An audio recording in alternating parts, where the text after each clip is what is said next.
junior world #1 now, having fairly recently ascended into the top 10 in the men's division. Quite an accomplishment.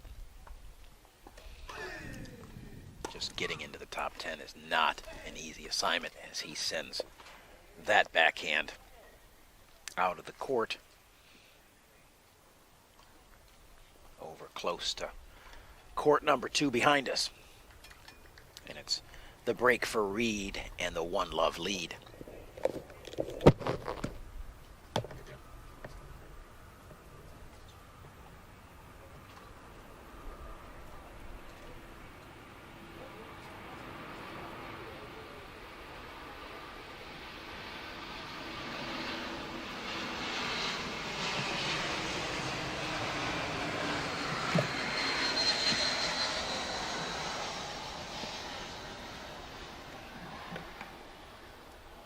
I'll get it.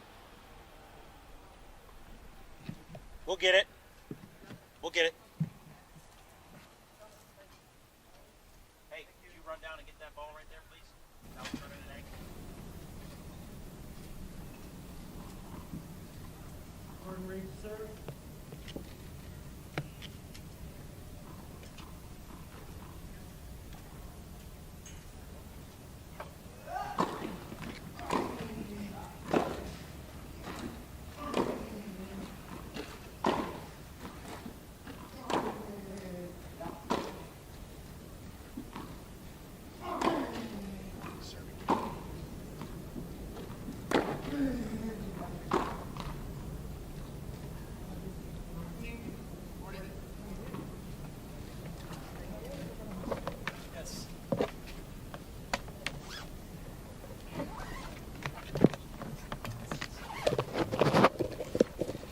First point to De La Puente here on the Reed opening service game. Both players looking to kind of establish themselves, slug it out a little bit, kind of wake up, both probably having been waiting for a significantly long time after the long 3-setter from Mathewson and Otani. As we get settled in here for some great men's singles, once again joined the master of wheelchair tennis, Jason Harnett. It's just ridiculous that you say that. No, that's it, forevermore. That is your title, Oh, master of wheelchair tennis. A pleasure and honor to be here with you once again, Paul Wagner. We're going to watch some serious tennis here, Jason. It's a 15 all here. 22-year-old Martin De La Puente, 30-year-old, almost veteran-like now, Gordon Reed. Hard to think about Gordon as being 30 and a veteran of the tour, but he certainly is. I've known Gordy since he was 14, 15, half his life. Right. But not half of yours. That's a good shot. I will say it's always a pleasure to have a gold medalist, you know, to talk about a match live like this. Big serve there from Reed. Yeah. Bigger response from De La Puente, but well long. He quickly goes to the towel. Martin doesn't hold back. I doubt he'll Goes hold big. back. I mean, you do know who his coach is. I do know who his coach is. Does tend to promote, go big, but Yes. with command, and you will see. I think today he's going to have to try and dictate and try and take charge early in points. Whether Gordon allows him to do that or not remains to be seen. But we know Martin brings it hard, and if he can maintain and hang, it's kind of like a race. You try and stay with Gordon. Gordon's shot-making ability is about as good as anybody's ever played, so it'll be fun. 40-30 for Reed here, who has looked in really good form here in this tournament, going 3 sets with Hewitt in the singles and doubles. They have been unstoppable. Yeah, I think He's hit it as well as I've seen him hit it in a while. Just misses a little late. Might have been able to stick that volley. A great, deep, powerful return from De La Puente. It's just a deuce. I think Gordon was in good form midway through the year, right? I mean, he really, I think he saw Tokyo obviously as an opportunity to defend the gold and kind of surged this past year. We kind of, I think, lot of his coaches felt that's what he was going to do. He was going to lay low a little bit after Rio and maybe work on some things, and then really start to surge as we came into Tokyo. And he looked really good there, and really senses and looked good at the U.S. Open. Looks good here. So what does that mean for 2022 for Gordon? Could be a really good year for him. Could be a really good year. It's a double fault there. You talk so eloquently about him. Clearly. Jinx on top of this, Scott's shoulders without intent. Double faults always follow compliments. Why is that? Sure, it has nothing to do with the wind, which wind is starting to pick up. Definitely. Really started to pick up down the stretch of the. That's going to fly for sure. Yeah. The Matthewson and Otani match, it was a little bit of a factor in the early going, and then it died down. Then all of a sudden, it really kicked in and become a factor. And I think it's here to stay now, as we're starting to get a little bit of a weather pattern turn here, and that the wind is always the indicator of the weather change coming. Yeah, it's next couple of days look a little dicey. This is the front pushing through. Don't say it. I didn't say the word. You didn't. We don't talk about that. A lot of action there. The There Puente it is. settles himself down, executes beautifully. I think if Martin can spend a lot of time in front of the baseline, he's going to do well. I think he can press Gordon and force Gordon to have to rely on his shot making to get out of points, and I don't think Gordon wants to do that. He does. Shot of the breeze blowing here at the national serve campus. Yeah, it's blowing pretty good. And we're sitting up a little higher than the court, but But this is where the ball's affected at this level. Yeah. These guys down there, but once they get it up above, yeah. it really starts to go. Just get such great finishing ability from that side that De La Puente is on right now. You get that little extra little extra turbo yeah. at the end of your shots. That's it. Just like that. It's a break for De La Puente, and again, have to harp on it a little bit, but that side has won both games so far, so Yeah. clearly is the advantage position. Any games won from the green side would be a big boost for any player.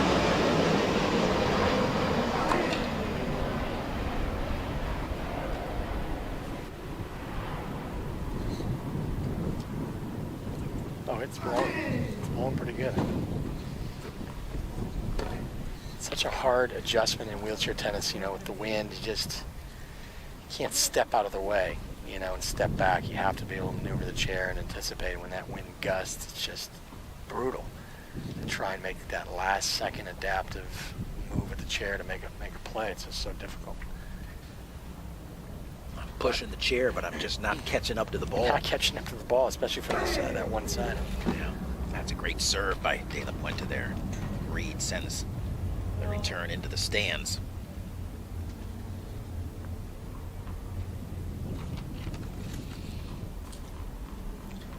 But both players really high IQ tennis players, and I'm sure will get dialed into the conditions here and use them to their advantages. Be very aware of the pros and cons of whatever side you're on. Yeah.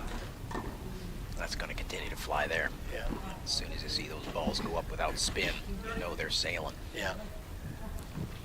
It's funny, at the Paralympic Games in Tokyo, we were both there. It's in the players' lounge. They had a ping pong table. Where I know people who play table tennis would be offended by that, ping pong, but it's table tennis. But watching Gordon Reed play table tennis was absolutely remarkable.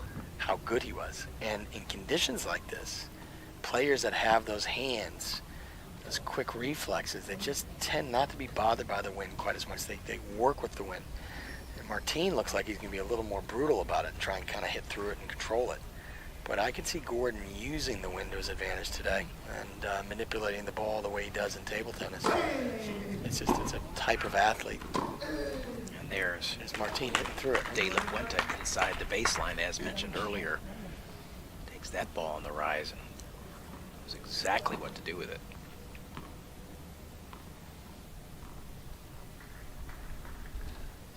And now a chance to hold.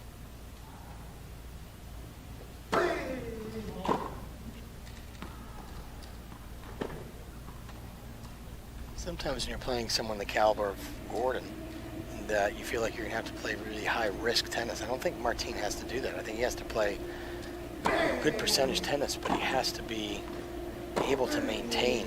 And I think when you play as aggressively as he does, you know, he's got to be careful that the errors don't start creeping. Not up, push, and push. Reed gets the left cord gift. But it was the one-up press of the action at net.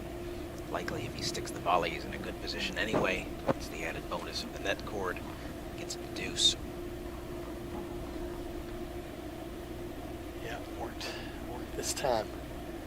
Doesn't always fall that way. Great shot of Reed with the Uniqlo jersey on behind the Uniqlo banner behind him. He's Uniqlo sponsored athlete. Great get there. Keeps a point alive. La Puente goes big. Reed sitting on it. Can't make the response. Kind of grit He his read it. teeth there. Yeah, he did read it. He read it. You hate it when you read it right. You just can't respond to it. It's almost better off like, made the bad read. He goes by you easily. A wind to the back. That ball's coming in. Coming in quick. Another chance for De La Puente to hold.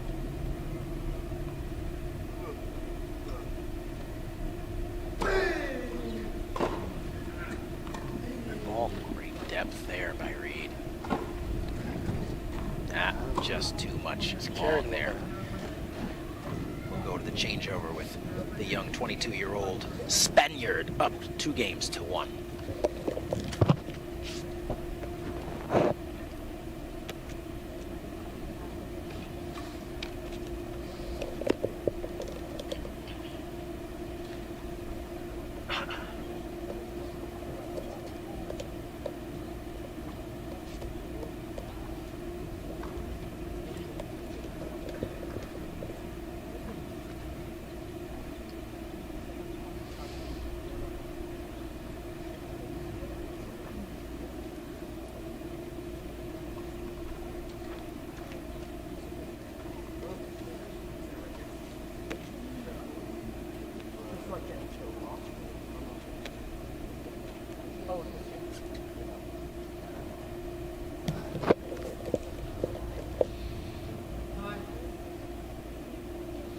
I know you got a chance to see the interview that we did yesterday with Gustavo Fernandez and Martin De La Puente. What a great relationship those two have.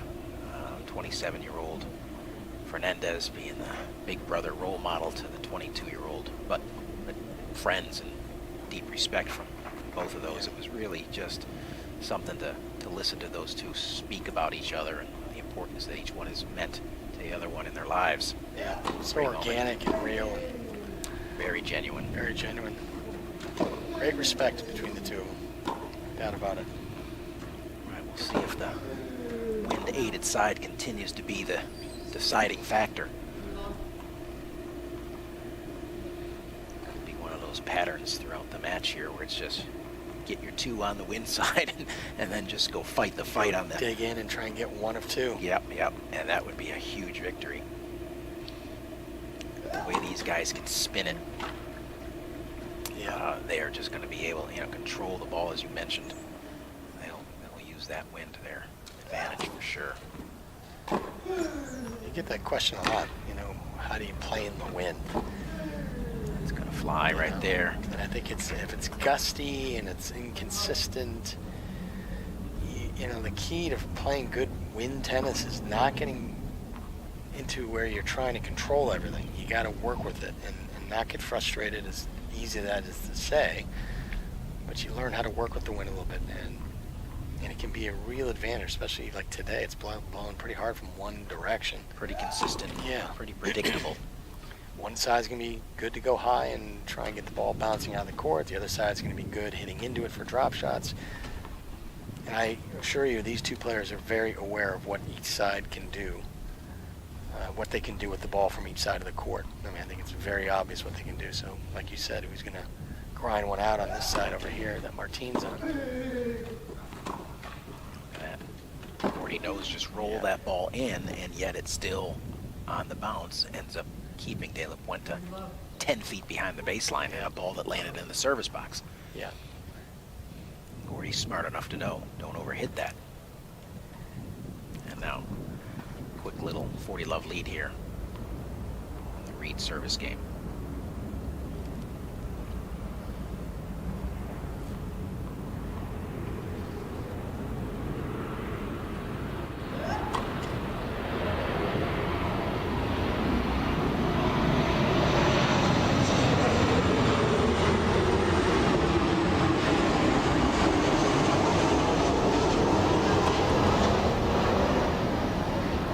Up on the second, goes big, finds the net. Yeah, but still a couple of points to. Had a little buffer there with the score to protect him, right? Go for it, maybe get a quick point out of it, quick. Hardly an issue. No.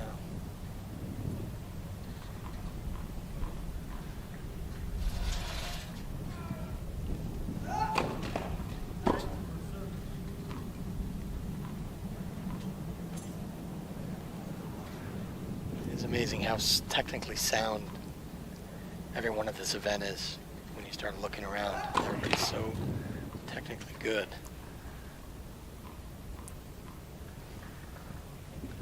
Well, I just watched service motions from around the place, and it's just ground strokes and grips and things that we coaches look at. Of course, decision making. Ah, look at that. But De La Puente tracks it down, but yeah, we're alive. We're alive. Great job by Martin. He's shrinking the cord. Wow, That's what an Martin effort. continuing to put forth maximum effort there, but it's 2-all. And it is 4 straight games from the Reed side. So the pattern does indeed hold. Look at that. Gordon just massages the ball over there and just the additional boost. Yeah. De La Puente can't track it down. What a great effort. I mean, he slammed into the wall to get that ball.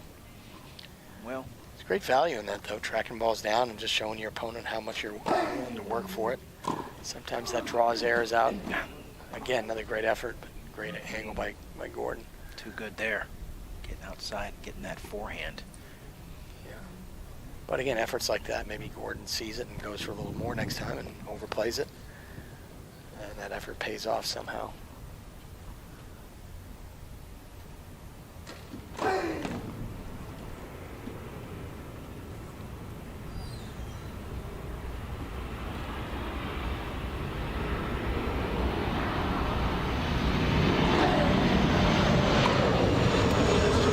There for Reed, and it flies past the baseline. Just a 15 all. See Martin kicking that ball up, trying to get it above Gordy's shoulders, and which is going to force Gordon to come back high, which of course risks with the wind going long. So maybe not hitting that flatter serve, maybe trying to get it up a little bit might be a play.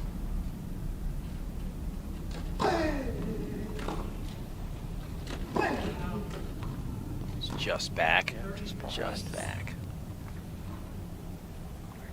De La Puente kind of getting that one down low on Reed there. Didn't kick that one up as much. Reed having to hit up. Wind gets underneath it. There's the kicker. And that's just going to be too good there. And there's That's very good. the amount of spin that Reed produces off that forehand side. Well, not that he can't off the backhand side, but that lefty forehand spin just. He just manipulates the ball probably as well as anybody on tour. He just from wherever the ball is, below his knees, armpit, above the head, he has an ability to manipulate, and that's what he's good at. Looks rather comfortable, rather relaxed over here at 30 all.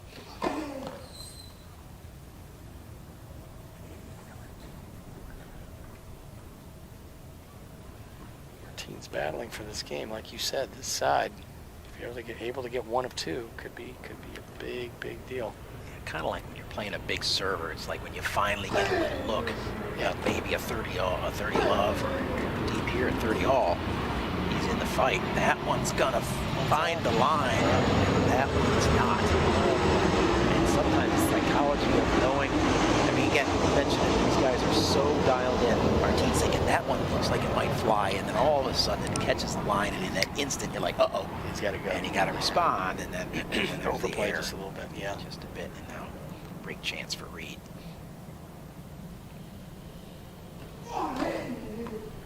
Sticks with the kicker to the forehand. And there's another error off the racket of De La Puente. And it's 5 straight games for side wind. Just got to label it wind side. Name it. Yeah, we need to name it. Advantage side. The north side? Gold. North? The gold side. Gold side. Yeah, isn't that funny how that works? So if that's the case, we should be seeing some back and forth here, as it will now be De La Puente's turn for 2 games to keep the advantage. Kind of like, you know, typically we focus on serves, holds, and breaks, and who gets a break, and then to me it's like the break will come from who gets a game off that side. Yeah. That is the same as a break of serve or a massive hold or whatever. It's not about the serves, it's about that side. Can I get a hold on that side? That's absolutely right. Today, that is what it is. It is on this day. Yeah. I haven't seen any drop shots coming from this side, Not yet. which not I'm yet. a little surprised at. Oh, it's coming. Yeah. Guarantee it's coming. Wind's definitely could be utilized. I mean, as strong as that high ball coming off that gold side, as you said, gets that ball jumping, drop shots from the other side be just as effective. But maybe it's, you know, they're getting such heavy, deep balls. It's just maybe they can't do it. Haven't really had a good chance to do it yet.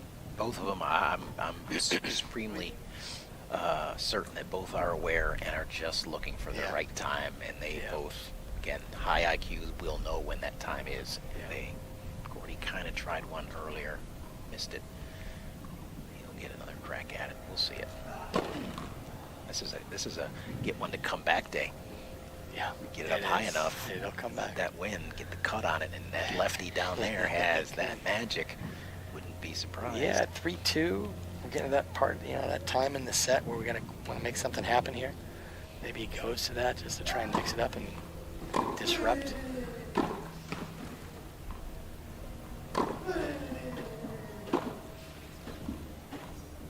There's that sliced knife through. That's the short ball that De La Puente's looking for. Over hits that one. Just a little bit. Just enough, and that's the tough thing about the mid-court ball there, where you don't have the extra time to get it down. You want to get after it and be aggressive, but do you get just a little too much air underneath it? Yeah. That's what he should have won, but didn't.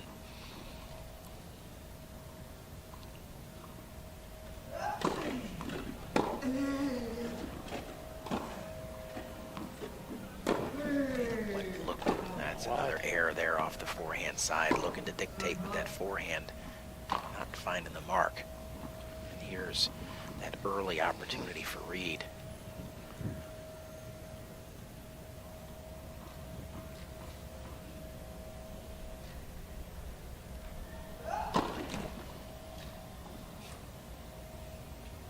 Could read his lips. Oh, Gordy.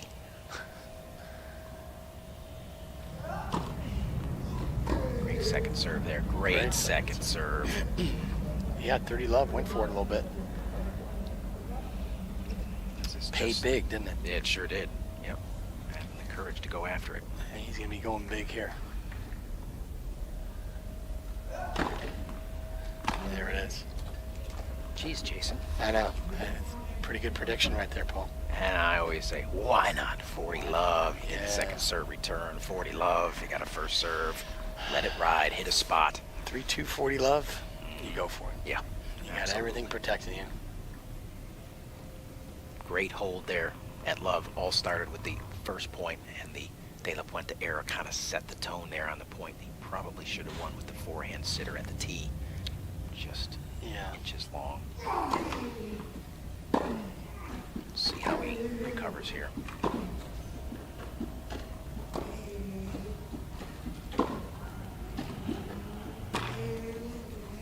Slice war here, and it's won by Gordon Reed.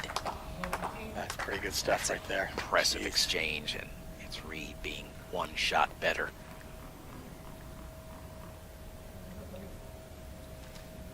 always fun when you get those duels, whether it's forehand to forehand, backhand to backhand. Specifically slice backhand to slice backhand. Just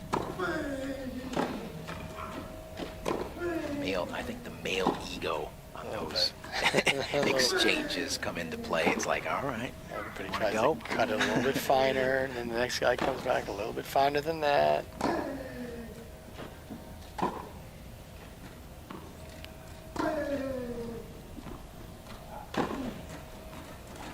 And look at that. Power off the Reed forehand there. Hitting through the wind a little bit. Wow. Wind has died down just a touch. This is as good as I've seen Gordon. Like I said, and it's not just today, but this week. And as you mentioned, he just seems to have been in a good place, and he is playing some really clean and quality tennis. Fun to watch him at his highest level.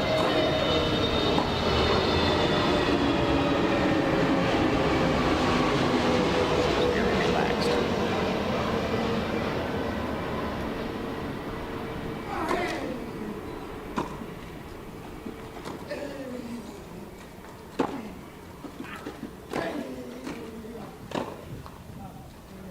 On top of that one. Ball got up.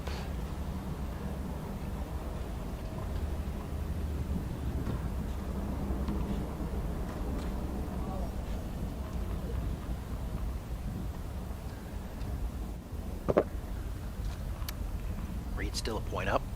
Yeah. 15-30. Went from no games won on this side to maybe 2 in a row. Break. Once he broke the streak here, Yeah. that doesn't help.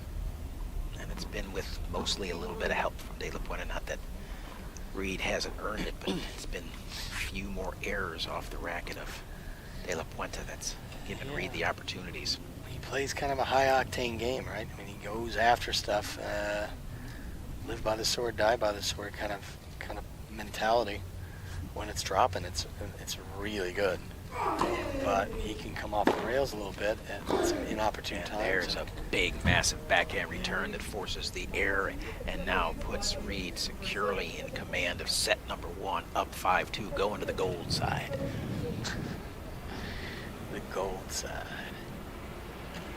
Gold looked pretty good for him the last 2 games on the Yeah, no doubt. silver side.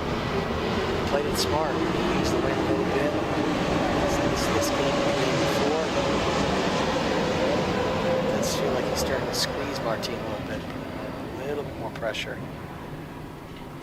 I think sometimes, we make recommendations as coaches. I mean, a very unique event on tour, the World Team Cup, which is a fantastic team event, but one of the only events where coaches can actually have a little bit of an impact by being, on the sideline with the player. And sometimes in situations like this, where you just go, hey, let's just take up the intensity and the energy just a little bit, one notch up, and let's see how, not changing shot selection, not changing anything else, just energy, and see how your opponent reacts. And it felt like that. Those 2 games right there, Gordy took it up a little bit, and I think Martin couldn't quite hang with it. And we'll see if he settles down now.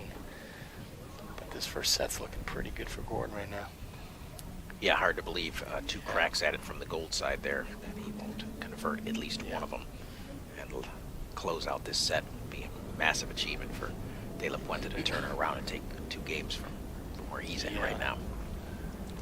Definitely a different feel right now.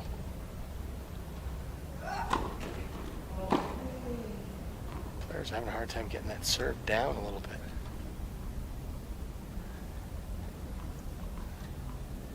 From this side. Oh, hard time Like getting I that said, one down. that one down, exactly. Dare I say that's the biggest shank I've seen here at the tournament this week. Could be. But oh well, it happens. Seen a few whiffs. And That was a straight up shank. Yeah. And you know what? Look at that. Talk about a dismissal, and I'm like, okay, so what? And right back on the first Right serve back train right there. That's mark of a true pro. Look at that ankle. Look at that. Wow. Nastiness. He sends De La Puente careening into the side wall. That's just some artistry right there. That's the table tennis I was telling you about. Yeah. in Tokyo. And again, That's it, I right? go back to how that shanked serve might have affected a lot of players. Like, what the heck? Yeah, Right. he just, oh well, puts a first serve in, gets a ball out there on the forehand side, and hits a world-class short angle winner. Wow.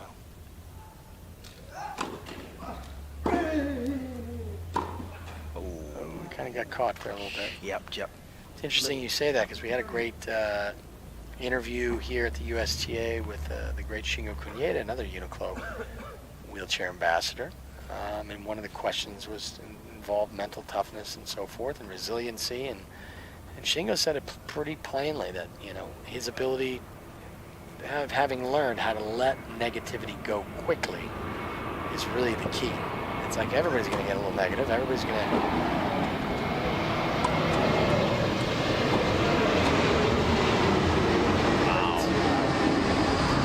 Showing off why he's one of the great doubles players in the world.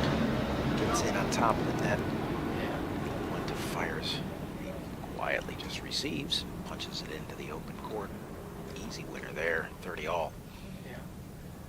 Yeah, that negativity, we all feel it, right? We're all human. The ability to compartmentalize it and move on. That's really the trick to great players. They don't dwell on it. I know I feel it out on Interstate 4 when I'm traveling back and forth between Lakeland and Orlando. The anger? The anger, the hostility. And I usually don't let it go until I get into my driveway. And, about then I'm done with it. But that is a arduous trek from Lakeland to Orlando, and it's oftentimes tourist-heavy part of the world. No doubt. Great serve there by Reed, and now looking at a set point for the first time. Again, there's a shank from Martin. How's it going to affect him on this next point? Yeah, his ability. Especially set point.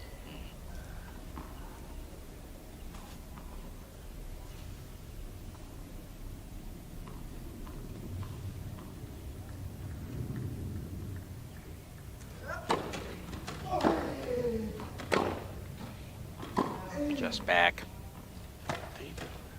Reed goes big on the backhand and just rolls it. Yeah, good serve, and Martin came right back. So there's a little resiliency. Let that shank go, and Great competitor, young Martin. he is. Great competitor. Always has been since the time he was coming up. Fighter, out of fire. And now, chance for a break Yeah, as that one makes its way out of the stadium. yeah, that just trickled right up and out. Oh, saved it. Good.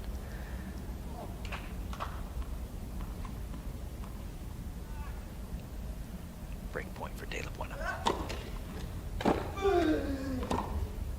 And there it is. Great job by Martin De La Puente to keep things alive here. Keep himself alive here in the first set. 3 straight games on that side, Paul. I know, it's amazing. But you know what? The golden side's looking a little less gold. But you got to look at the conditions. They have died down again. I was getting ready to talk about it. Yeah. It's not like it was 15, 20 minutes ago. All of a sudden, there's a quick calmness to the court again. The front's kind of pushed in a little bit. Settling down. Fairly neutral right now, I think. De La Puente was staying on the assault. Reed with another error. Back and forth continues. Slight little momentum swing in favor of De La Puente, but a long way to go for him.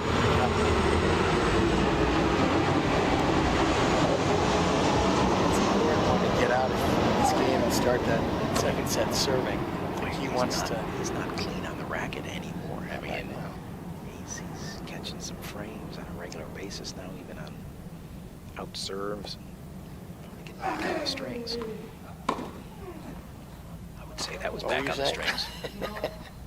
Hit that pretty clean. Found the W on the racket that time. That was a nice return. Hitting with the Wilson there. Got the stencil W in there, and he was right on the ink.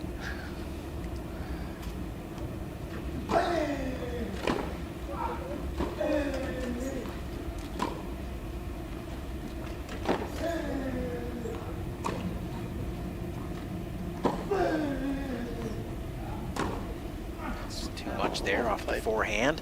Yep.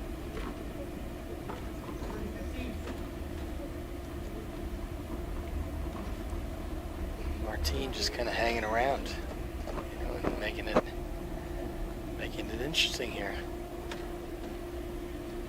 30-15.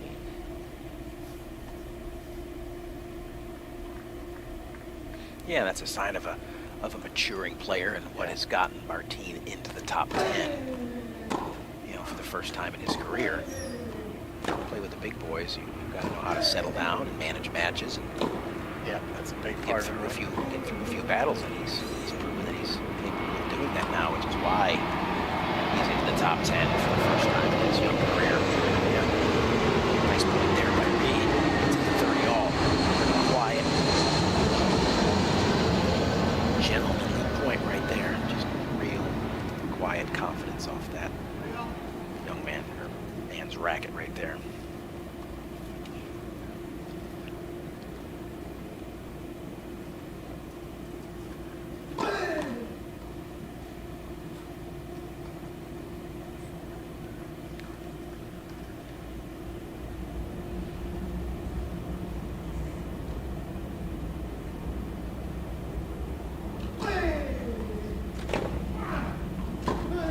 Oh, that's an outstanding 1-2 punch there by De La That is. Puente. You know, a set play, that out wide of the backhand, that lefty backhand, and you know Gordy likes to pull that ball back cross, and Martine was waiting for it. That's off a second serve too. That's well done. It's not a first serve pattern there. That's gutsier having gone for that wide one on the second. Yeah, no doubt. Now a chance for a hold. Force Reed to serve at 5-4. Things would start to get a little bit more interesting for sure. Yeah, definitely momentum swing, like you said.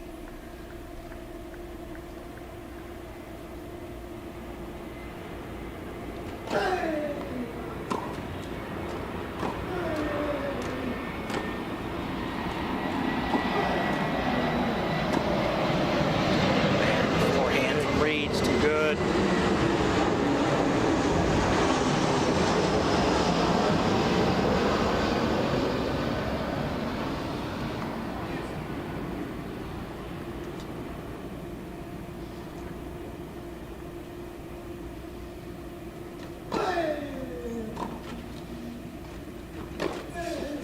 Bit of a miss hit there. Reed accelerates through on the slice. Settles things back down. That's going to be well long there. That was a great job by Reed to settle things down with the slice off the De La Puente. I didn't think he was going to get to that ball. No. Turn back, and it just got enough air underneath it. He was And able again, to dig it out. 30 minutes ago, he doesn't get to it because that That's wind's right. knocking it down. But That's again, right. it's settled, and here we go. Match. Oh no. Yeah, match point. Set point. Getting ahead of myself here. Getting a little foggy after 4 hours of commentary. The hands. The recovery by Reed and the soft There it touch is. by De La First one of the Puente. day. Again, knew that one of these guys would find the right time for it and then have the ability to execute. It's De That La was pretty Puente. good. That was pretty good. Look at the speed there and the feather touch.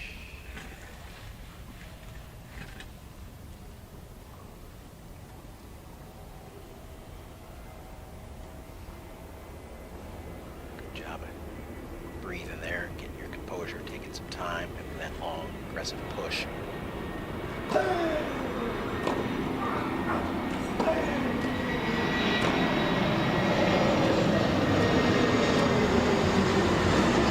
Flick, I mean, just so effortless and just the action look easy, he gets. doesn't it? He makes it look so. Yeah, the lefties are like that. They always do. Typically, why it is that they Why make is it look it? so easy. Watch this. Loop. Yeah, Just yeah. out like a Sunday stroll, Yeah, I see a little open space over there. I think I'm just going to put it over there. and then the ball just flies off the court. Yeah, it's amazing. Second set point for Reed here.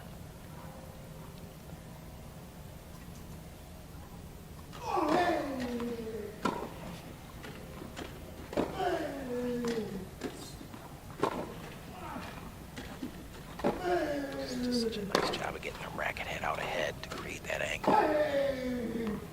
Great job by De La Puente. Forehand there. Monster. Drive the ball past. You can almost tell how hard he's hitting with his grunt. The emphasis of the grunt. Look where he's at for this shot here. Yeah. Pulls back and just rips. Catches Reed a little bit off balance. Ball goes past.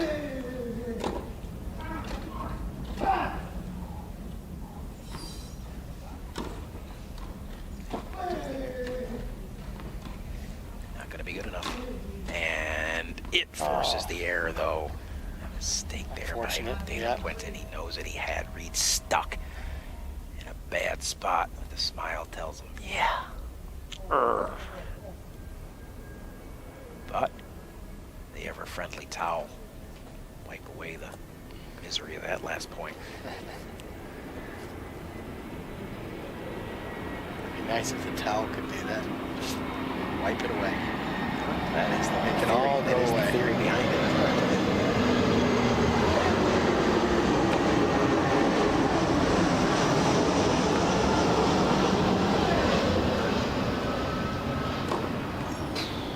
Third backhand that finds the net from Reed. He intends to go a little bit stronger, a little bit higher intensity there on that point, but Like the error gets Martin's us to been- deuce. Martin's been trying to go to that side and open up that forehand. It's been a pattern he's been using. He's actually starting to draw a few errors out of Gordon. Yeah, Reed, backhand, typically the one that exceedingly reliable for him. Sometimes the forehand can be a little off, but today the forehand has been spot on.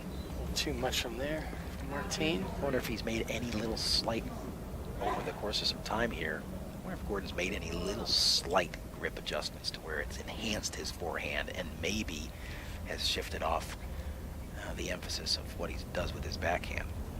Because his forehand has certainly become a more reliable shot than it was. He goes so big off both sides. You're right. I mean, he's Great job there. there. Adjustment's good. Again, there's Martin on top of the baseline, dictating. Setting up to be a pretty big game right here. Yeah, a lot Momentum of- swing here. A lot of energy expended. I think it's another thing we talk about. You expend this much energy. You're aware of it as an athlete. Going, man, this game's going long. Getting a little tapped out. That kind of makes something happen. Look at the speed from Reed. Pushes it deep Wow. to the open corner. And Great speed. Martin De La Puente gives him the thumbs up like, well played. Oh, it's just hanging up a little bit too Look at high. that. Look at the speed there. Just smoothness with which he pumps those wheels. Lost track of how many set points this is for Reed, but another one's Backhand gone error. just like that.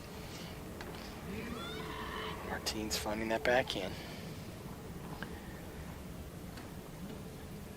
Either off the serve or the first ball following the serve, he's trying to make Gordon hit a backhand, drawing some errors. See if Reed adjusts and maybe goes to a slice to kind of get things started, especially off the serve. But no problems getting the forehand on that side, which is kind of unique for a lefty.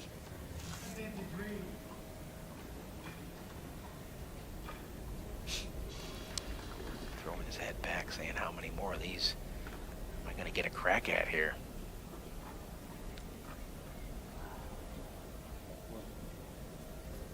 So you're predicting a serve to the backhand, is that what I'm hearing?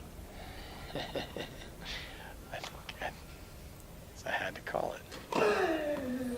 Everybody.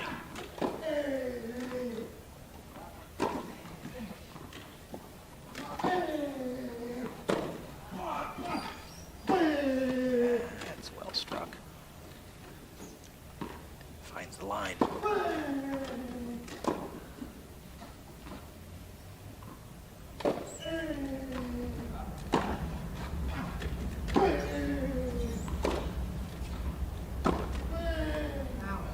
Just wide. Just De La Puente trying to dictate. Reed playing some amazing defense. He played it right. And went for it.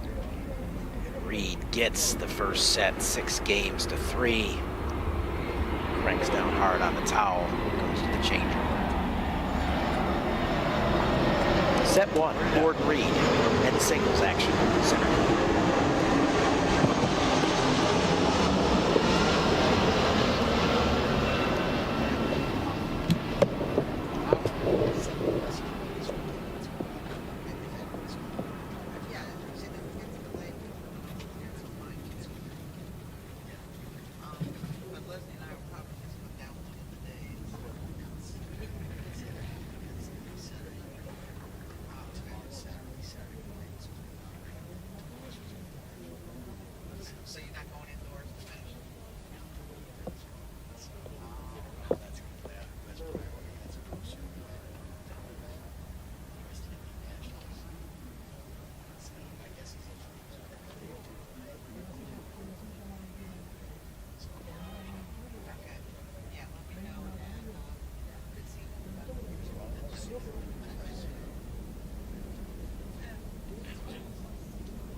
Bye-bye.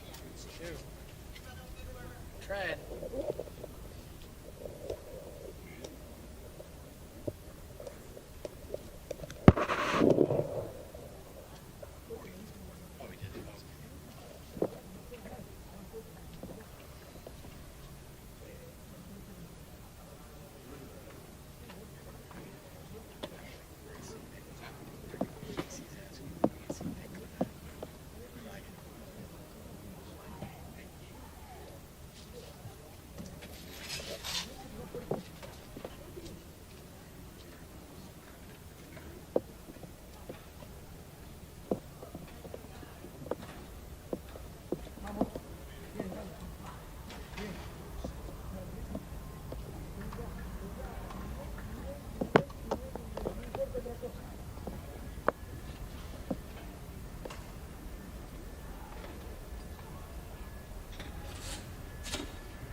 Back here for the second set, Paul. Gordy and Martine ready to get it back on here. See if Gordy ratchets up the pressure a little bit. Try and get out of here in straight sets, and if Martine can stay with him and battle. Yeah, we've talked a lot about that through the week here, that straight sets, energy conservation, Yeah. long week, the singles, the doubles. It's important. It is. Every set adds to the weight, cumulative effect on the body. Wow, that's a sweet, smooth forehand. Flattened out there. Don't see that too much from Breed. He tends to be spinning it, but he That was pretty devastating right there. wow, flattened that one out. Nice. And again, a good, you saw in the replay there, a good habit of, you hit that big of a ball out of the middle, you follow, anticipating if Martine does get to it, it's going to be short on the response.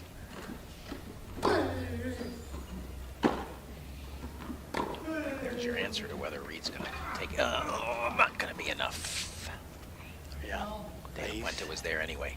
And again, tough to drop shot Martine, because he's often thinking about playing so close to the baseline anyway. Yeah. So he's kind of already forward-minded Yeah, that's right. and has good speed and will get on the wheels as well. Excuse me.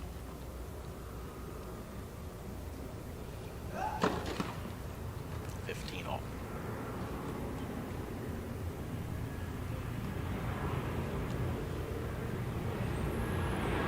This first game, we always say, sets the tone. They're both coming out firing, so.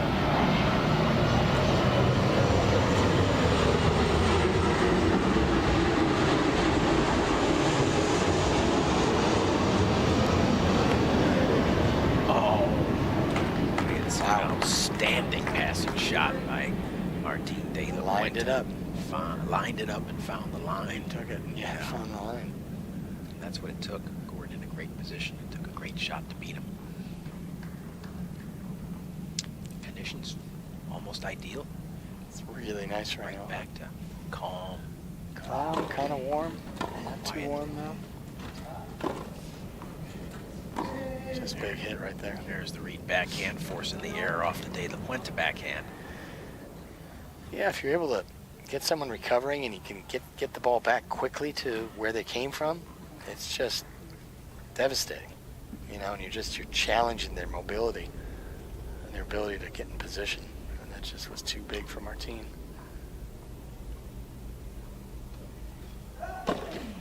Great serve. A big serve out wide there.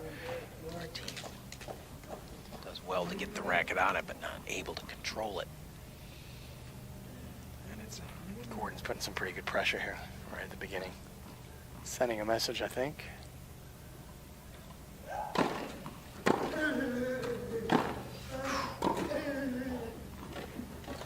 Settles things down.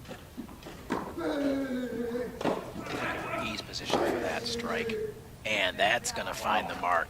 Wow. And a fist pump from De La Puente and his coach, recognizing That how is really incredible. big a How point big that they're was. both going, big. And now we're back to deuce. Goodness sakes. And Gordon's smiling, going, wow, how did I not win that point?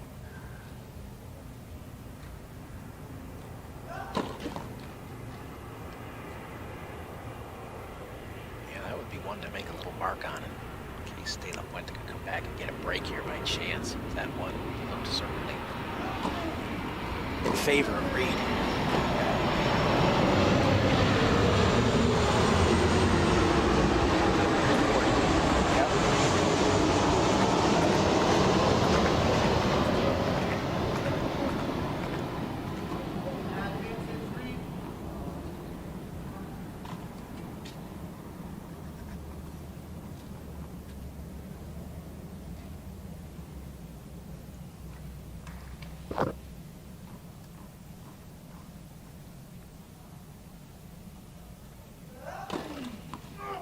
Goes with the classic lefty. Big swinger out wide there after having pumped a couple up the flat tees. tee, right? Yeah. That really does set that serve up, right? I mean, you know, Martin was looking for the tee. And Gordy baited him over. Don't overplay it too much out wide there, knowing that's always going to be there for you. Yep, as a lefty, Yep. it is going to be there.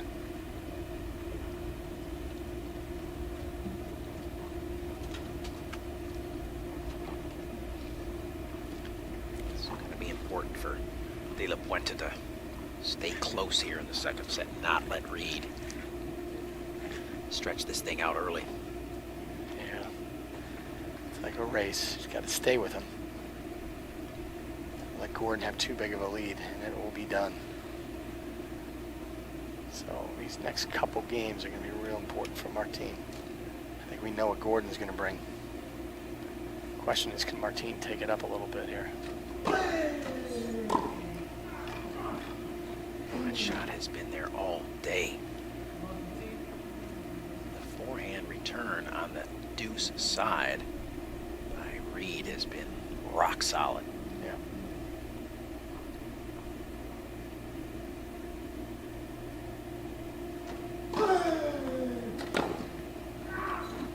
Wow. That's well I, done. I was just thinking to myself, what a great serve.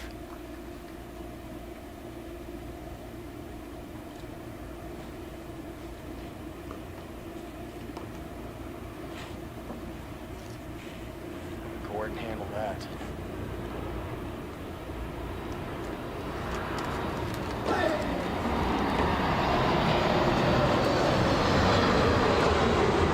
Yeah, it's a miss. Up wide there. Reed. He's a couple points to play with. Point for Martin to go down about 40 there might have been devastating. 15-30. Got a shot to get back into this game here. Good serve. And there it is. Body serve. A couple of quick points. Now you're back even as opposed to being down 2. Surprisingly, this has been the side, I think, where Yeah. the righty might have the advantage over the lefty, but not the case so far today here on this side. Finally, Yep, good finally, De La Puente's able to get to the backhand of Reed on the return. It seems like he's been going there on the serve. And Gordy's been trying to go back cross court. If he doesn't do enough, Martin's taking it right up the line on the ad side.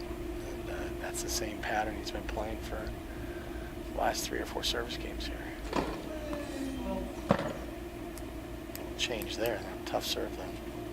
On that flat wide one. Double fault action. Has been a lot of them, but we've talked when they come. Yeah. That's a bad time. Yeah. Chance to get a hold and get it to 1-all. I think when you play someone like Gordon who takes such big cuts at it, the pressure to come up with an effective second serve is always there. And if you don't hit it right, you get punished for it. So that can draw errors, double faults. Not serve. having an answer there.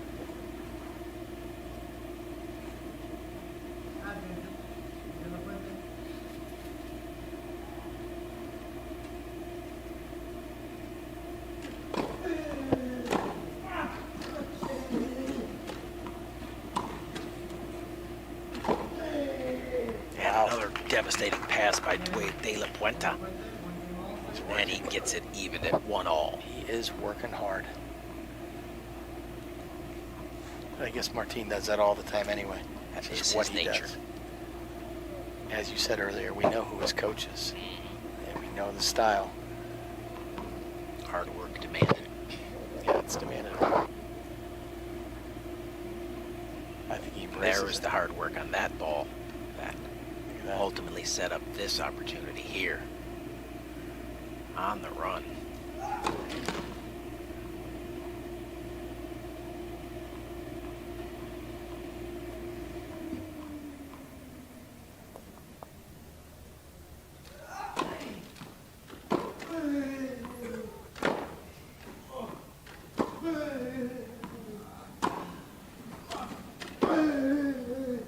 Reed continuing to press the action at the net. And read it. paying off this He time. read it. Paying off. Picked up on that cross-court pass. I think after you've been passed 2 or 3 times, you start shutting it down a little bit, covering it. Closes. That was the key there. Not allowing that ball to get past him there. Cut it off. Nice job. Classic, almost like able-bodied volley going forward at the angle on it. Yeah, it's his doubles Yeah. prowess, right? Oh, yeah. Pays off. Those skills do translate into some big help in singles. Buys the time there with the big high lob. Settles things down. Back to work. And back to the offense. Wow. And there it is. Wow. Big. Talk about a neutralizing ball with a transition to an offensive one. Well, there it was. There it was. Thought Martin's ball was pretty decent right there.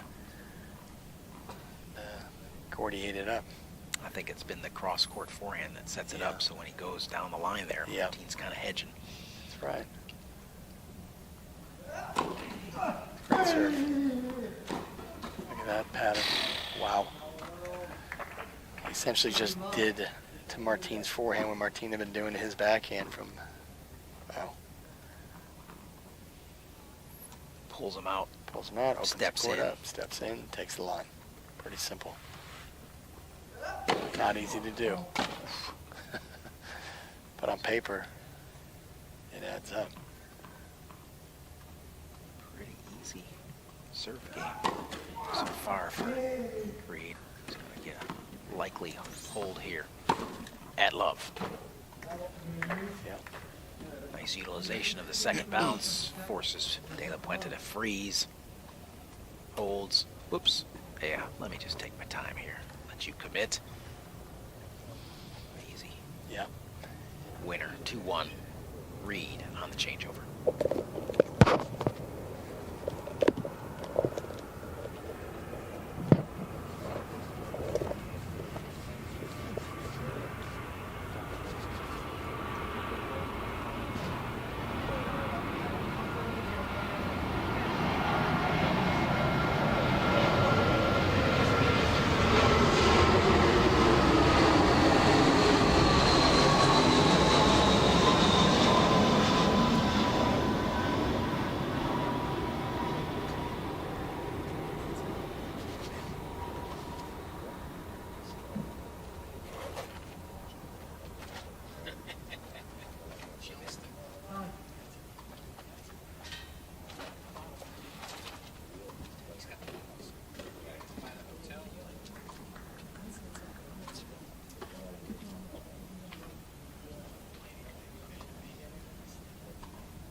back in action with Martin De La Puente set to serve, down 1-2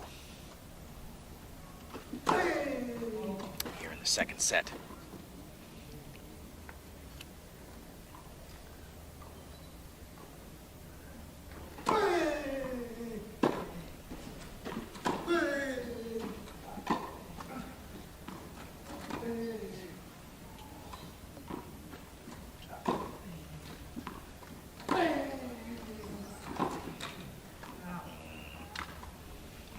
Haven't sensed any energy drop off from Martin. I don't think I've ever seen that. He's always going to be an issue here today. No, I mean, he's always going to give you everything he's got. And now the question is, can he stay steady enough and not start to press too hard, trying to make things happen? Watching the court, he's playing a little more aggressively here, trying to keep the pressure on him. Score is 1-2 and 15 love for De La Puente. 1-2 and 15 all. And 15 all.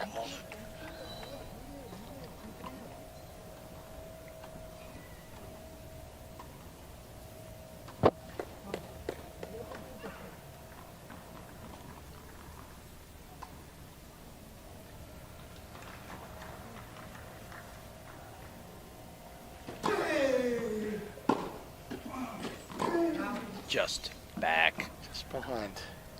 Call by the chair umpire.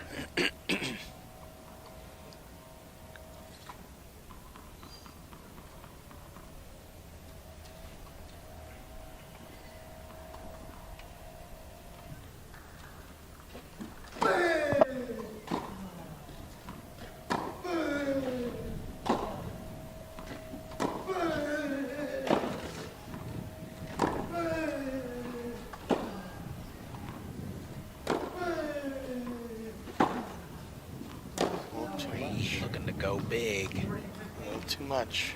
Push De La Puente around, but De La Puente having nothing of it. It's now 40-15. Couple of good looks here to even it up at 2-all.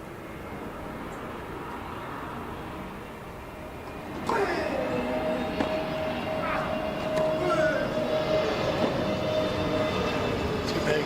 Too much.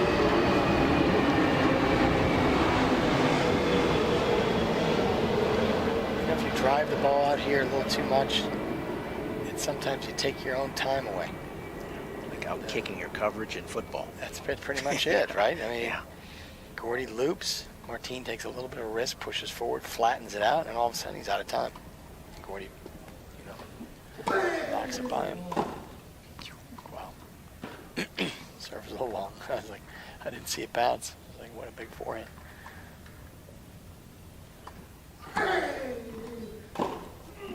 Changes Wow. direction He after changed that. it after that, right? Yeah. Jeez. Gives you the old fake out, long serve, return cross to the, here's the Insert legit go one. line. Yeah, exactly. He Quickly. does have that control, right? That ball control is incredible. Just that quickly, the 2 points are erased. It's deuce. Big out wide one. And that's the pattern, right? Out wide, But Gordy calls. Reed bought more time with the return that time. He did. Look at you, coach. De La Those Puente eyes, you didn't saw it. Get enough on it, and it's break chance for Reed.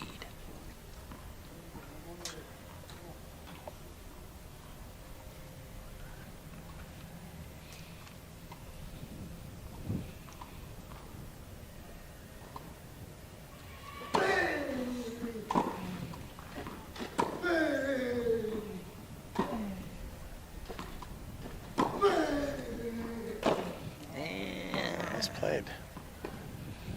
Bit disappointed there by Reed. He's like, "Ugh, that's something I could handle."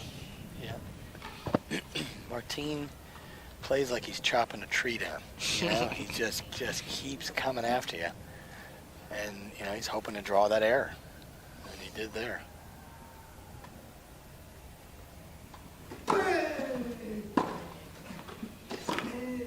Slice there. Great acceleration. hands. And the miss hit Error. De La Puente. Always living on the edge of that error. It's always right there. But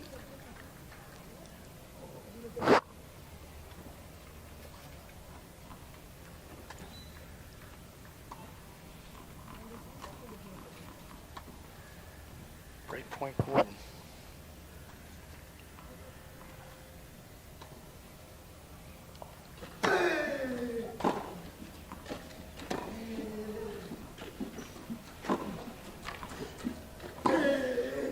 Soft. There it is. And that's too And good. we knew it was coming at some Yep. point. And it was well constructed there as he drove De La Puente deep into the corner. Didn't have to be that good. And a nice easy drop shot winner for Reed pushes him to 3-1 here in the second, up 1-0. We talked about the drop shot earlier. Yep. We hadn't seen too many of But them, look, and the wind has died. gotta be looking for it, right? Gotta be not having to be digging for it. He's sitting on it, right? Having done what he's supposed to do, having followed up that quality Yeah. shot in the corner, It- shrinks the it's- court. I mean, drop shots is just that intuition you sense off the type of ball you're receiving or how deep someone's playing that it's maybe available, and both sides of the quarter should be aware what's available.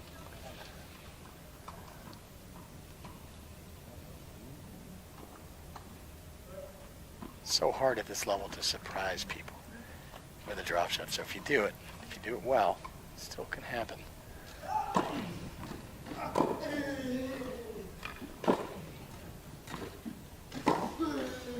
Just back there, The errors are starting to add up a little bit. a little bit. Just been. Yeah. I mean, and Gordy's had his fair share, but he's just been ever so slightly steadier. Yeah. A little bit more variety. It seems like he's been a little bit more aggressive, but the errors haven't been there for him, and Martin is doing what he does, and the errors are starting to And I creep- think creep Gordy's, in a little bit. Gordy's errors have come a number of times when he's been in an advantage position where it's like, okay, so what? 30 love up, I shank Yes. one or miss one or whatever. And the ones that Martin is making are on those more critical points. They're both one error, but the timing of the error is really what Yeah, that's is right. is the difference. And here it is, Reed. A couple of quick points on his service game. Maybe. A big 4-1.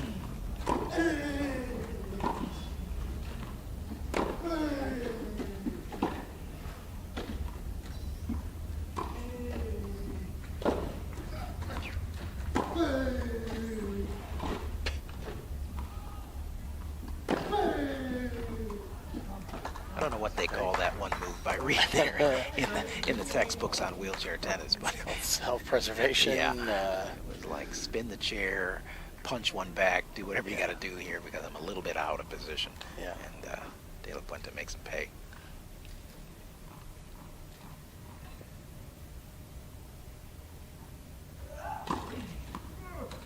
Great serve. Yeah. Kind of like a fake volleyball spike there. Kind of, you know, when they set, they come first one, they come from the back row and hit. Kind of gives it the little, and then holds, and And then takes the second bounce.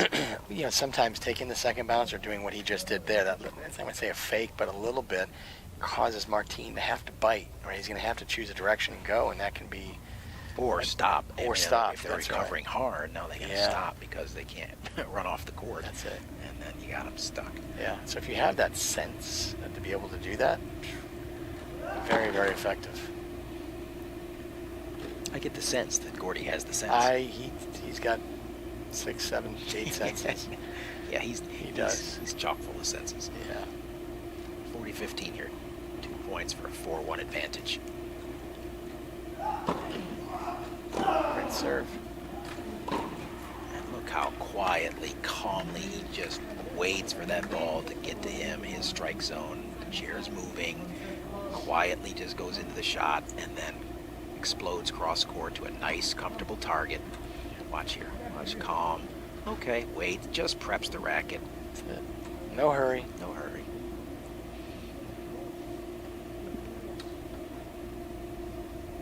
We always say, he or she who controls the baseline controls the match. That's what's happening here. I think Martin was trying early to try and stay up on that baseline and dictate, and Gordon's just not having anything to do with that. He's pushing him back and opening up There's the court. that funky doodle Right, little shot, funky body shot even there. smiling in the middle of it all. That tells me that he's loose and has the joy of playing tennis right now. In the heat of battle, still able to have a smile on his face when he goes through something like that.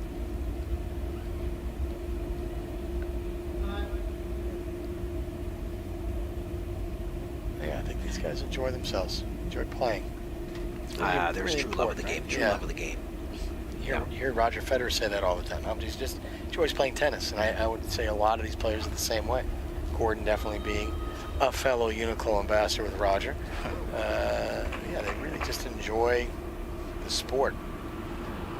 I think a lot of these players could have played other sports, but they chose tennis. Yeah, it's you can tell in the heat of it, it's stimulating for them. Yeah. It's not torture.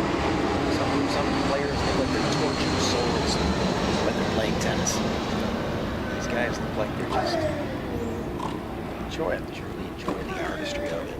Yep, the problem solving, the athleticism, all of it. There is so much to this sport. When you really dig into it, it's fantastic.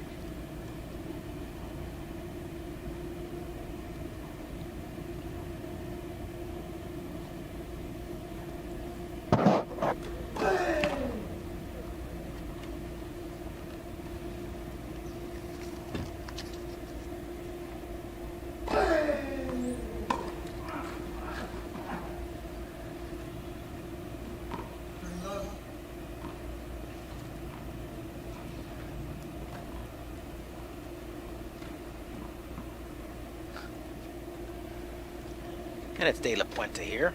Kind of a key critical hold to kind of hang around here. Force Reed to do his job and shut this set down and get out of here in straight sets. But our team is not going to black for a 10 set. Staying in this match. It's just a matter of what Gordy allows him to do. That's a bit of a big miss there. This is Martine's first singles Masters. And he's going to try and stay on this court as long as possible. Stay out here and I'd likely say first of many. first of many. I Make think sure you're absolutely right about being that. a mainstay at 22 and really starting to just come into his prime, understand his game. It's only going to get better. That's going to be long there. 40-15 to De La Puente. And the Spaniards, the Spanish team of Danny Cavasaci and Martine, I mean, they were such great juniors, and honestly, they're just such a joy to have around because they just play so hard. They're so positive. They're fun guys. And Another they play fair. They play fair. They just serve just long. everything you Nope, would want. it is indeed. Good and an error and a 4-2 for Reed. Yeah, those guys both. I just love getting back to love of the game, love of competition. Just nothing but good energy. Great teammates for one another. Great I teammates. think got to be great training partners for one another. Yeah. All these things that start to factor in. How is it that you start making leaps and jumps in the rankings? Well, the right formula, right approach, right attitude. And right team, right people around you, right? That's all part of it.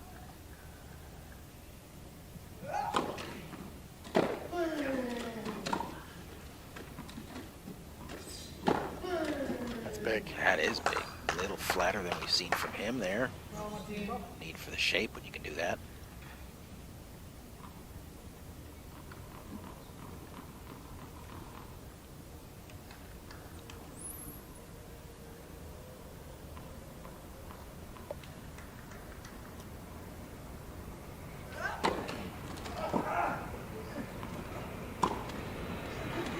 And there's that calm, cool, collected Gordon Reed forehand winner.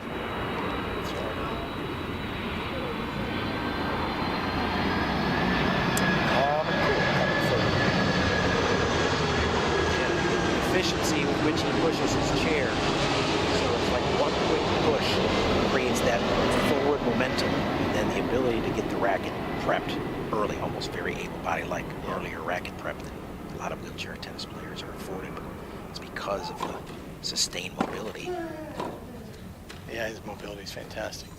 Oh, A little overplayed. we saw the error from De La Puente in the first set from a similar position. He couldn't get the ball up and down, kind of what led to the separation in the first set. And here it is again in the second, in a moment when he could have probably started to claw back in. Now Reed serving 30-15 versus 15-30. A lot of options on this serve.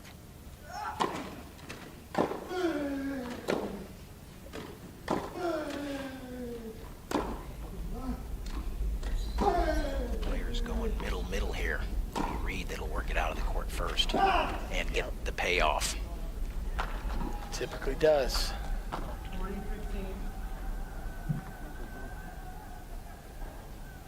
Mathematically, the player gets it out of the middle first, tends to win the point.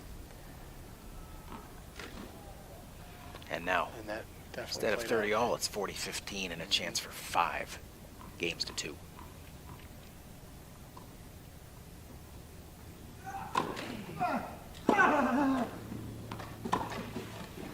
Just a great serve. Open it up. Man, Open the it's court impressive. Reed, That's a great hold 5 games. by Gordon Reed, pretty comfortably. One little error by De La Puente has a big impact. And now Reed again comfortably up 5 games to 2. Closes the gap, gets into the blue. Doesn't have to be too good with that ball. He's digging in his back bag there, unloading. I'll leave these tennis balls over here for you, Martine.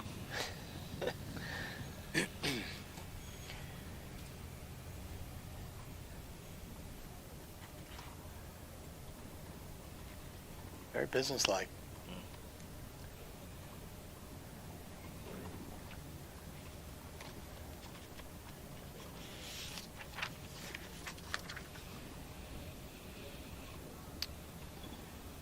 Time. Likelihood is, again, this is not in stone here as you get a look at the two voices in your ear. I'm Paul. That's Jason. Or, as we like to call him, the master now I of see it. wheelchair tennis. You're right. Yeah, just looking over the groups, and it's going to be Reed coming out number 2 likely here in Yep. Group A, and that means a potential and likely matchup with Gustavo Fernandez of Argentina, who's likely going to be coming out, or almost certainly going to be coming out as the top guy in Group B. So, great matchup that will be here. And then I think likely it's Houdet coming out number 2 in Group B to play Hewitt on the crossover. So, It's a familiar four, isn't it? yeah, it sure is. It sure is. With Shingo out of the mix, with Joe Girard out of the mix. Yeah, Stefan it Olsen, was- yeah, well, some regulars. you would have expected likely that those 4 would have come through, especially in this format where it's not one match maybe just disrupts you and you have a bad day. Over the course of the pool play, the cream will typically rise to the top. Not good enough. Oh, not good enough there. Gorey That was goes for tough. too big a bite there. Probably had that in mind, thinking it was maybe going to come back a little deeper. Yeah, a little tricky part of the court. But again, doesn't really cost him his first point. No. So, oh, okay. Yeah, a little throwaway. Nothing critical, nothing crucial.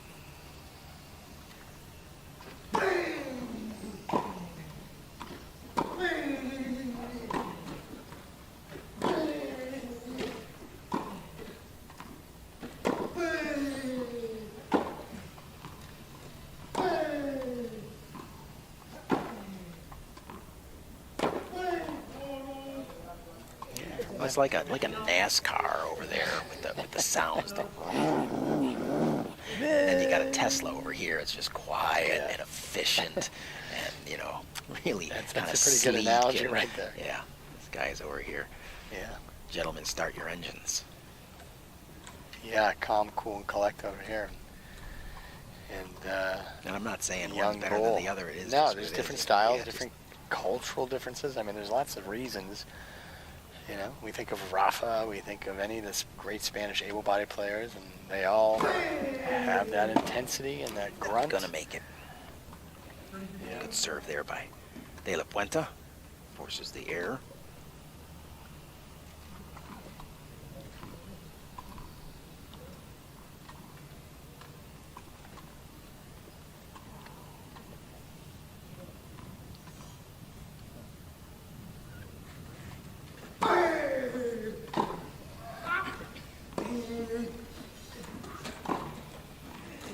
There's the quiet efficiency right there. it is. Couple points away.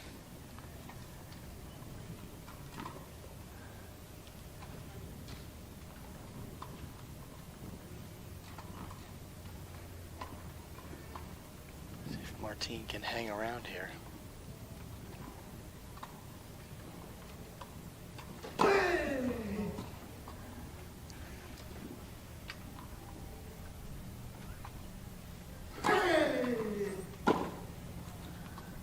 Loose error from Gordon there.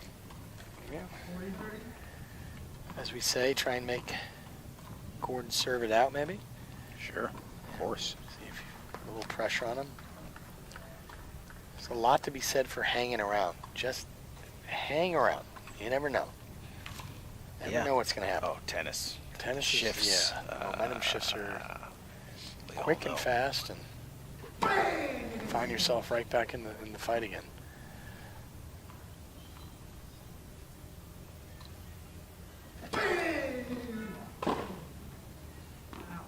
Just like that, 5-3. Yeah, maybe Gordy's like, you know what? I'm serving so well today. Yeah, maybe. Doesn't matter. It doesn't matter if I don't Let's break. be done with this return to serve game and let's get busy with what I do. I do well, serve. Been supremely confident, been holding comfortably. He has been. But, as you mentioned, yeah, and he's got a lot of cracks at it here again. That 5-2 cushion gives you a lot of luxury here to stay loose, stay confident, just hit your spots. Yeah, score protects you. There's a good start right out the There's gate. now. Yeah. I think Martin has to be very aggressive this game. He's got to go after him. Let him know that he's not going away.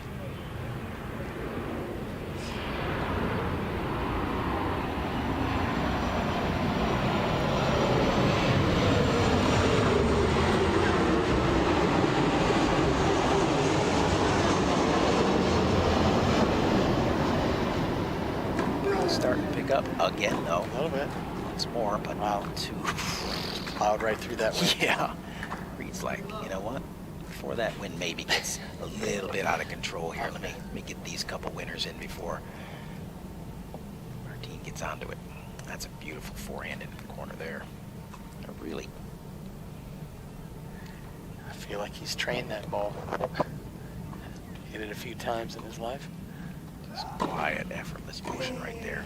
First serve of the service game. That's going to fly, and it's A lot of now pressure. triple match point. And that's the point that we talked about. Again, supremely confident. My serve is clicking. Gets the opportunity. Pumps 3 first serves in. And just Controlling like the that, pace, just like that. triple match point. Fourth first serve in a row. A little Return. overzealous there. Yeah. But, again, at 40, love.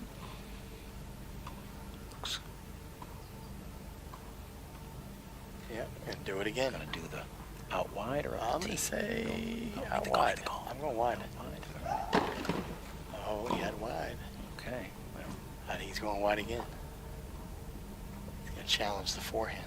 he's going to try to tie him up on the body. Yeah, you're right. Good call. Net cord Martin goes fought it against. off. He did fight it off. Yeah. Fought it off. And as quickly as it was 40 love, it's 40-30. But now the question again, wide or tee? He's been hitting both spots today. Go wide, I think. Why not go to the well? Jeez, what do we know? You just look at patterns and tendencies and all those things and what we've seen.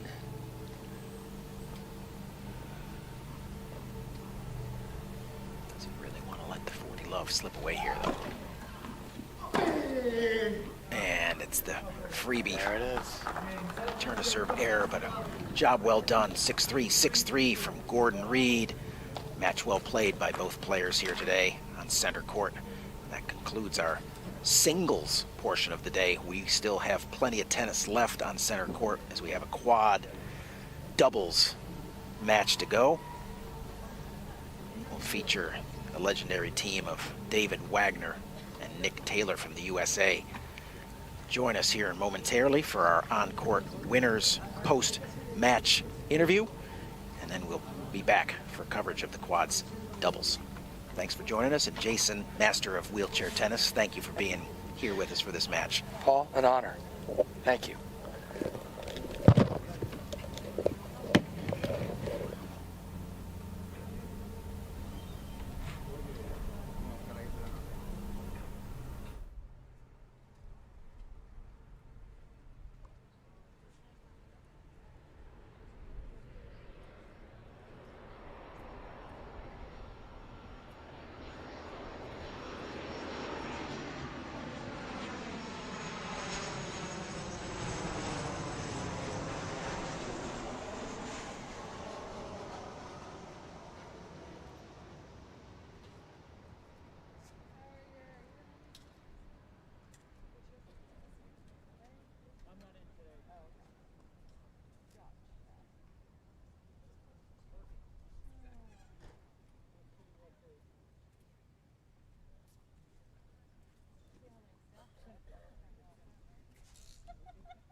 We're here with our victor, Gordon Reed. Gordon, congratulations. That's officially the end of pool play. You're moving on.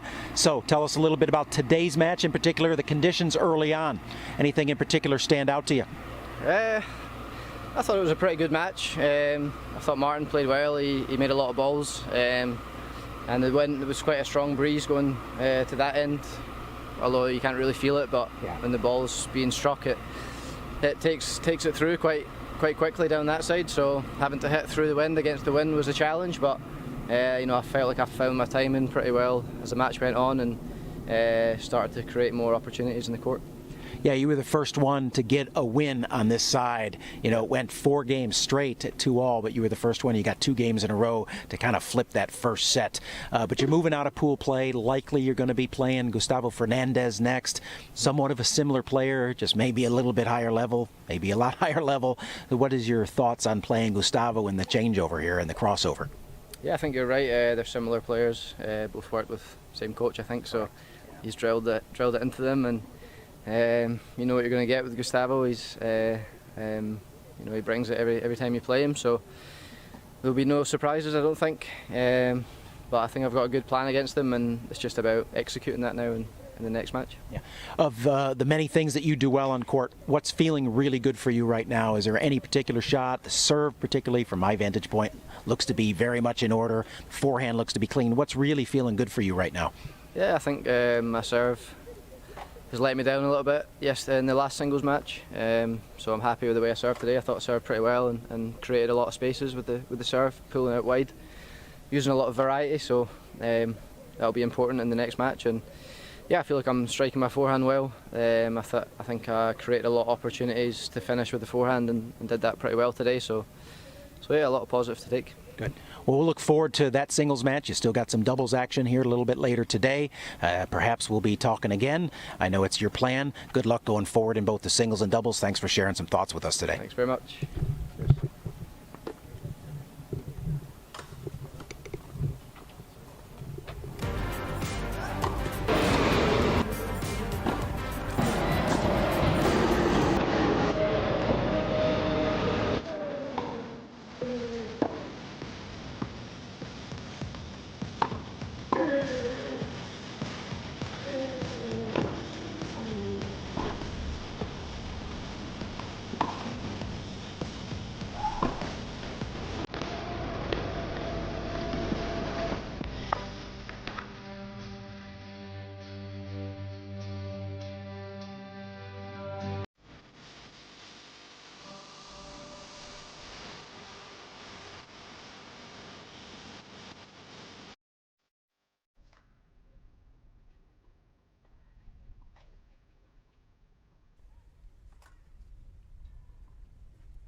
And we're back live on center court as we are about to make our transition into the doubles portion of today's competition. Match number 3 here on center court is a quad round robin doubles match between Americans David Wagner and Nick Taylor and Korean Sung-Young Kim and Japanese player Koji Sugino. There's a quick shot of amazing and legendary doubles team Nick Taylor and David Wagner. We're waiting for Koji Sugino to join us for the coin toss. And then after this coin toss, we will take a quick peek at some times throughout the amazing career of Nick Taylor. These 4 players prepare to play here on center court today. We're going to take a look at some moments from Nick Taylor's amazing career that's been spanning well over 20 years. This tournament marks the end of a historic tennis playing career. Quick shot of the Kim and Sugino partnership. The umpire going through the customary coin toss. And as these players prepare to warm up, it will be a joy to take a look at Nick through the years. He has been a former world #1. He has been a 3-time Paralympic gold medalist with partner David Wagner. He's earned medals in his singles career at the Paralympics as well. There's not much that this guy has not done. For those of you who might not know which one is Nick, he's the one in the yellow. He's the one in the power chair.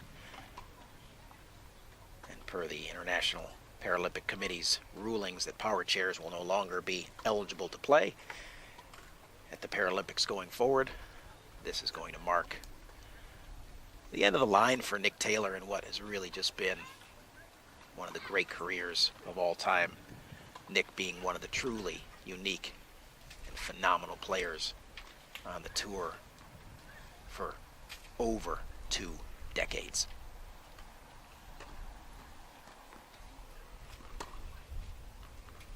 This guy has seen his share of moments on center court.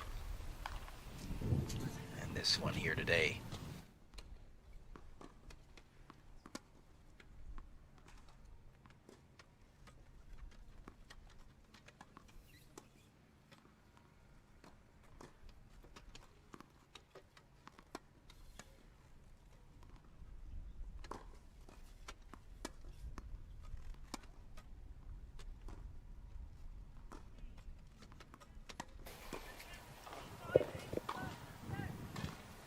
Sorry, can you repeat that one more time? I cut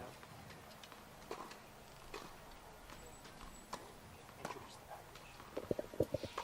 So let's take a quick look at Nick Taylor through the years.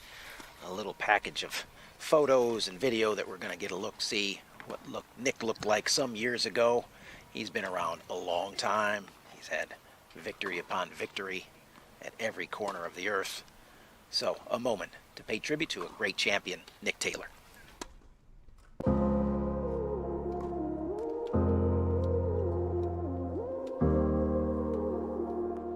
So when I first started playing tennis, the reason I chose it was because I wanted to play a high school sport. Due to the fact that I drive around in a 300-pound piece of metal, that eliminates most sports right off the bat because it would be too dangerous. So it was either tennis or golf. To this day, I can't tell you why I chose tennis. I went out, I started, I realized I honestly couldn't really do it. I figured out that the only way that I was going to get stronger and get enough practice was just hitting against a wall, because nobody wanted to play with me. Who was going to waste that much time playing with me? I mean, I couldn't hit the ball more than 10 feet, so I didn't even really need to go on a tennis court. And so I just, I hit the ball and against the wall, and hours and hours and hours and hours. I remember when I finally got strong enough to hit the ball over the house into the backyard, I thought I was so cool. And I mean, you're talking about hitting a ball, not to hit it over her house would have been hitting the ball from the baseline over the net. I mean, that's it. And I was so proud of myself. Somebody at my school came up to me and they said, "Hey man, there's a wheelchair tennis clinic today at one of the clubs." And I looked at them and I go, "Man, this is come on, there's nothing. The wheelchair tennis doesn't exist." I went to the school library and went and looked in the newspaper and I read it and I was like, huh, wow, the wheelchair tennis clinic. This guy named Randy Snow, who's apparently #1 player in the world, is going to come. All right, maybe I should go. So I went, and that's where I started. You know, and been playing competitively internationally and doing well, you know, really hit the international scene since 2000. And, you know, in some ways it seems like forever ago, and in other ways it seems like yesterday. I don't know if it's really going to hit me. Honestly, I mean, you know, I knew there was going to be some interviews this week, and I knew it was going to start to hit me, and I'd probably start crying, and I may here in a minute. But, you know, I don't really know how to describe it. I mean, I know every athlete that, you know, has been playing for a long time has gone through it. But, you know, to think that the kid hitting against the garage door, I mean, I didn't even know what I was doing. Where it's taken me is, I don't know how to explain it. You know, the Masters is right up there, you know. I mean, for me, you know, the Paralympics are probably the biggest, and the Grand Slams. And after that, World Team Cup, Masters, you know, that it's right there. I believe David and I have won it 11 times. But, you know, being that it is the year-end pinnacle tournament, yeah, I mean, it means a lot to be the record holder for that, for sure. A lot of people around me don't believe me. They don't believe me I'm actually retiring. Family included. They're like, yeah, no, you're not actually quitting. And I'm like, yes, I actually am. It's time. You know, they're like, well, you'll still go play like a couple tournaments for fun, some USTA tournaments or stuff. No, I won't. I saw the writing on the wall a couple of years ago that tennis was getting close. And so I picked up another sport. And I'm now on the U.S. national team for bocce. To my wheelchair tennis friends, coaches, you know, from around the world, you know, you haven't completely got rid of me yet. The goal is that you'll see me in Paris, just on a different court. And I'll, you know, come over and say hi to tennis as well. But you know, my goal is to qualify for bocce in 2024.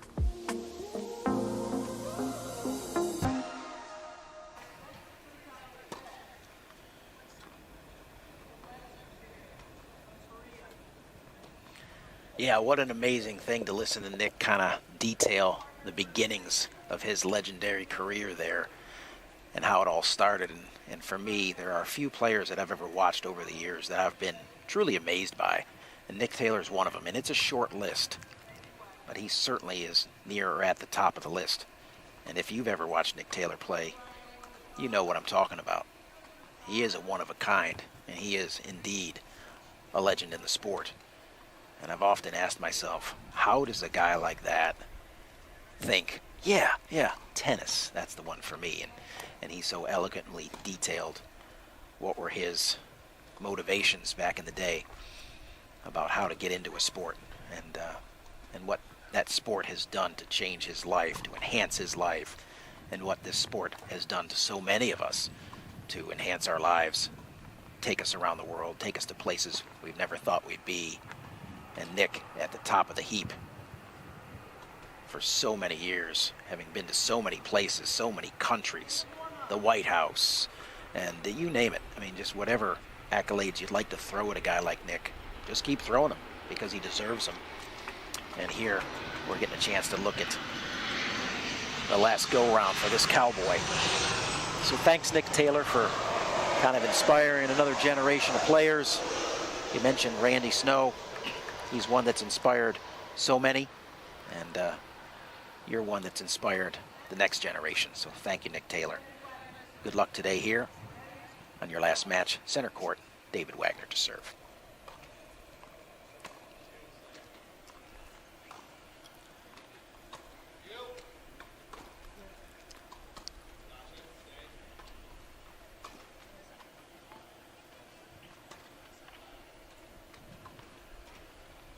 And it's Kim up and over the head of Taylor there for point number one. Potentially see a lot of that again today, depending on the conditions. We've detailed them pretty heavily in the course of the last couple of matches, what the wind is doing, how it's affecting play on center court here today. Going to see a pretty diverse example. Seguino, typically pretty hard-hitting left-hander. Kim, a lot of looping balls, does a nice job of keeping a lot of balls in play. Kind of the soft serve expert of the duo. Seguino, the finisher. That drop shot there will finish as David Wagner takes very little time in figuring out what advantages exist over here on the wind in your face side.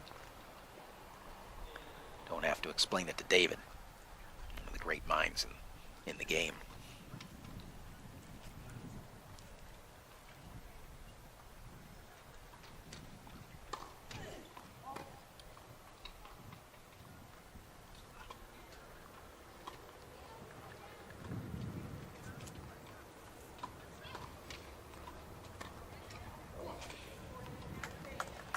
Good start here by Wagner and Taylor as they get out to the 40-15 lead.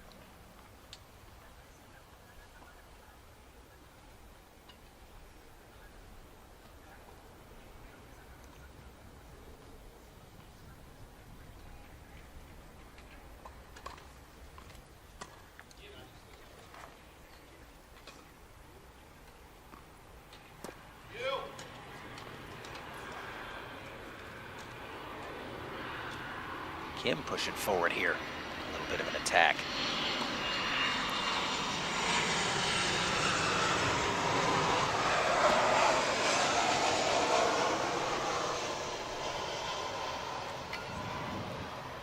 That's going to fly a little bit too much in a...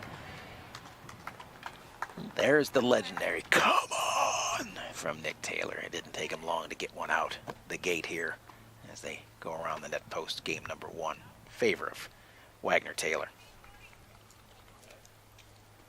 Nobody lets the "come on" roar out any louder or any bigger than Nick Taylor.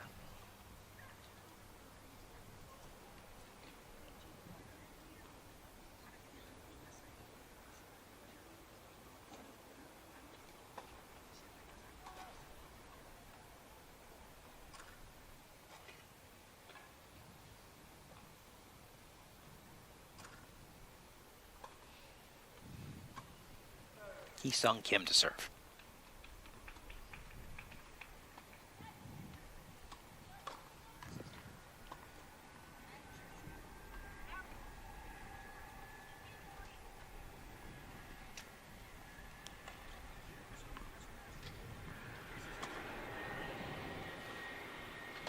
And it won't take long for Nick Taylor to get that forehand dialed in here on the wind-aided side. He will eat up that baseline today when given the opportunities.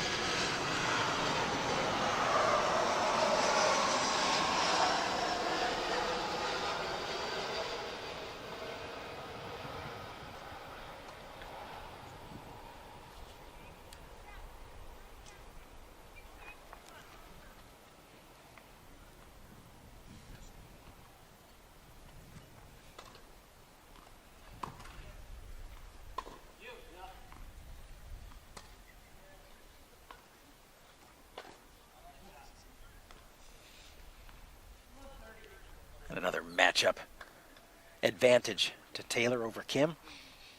Just that quickly, it's 30-love, Wagner Taylor.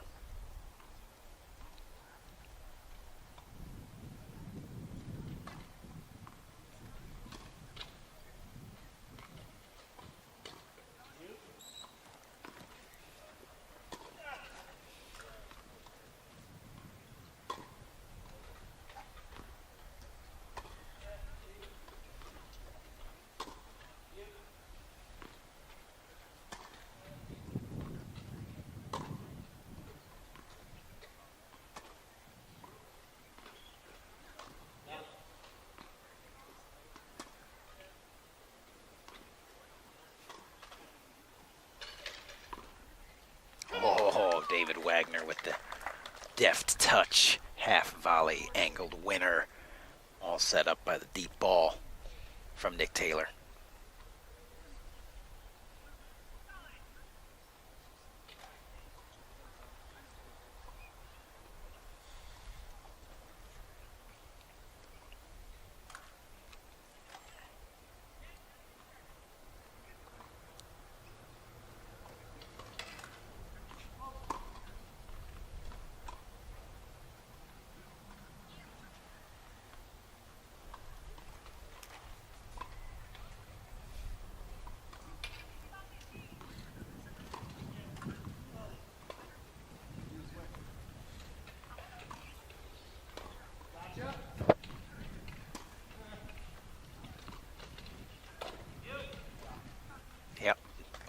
there.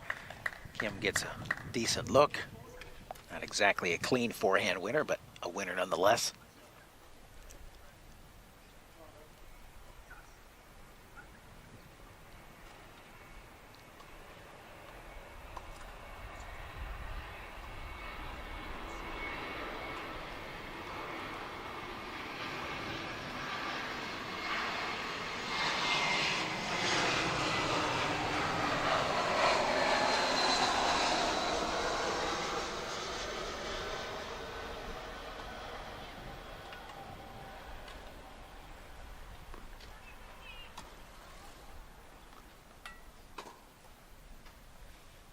That's gonna go wide there. It's a quick 2-love to lead for Taylor Wagner.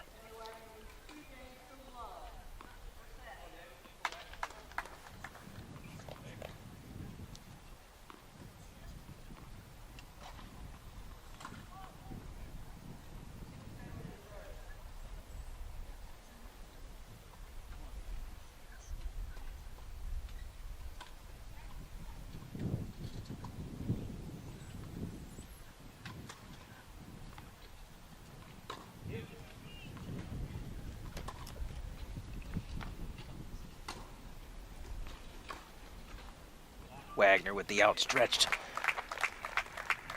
forehand winner there.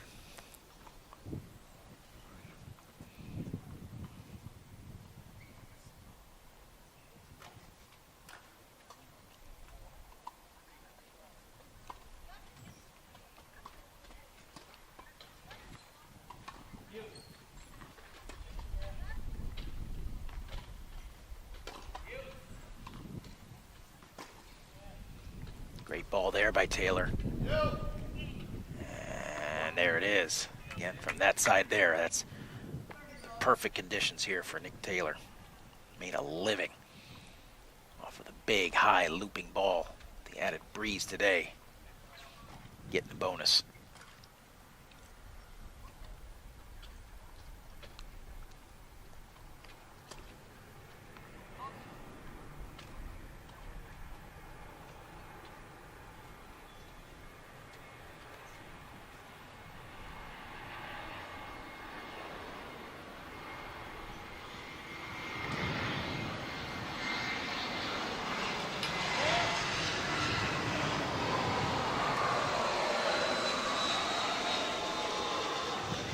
You want some more? Nick says, here you go. I got more. I got this all day. Taylor Wagner in command. The early going here. Up 2 games to love and 40 love on the Taylor serve.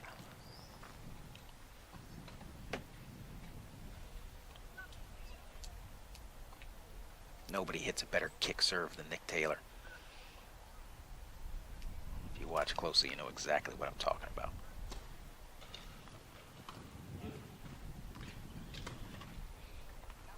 Taylor going for the pass. Not a bad time to make a rip at it. Gives one back, but still in command here at 40-15.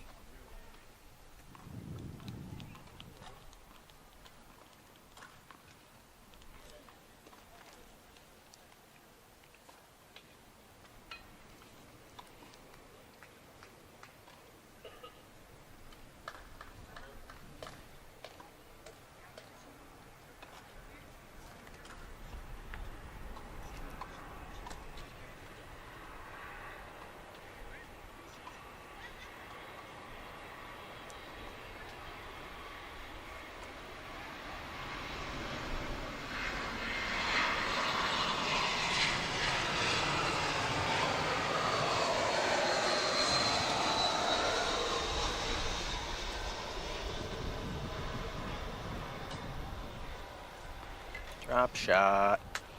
Look at the old 1-2 punch by the veterans here. Push him back. David comes in, cuts it off, drops it in like clockwork. So, nothing they can do. Seguino and Kim coming to the changeover. Down. Love 3. See if they can get a little bit going here from the wind-aided side. Didn't take advantage of that in game number 1. Now they find themselves in a pretty significant hole.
And there's Seguino for the first time today, getting a chance to impose himself a little bit. You see what he's capable of doing.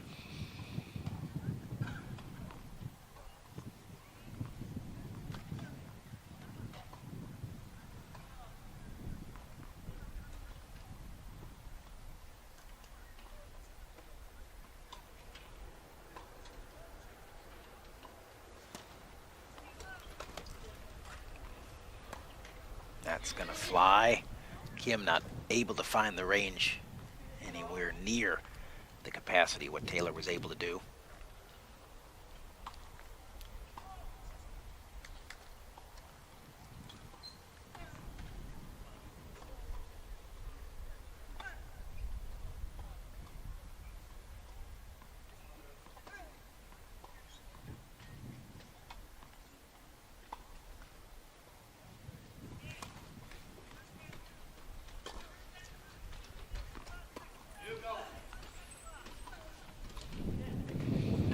Once again, David Wagner.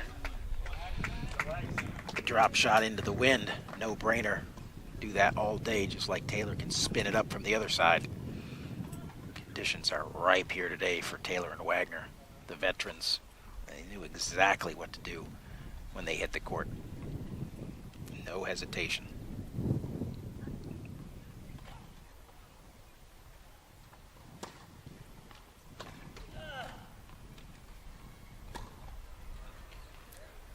And too much right there. Ball passes through Taylor pretty easily, gets things back to 30 all.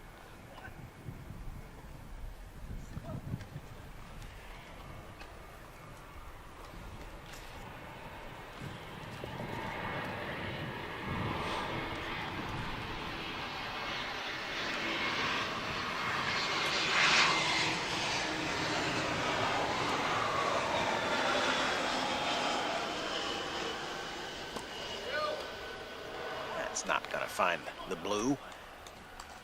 And a break chance just like that for 4-love.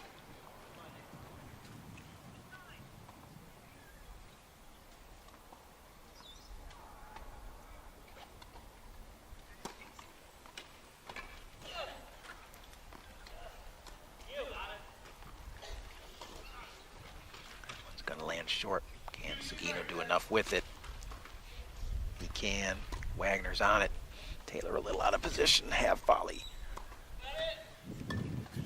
Nick sticking the volley. David throwing it up, trying to buy the time. Finds the baseline. Everything reset.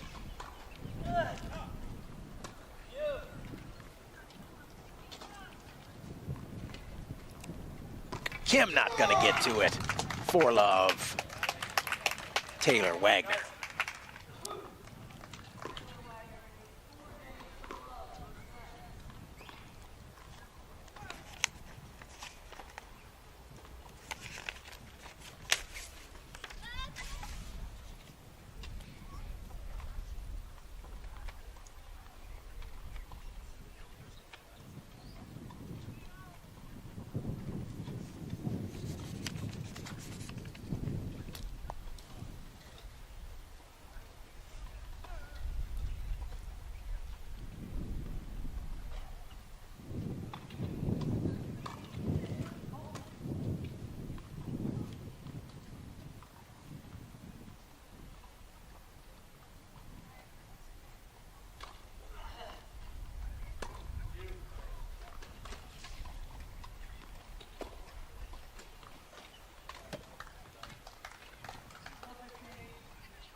Taylor, just too much, too good today.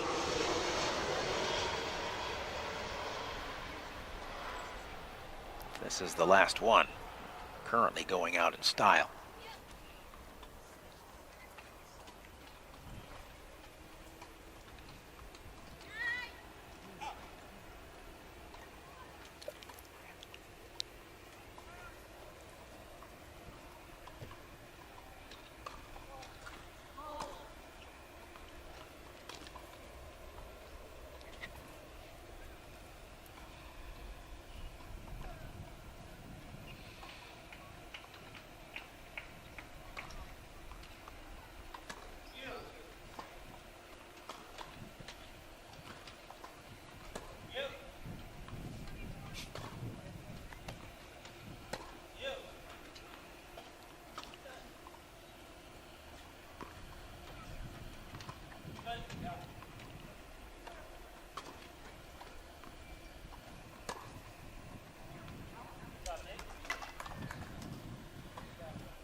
Another drop. Kim out of position again, hasn't figured that out when it's on Wagner's racket. Might not want to be sitting on the back fence. That's when things are on the Taylor racket. Those guys couldn't be any more different, so time to get a little bit more focused up, Mr. Kim.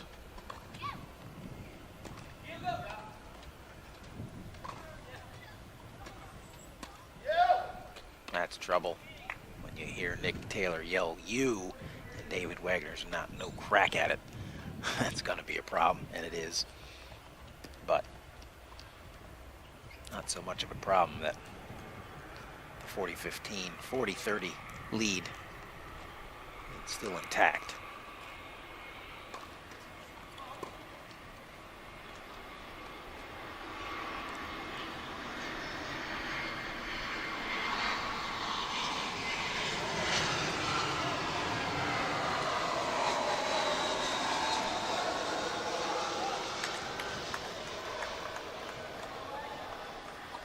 Like a buzzsaw, it's Taylor and Wagner out to a 5-love lead here, opening set.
Seguino looking to get on the board here, maybe make a little something happen before set one is in the books. Maybe get a little something going here that might propel them into set number 2 and beyond. Seen not much. I was almost going to say nothing from them, but that wouldn't be true. It's been not much. A nice serve there by Kim to start it off. Backs it up with another one. Guy's on fire. 2 aces in a row.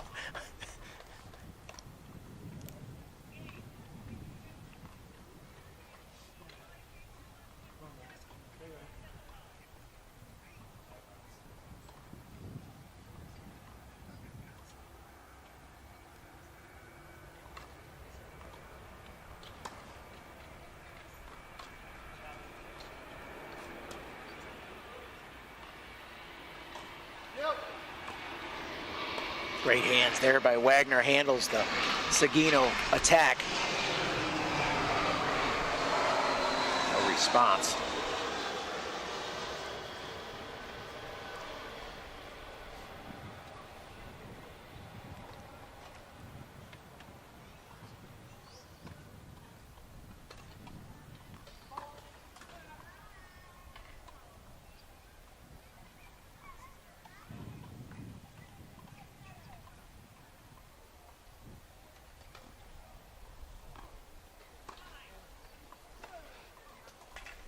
Great job there by David Wagner.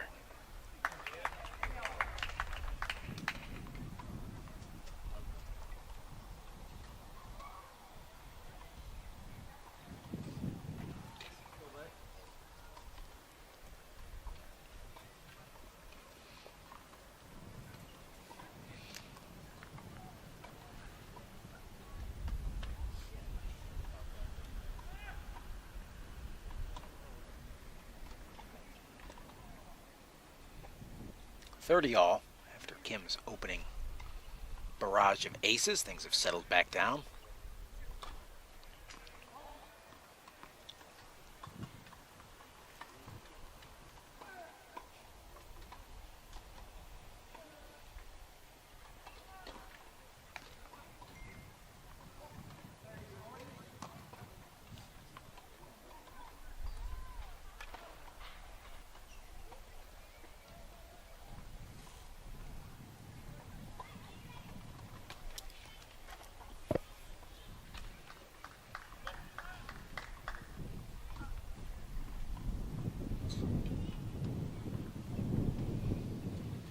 Taylor Wagner a point away here from a clean 6-0 opening set.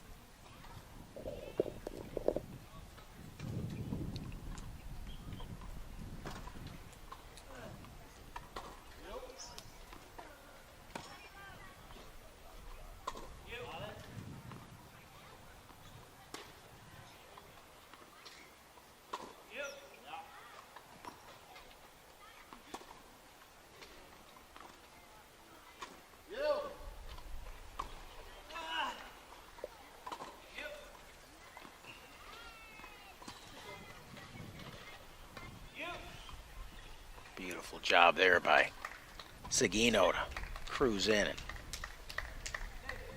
show off some nice hands for the drop winner here. Great speed, great job. Angles that ball off the court, gets things back to deuce.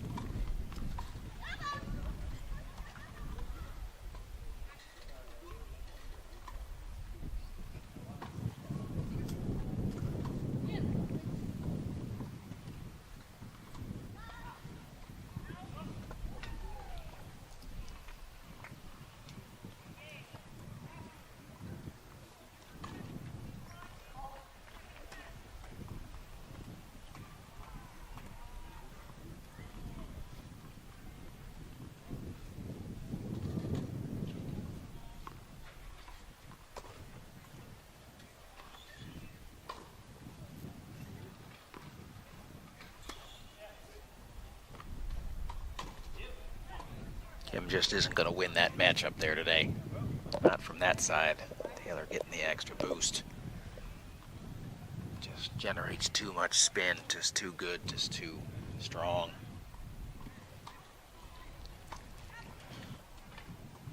And another set point for Taylor and Wagner.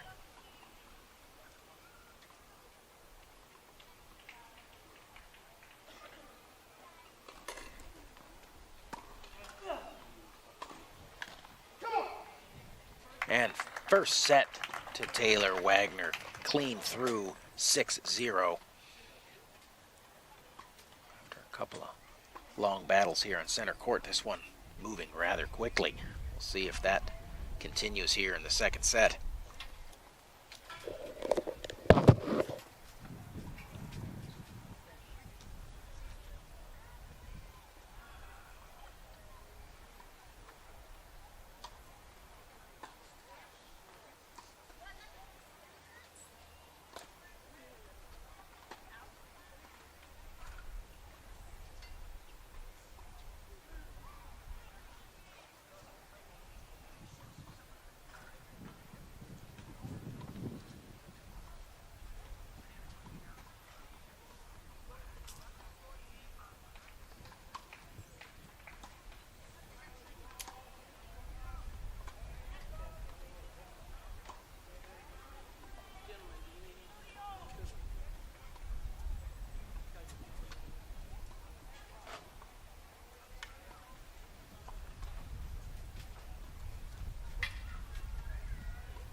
once again finding the range. Seguino there. Wagner for the finish.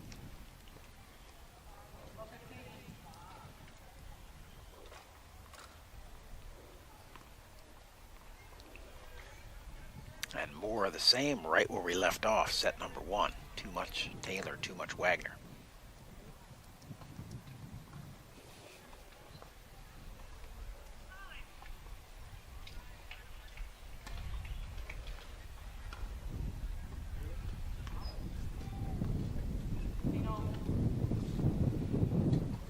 Seemingly disinterested and lethargic, unenergetic Kim and Seguino here today.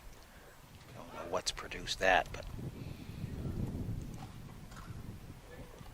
they have yet to bring much to the table.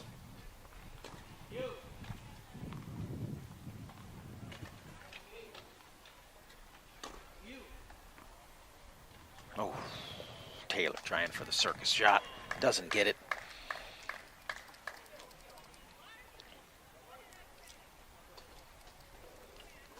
At least a little smile and some energy coming from Kim and Seguino after that one. They're going to have to start stringing a few things together here, get on the board. Yet to get through on Taylor and Wagner. Seguino onto the body of Taylor. A couple points in a row here.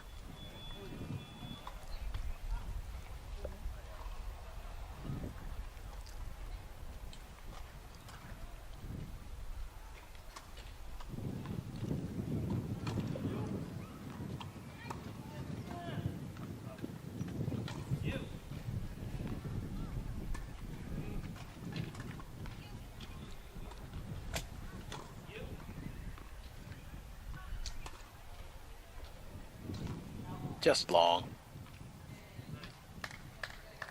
And there it is, a slight little change, couple of decent shots, a little bit more energy, and it's Kim and Seguino on the board. Let's see if they can build off that, get some momentum going.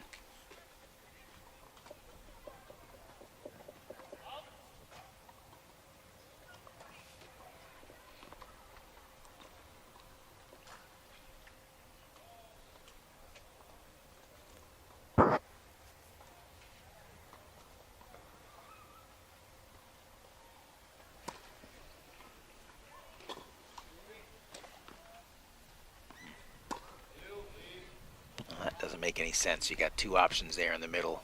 Why not Seguino's forehand versus Kim's?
It's gonna stay in.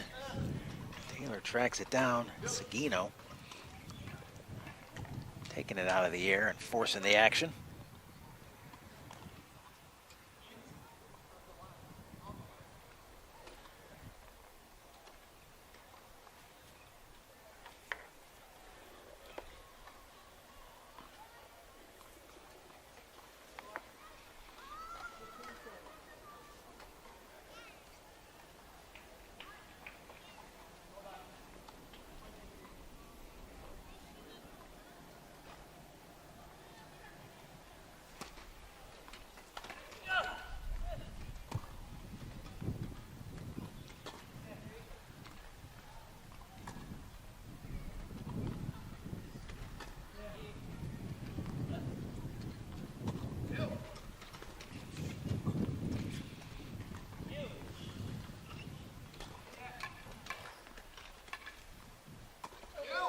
Kim up and over, and that's trouble. Too good, dialed in there.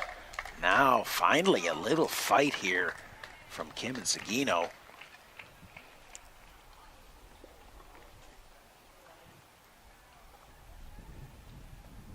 Energy's finally kicking in, whether it's lunch or that late afternoon espresso. Not sure what it is, but finally seeing a glimpse of a little bit of what they're capable of. They've had some good outings here so far in the competition, but the first set was not one of them.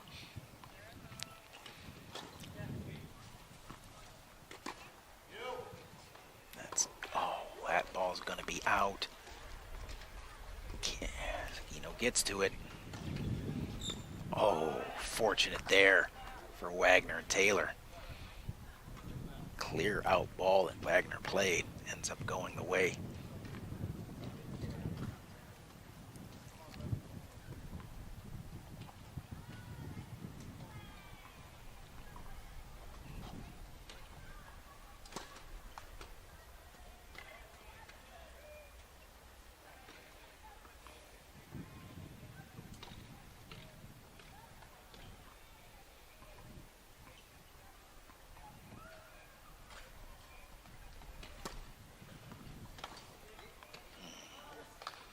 Serve into the body, gets in on top of Wagner. Forces the return to serve error. Gets us back to deuce.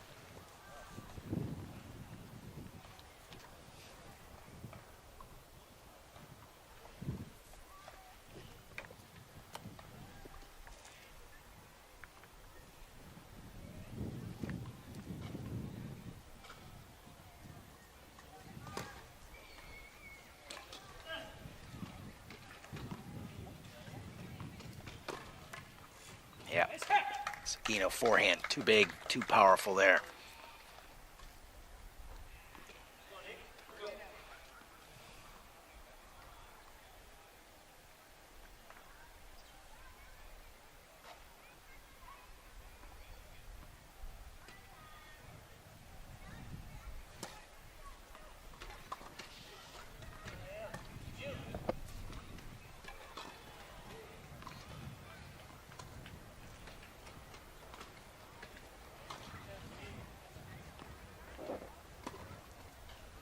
Wagner should, oh, not there.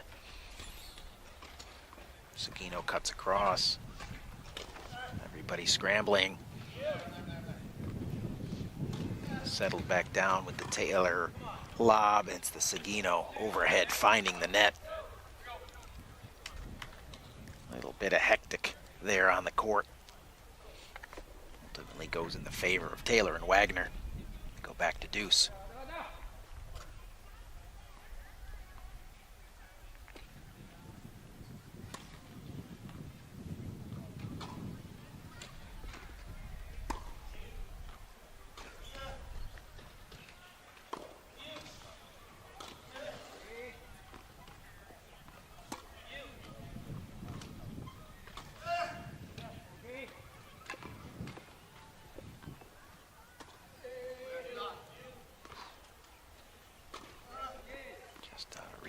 Wagner.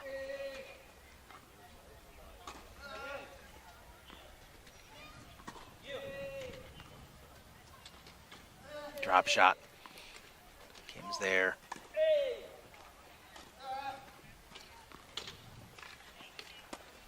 Oh, that's not a good choice by Seguino. In there. Gets punished for it by David Wagner.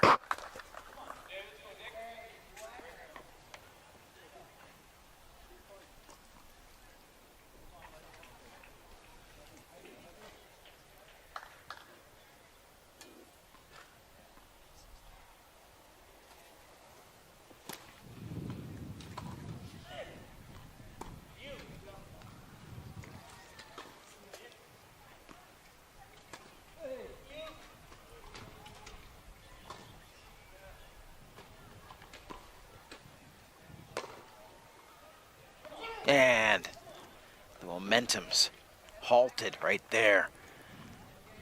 Seguino and Kim not able to capitalize and get out 2-0 here. Level things at 1-1. Quality starting to rise. Points becoming a little bit more intense.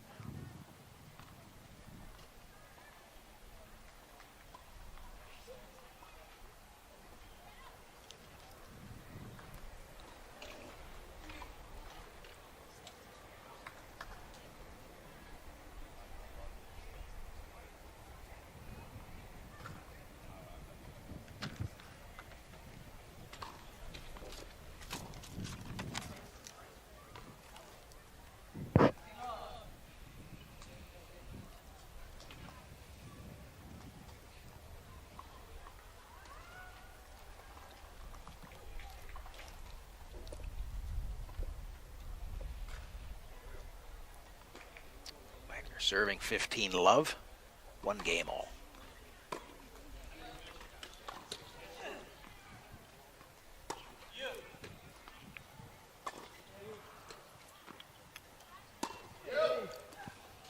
Wagner off the tip of the racket. Can't answer.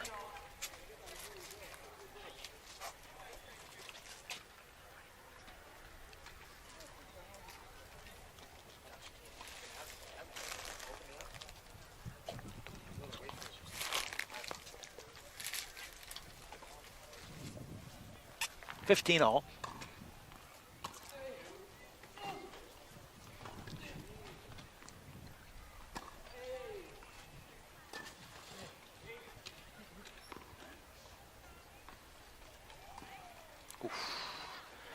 Kim puts a little time in on the chair there.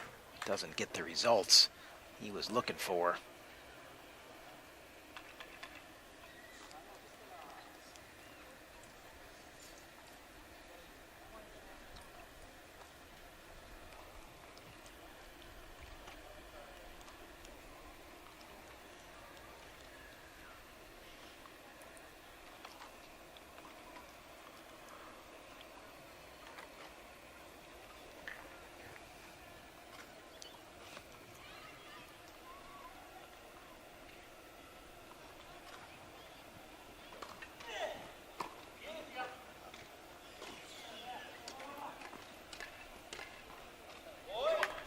Nice shot there. Nick Taylor continues to be strong here today.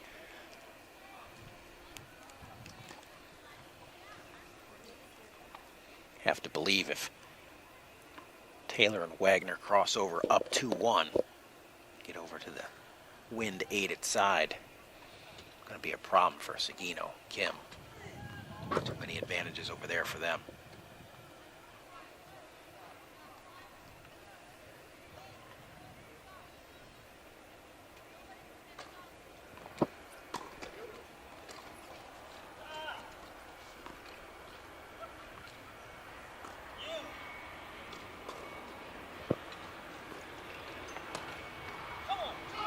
There they are, 2-1 on the changeover.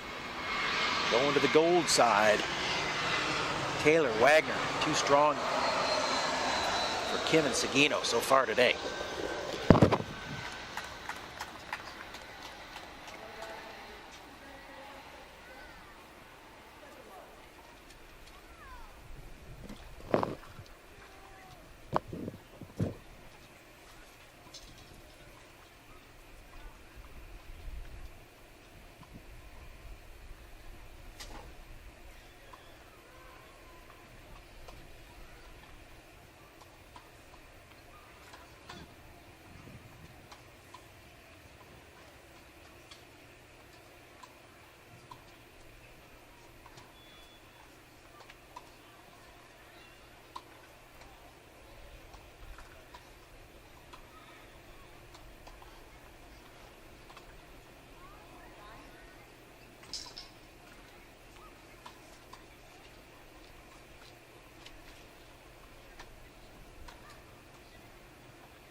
Seems like kind of get after it time here for Kim and Seguino. Like now or never. Hang in this thing right here, right now, or 2 games to Taylor Wagner right now. Pretty much done.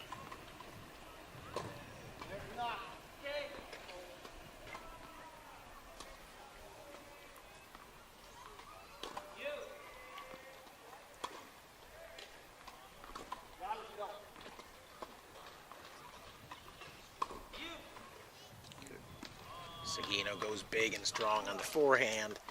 Point 1 to Kim and Seguino.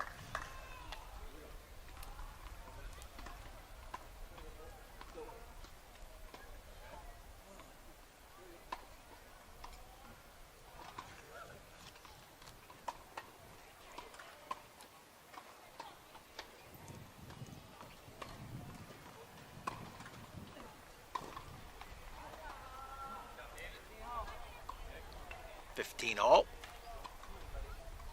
Kim Air gets things back to even here.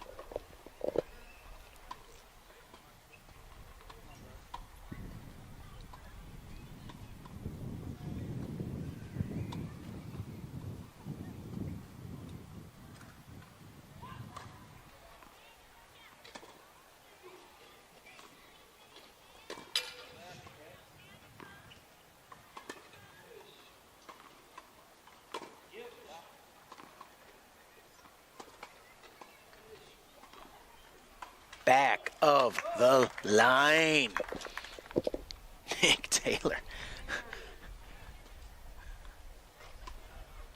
Kind of got the laser guided Wilson tennis ball today, just dropping wherever he pleases.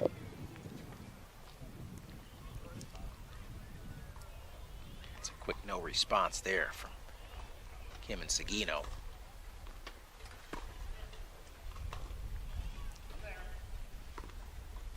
Taylor with a chance to do some damage.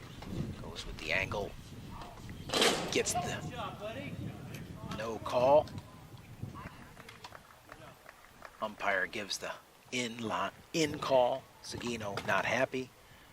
Sacrificed the knees into the wall and loses the point. Kim wants to show it, but no marks on the hard court.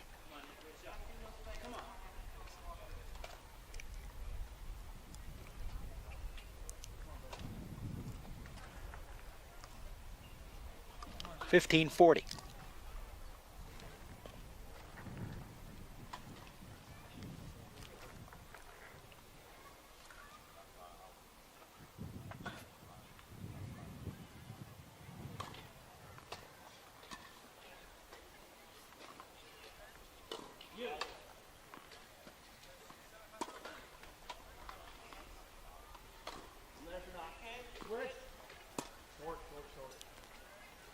Gonna make it.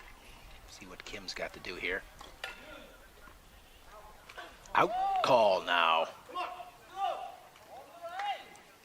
Kim wants to argue that one was on the line. The other one not on the line. This one on the line. And it's game Taylor Wagner.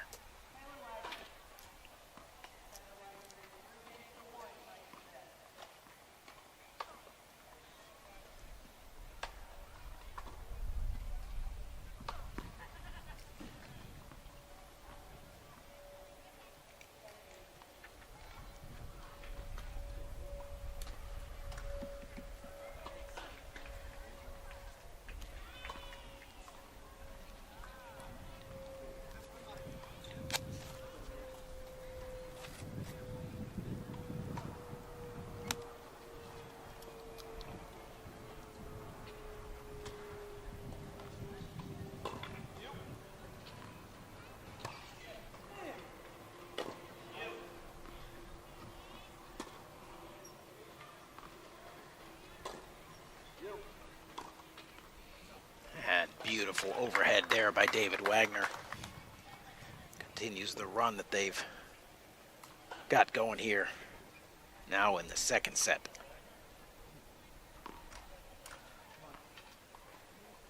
No resistance at all in the first. Slight resistance here in the second. Ultimately, same outcome. And Seguino sends that one well long.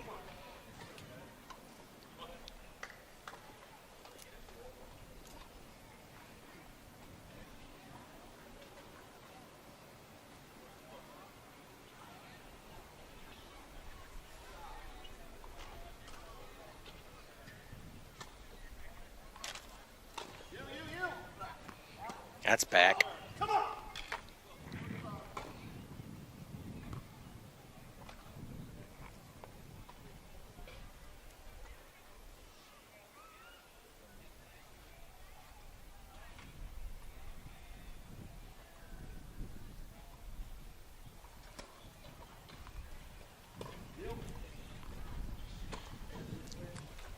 And that one just floats long there off the racket of David Wagner, 40-15.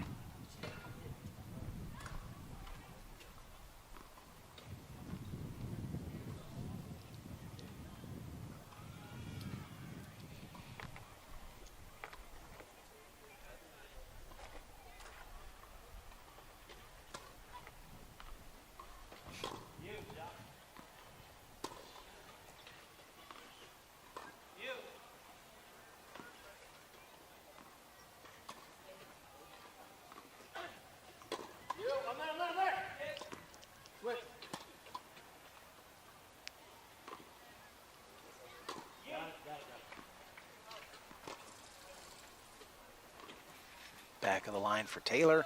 Drop shot for Wagner. Kim, not there.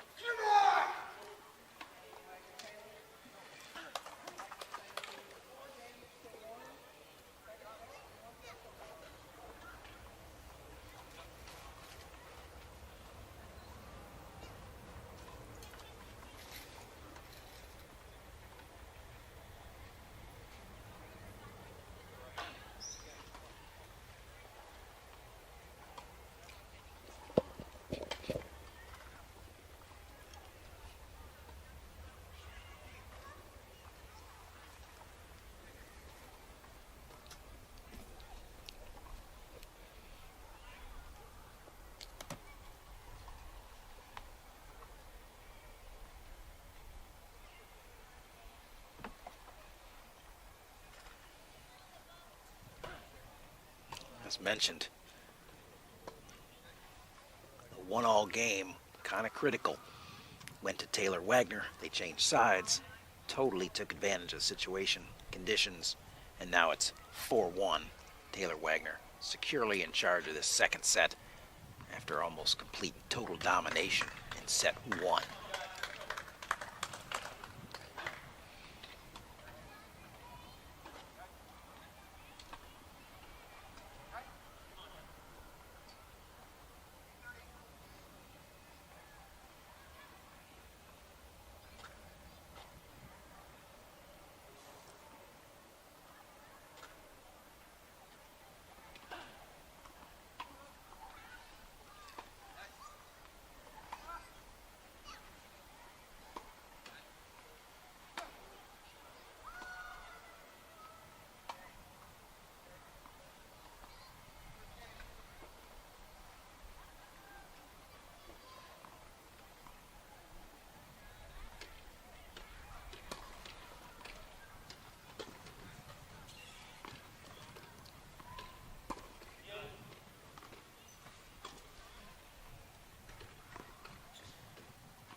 That's trouble there. Too good by Koji Sugino.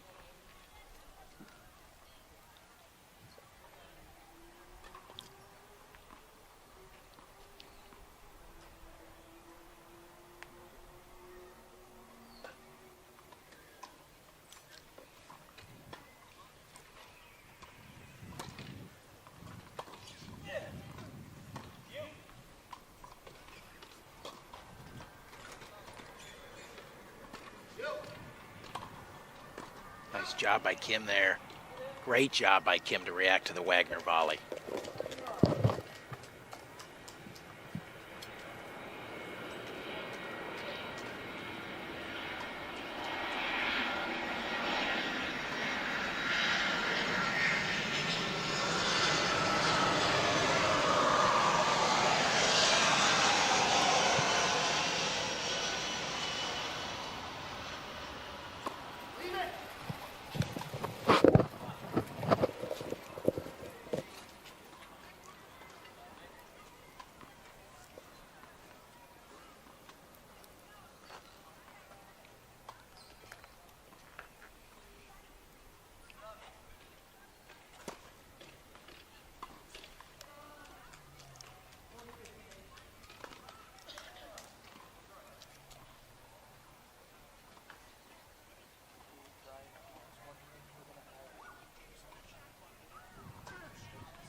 Big action there off the Sugino racket. And they get back on the board with their second game here, the second set.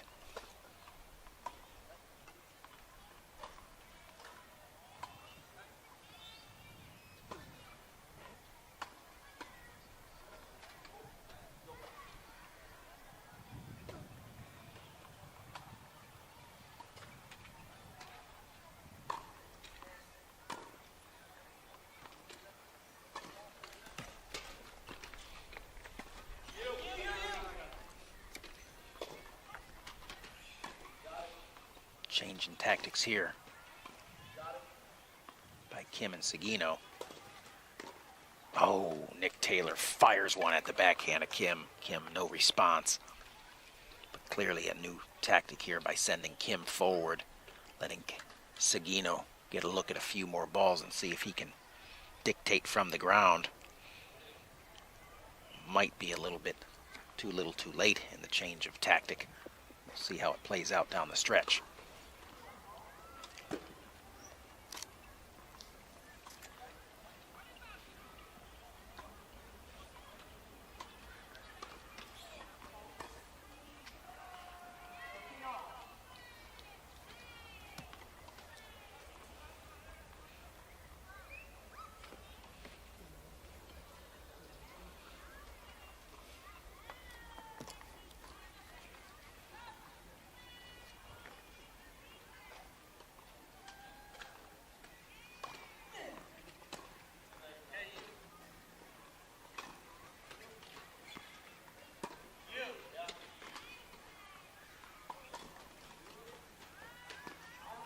Just back. Certainly the change in tactic has disrupted the Taylor-Wagner game. Certainly a whole different approach there. Needing to avoid a Kim tight on the net. Seguino roaming.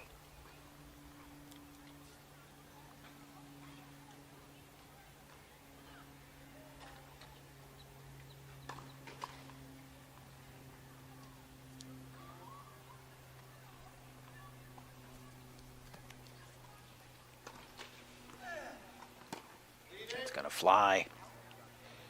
And we'll go to 30 all.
Kim doing a nice job at net there. And now 4-3, but Taylor-Wagner going to the gold side. And we'll see if that continues to be the right combination to produce a closeout here in the second, or if the change of tactics between Seguino and Kim will be the difference. Was it the side or was it the tactic? We'll find out soon enough.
Taylor firing away. Kim not able to control that ball. Get it down and in. And it's a quick 30 love to Wagner Taylor.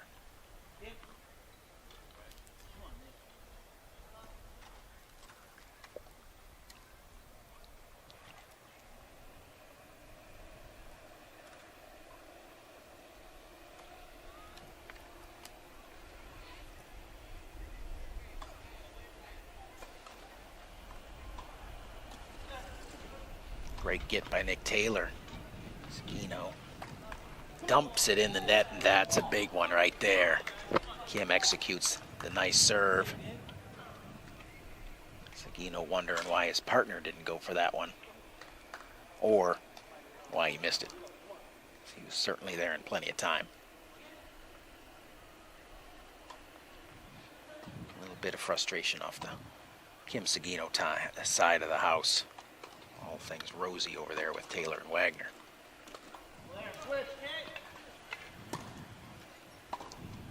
Kim sticking some volleys, doing a nice job.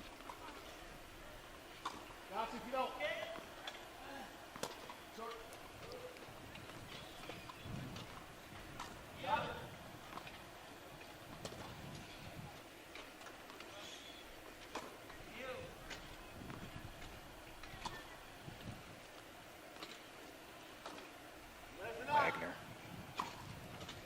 Too good there by David Wagner, and it's a come on from him this time. Beats Taylor to the punch, and it's 5-3. Wagner Taylor with a chance for Nick Taylor to serve it out.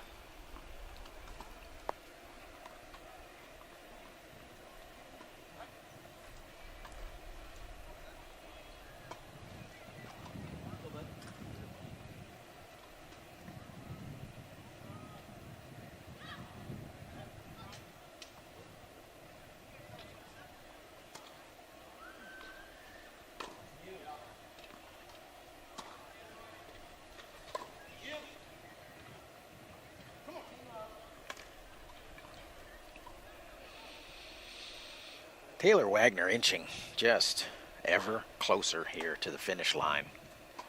The change in tactics between Kim and Seguino just a little too late. Looked to be the right approach, but just can't get enough reps in now down the stretch. Let's see here. They can continue to dig in. Margins are getting smaller.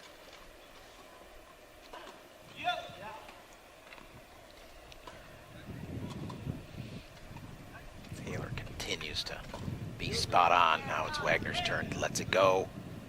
Great communication.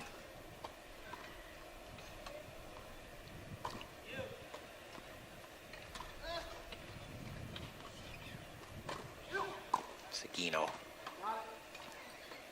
fires the bullet at Wagner. Wagner responds. One of the better points of the match. Seguino. Nice job at tracking things down.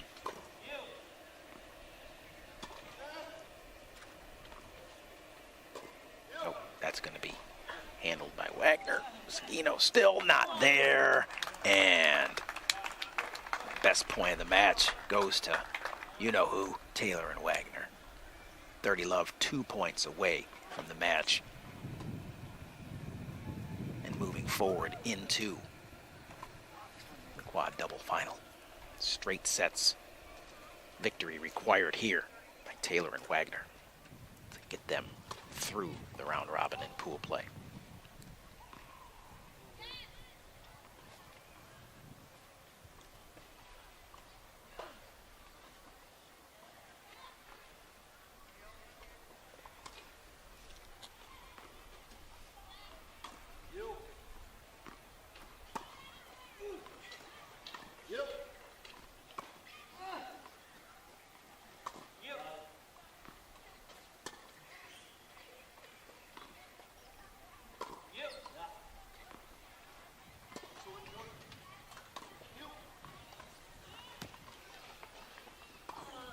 Oh, great get by Seguino, but now it's triple match point. Nick Taylor, David Wagner. One more time.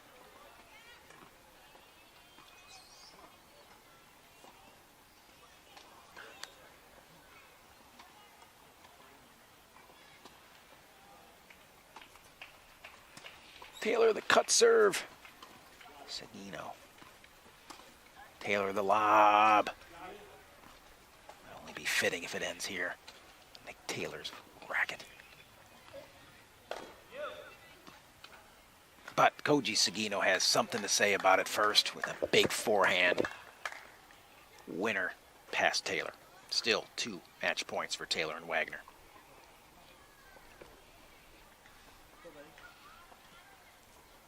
Stay with us for a post-match ceremony on court, followed by men's doubles semifinal.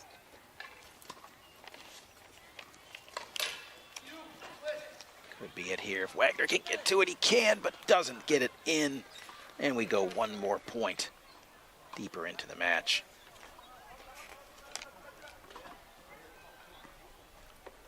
The great men's doubles coming up.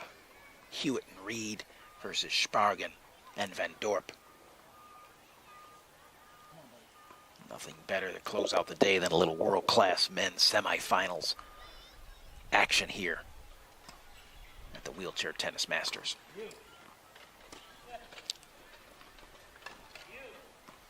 And the fight continues with Kim and Seguino roaring back here from love 40 to even things up at deuce. Keep their chances alive.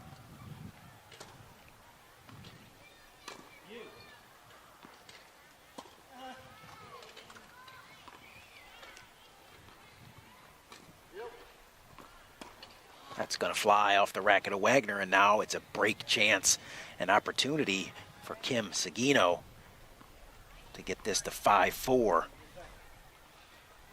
Flip sides with Seguino serving. Things could get interesting.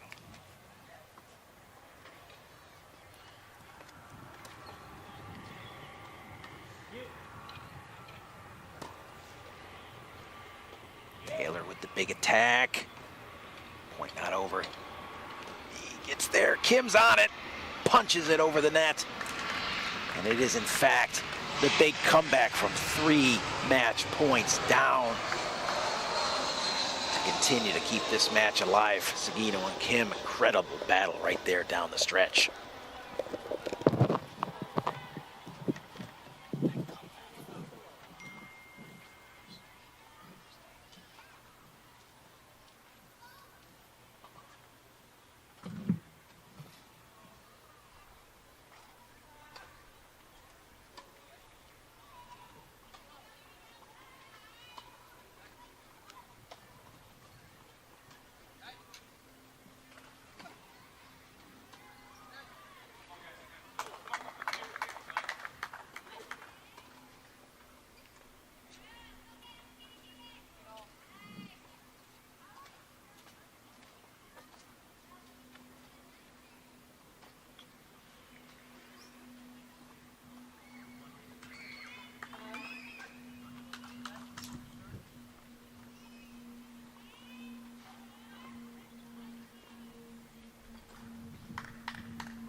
Seemed like just moments ago it was Taylor Wagner with 3 match points, and now it's Seguino and Kim on the gold side serving to even things up. 5 games all here in the second set. New strategy employed, seemingly paying off a little bit.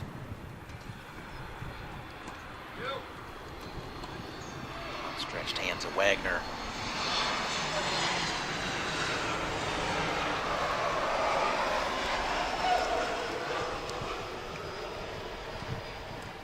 That one's going to be too good. Wagner able to cover a couple times, but not do enough. And now Seguino change of tactic. Seguino not seeing almost any balls in the whole first set. Now, by sending Kim forward, he's getting a look at everything, every point. Kim doing his job, doing enough up there at net with the volleys when given the chance. Great return there by David Wagner. Evens the score here at 15-all.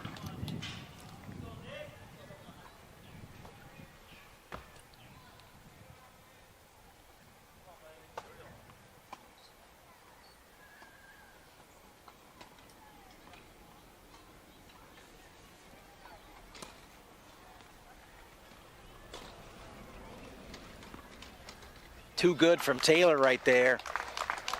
He's like, I'll take this into my own hands.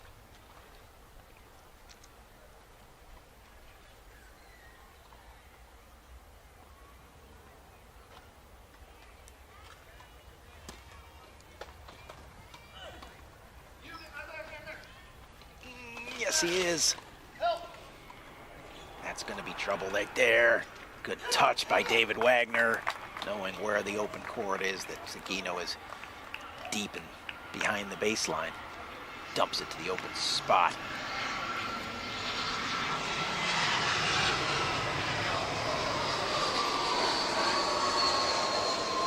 And now, once again, just like that, 2 match points. Match point number 4 right now for Taylor Wagner. And you know Nick Taylor's going to look and do some damage right here.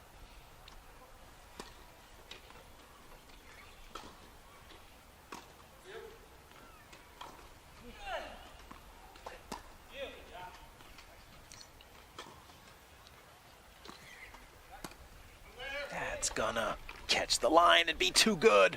1 more match point erased. That's 4.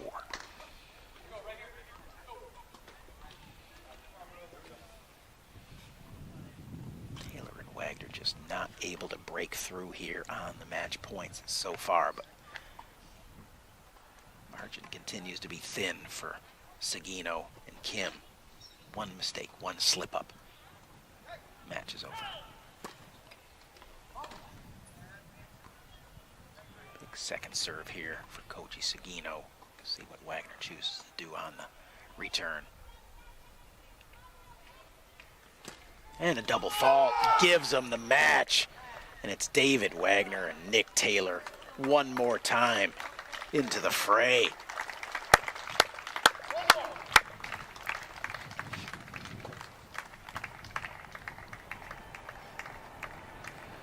Congratulations to David Wagner and Nick Taylor. Great victory here. Great shot of Nick Taylor. 6-0, 6-4. It got interesting in the second, but ultimately they pulled it out, got the job done. Just to add another W to their long list of wins over the years. Like I said, stay tuned for a nice on-court presentation here. Continued celebration of the career of Nick Taylor.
want me to zoom in a little more?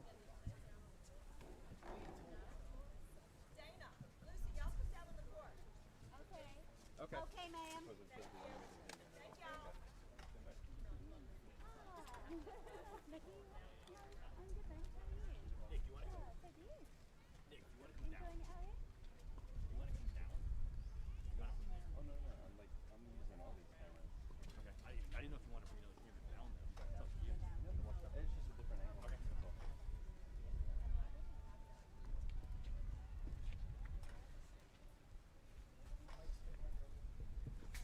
Nick, that's a hot camera, right? This one's hot. That's our main camera right there.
So Nick, this is all about you right here, obviously. But where do we begin? First, on behalf of the USTA, I would like to say congratulations on what has been a Hall of Fame career. We could not have scripted it better for you to end your professional tennis journey on home soil at the NEC Masters with your doubles partner David Wagner. You two will go down as the greatest Team USA wheelchair doubles team, winning 3 consecutive gold medals as well as silver over 4 Paralympic Games. Nick, you started playing tennis at the age of 14, and your tennis career spanned over 30 years. Does that say how old you are? Yeah. Okay. Let's see. You're a former #1 in both singles and doubles, an 11-time Grand Slam champion, 5-time Paralympic medalist, and owner of a record 11 titles at the Doubles Masters with David. For your career, you end with a total of 812 wins, combined in singles, 383, and doubles, 429, which I think that's just gone to 430 today. You will always be known for the unusual kick serves that you've perfected over the years by tossing the ball with your foot while having the racket in your hand. As much as you've accomplished on the court, the same can be said for off the court too. You have a bachelor's and master's degree from Wichita State University. You've been involved with the school's varsity men's team for more than 15 years, first as an intern, later as a volunteer coach, and now as its director of operations. In recent years, you have mentored Casey Ratzlaff, who picked up tennis at the age of 12 at one of the Wichita Adaptive Sport Camps and helped him qualify for his first Paralympic Games this year. You're the tournament director at the 25,000 ITF World Tennis Tour event held in Wichita. I could go on and on about all of your USTA committees, boards, and organizations that you're part of. I'm not sure that you have any downtime, and don't expect any more either coming forwards. Again, on behalf of the USTA, I want to say thank you for all you have done for the sport of wheelchair tennis, especially as an advocate for your colleagues on the tour, and from everything I outlined. It will continue to grow as the sport continues to grow. Most importantly, I'm going to miss the friendship we've established over the years on the tour. But let's give it up once again for one of the all-time greats, Nick Taylor. Yeah! You want to say something? Yeah. I'll try to get a few words out before I start crying.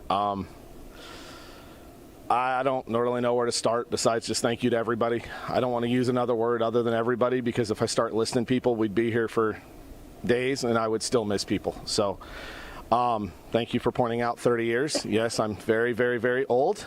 I feel very old right now after that match. I think we have one more in us. I believe that put us in the final, but I'm not 100% sure on that. Thank you all so much for this, and for the last 30 years. It's, more than I ever would have imagined. Thanks.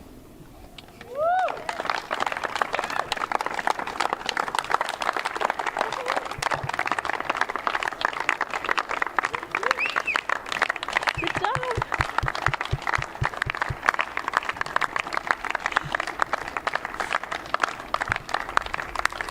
Woo. You can cut the cake in there. Okay. Is that okay? I'll cut it for you, yeah. Okay.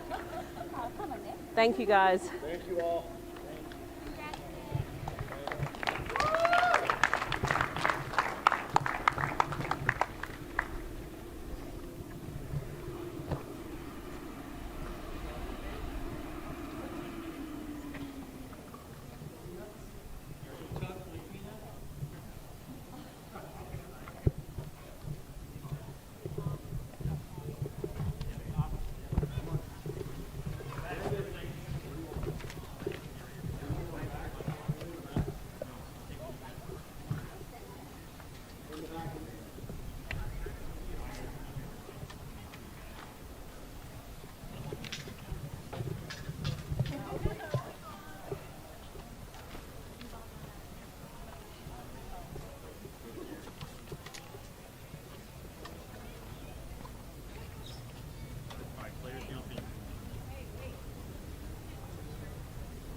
Can't miss from there. Yeah, I'll go short and I'll go get it. I need to sit out, it's just fun.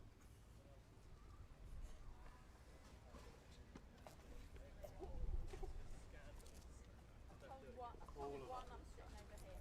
Is he coming as well? Don't know. Yeah, I might get a shake on it. I think I might struggle. Victor Moses has just scored the start that one.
Welcome back to our coverage of the Wheelchair Tennis Masters, live from center court here at the United States Tennis Association National Campus. It's men's doubles semifinal action in the Uniqlo wheelchair doubles tournament. And it is going to be a good one. Number one in the world, Alfie Hewitt and Gordon Reed versus up-and-comers Ruben Spargen from the Netherlands, Jeff van Dorp from Belgium. And these guys can bring it. These young lads have been coming up the rankings slowly but surely. But can they take out the world number ones, Hewitt and Reed? A little bit of history with these four, but we're going to throw it all out the window because right now everybody's playing at the highest level. And it's a good look at the men's doubles knockout right now in the other semifinal. Behind me, it's Stefan Uday, Nico Pfeiffer, number 2 in the world, defending gold medalists from both Rio and Tokyo, taking on the Dutch pairing of Tom Egbrink and Mikkel Scheffers. And it's Uday Pfeiffer, a slight advantage, up 1 set to love in that semifinal action. But we'll keep the focus here on center court. We'll keep updates coming as they're provided, but right now it is world number 1, Hewitt and Reed, who we've seen a lot of so far in this tournament. And good for us because they're fun to watch, and they are dynamic, and they bring a lot to the table.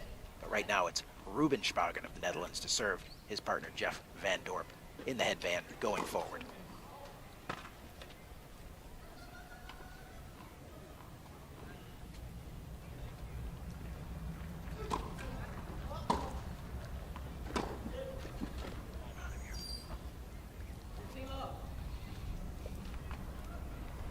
Quick 15 love. Good look there at Spargen and van Dorp.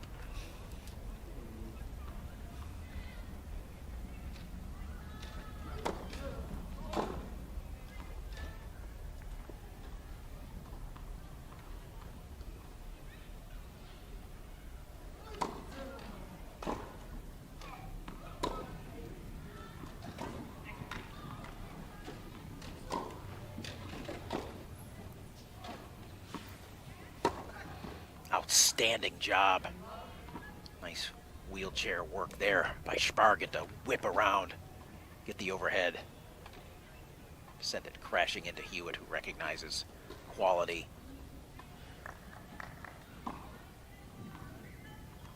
When he sees it, he's provided enough of it in his day, respects it when it comes his way, even from another player.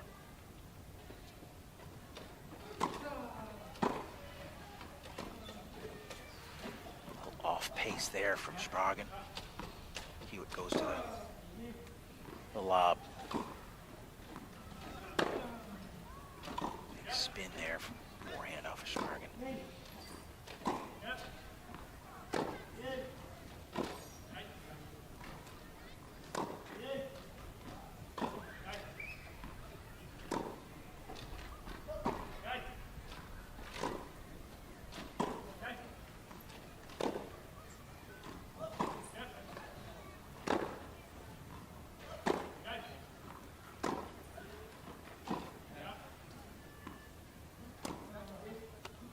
Settles it back down again.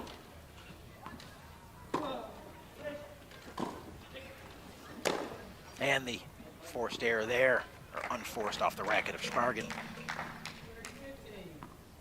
Gets us to 30-15, third point in, but you can see what the quality is going to look like here today, and in the early going, it's already at a high level.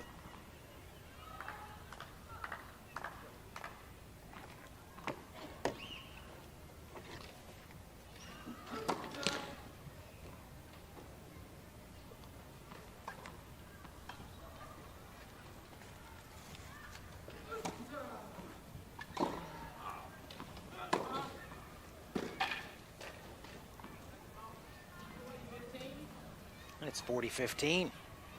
Good start to the journey for Spargen and van Dorp.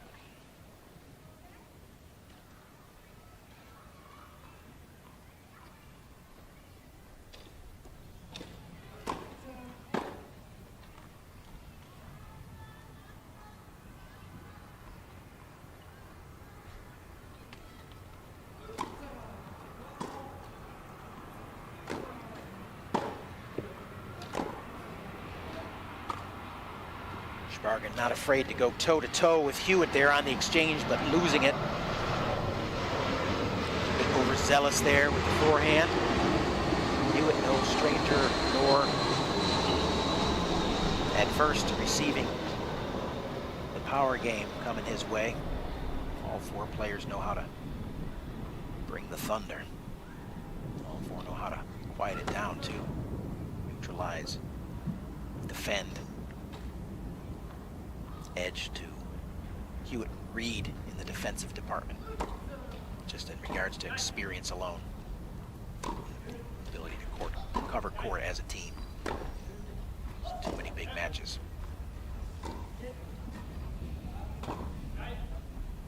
Great job there by Reed.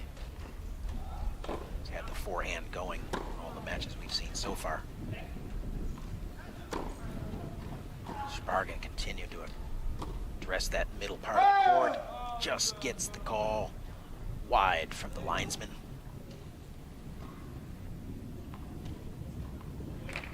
Kind of what it has to be to win a point against Hewitt and Reed sometimes. That good. Margin is small. Here we are in the opening game. Deuce on the Spargan serve.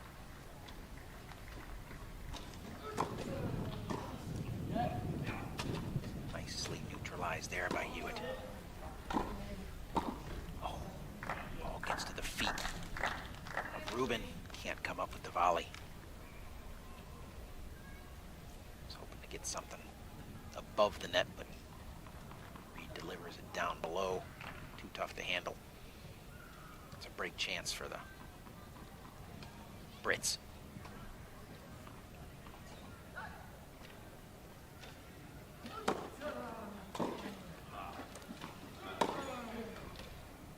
Winner through the middle as Spargan continues to pound there.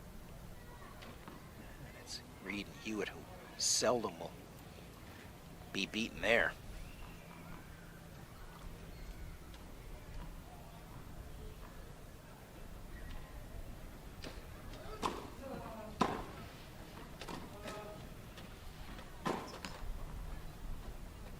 Hewitt with the air in the net. Another chance for Spargan. Van Dorp to hold.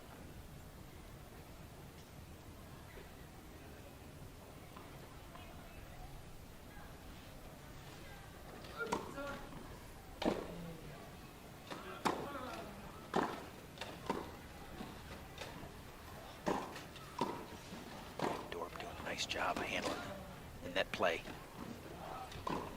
And it's the air off the racket of Reed. That gives game number one to the young guns. 20-year-old Jeff Van Dorp, 22-year-old Ruben Spargan on the board first.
Alfie Hewitt to serve. Back in action.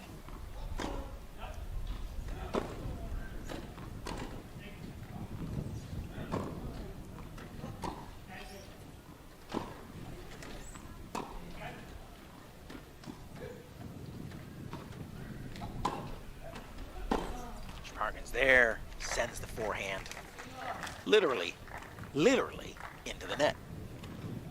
Stays there behind the center strap.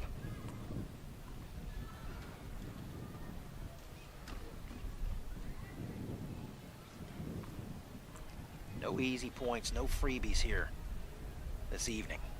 Everything to be earned. One team who's won about everything there is to win. Wheelchair tennis doubles up against one team who's hungry to get on the board for a potential first ever Masters title if they could win that at the combined age of 42. 22-year-old and 20-year-old. They'd have a bright future together as a doubles team.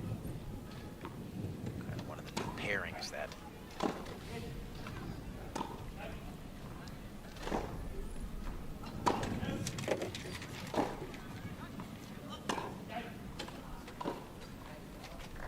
another error there off the rackets of Van Dorp and Spargen. Puts it at 30-love for Hewitt Reed.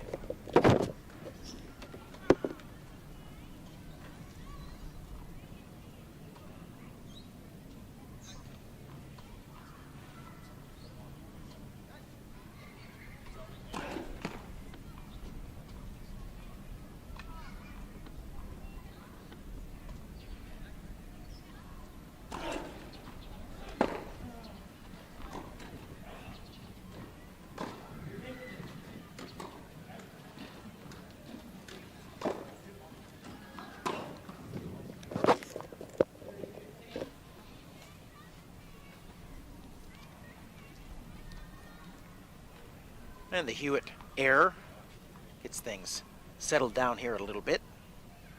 Slight advantage Hewitt Reed as the slugfest continues. 30-all, 30-love. Hewitt looking to go big, do some damage. Settle back down now on the steady diet of high-quality balls and a miscommunication, which is rare from the Brits. Leaves the court wide open, leaves them in an I formation. Nobody home. Seldom do you have to see those guys discussing positioning. It happens, especially when guys like Sparger and Van Dorp are hitting things as clean and as neatly as they are right now. Putting a lot of pressure on the Brits. We're at 30-all. That's an ill-timed return to serve error off the second serve. Now Hewitt Reed with a chance to hold.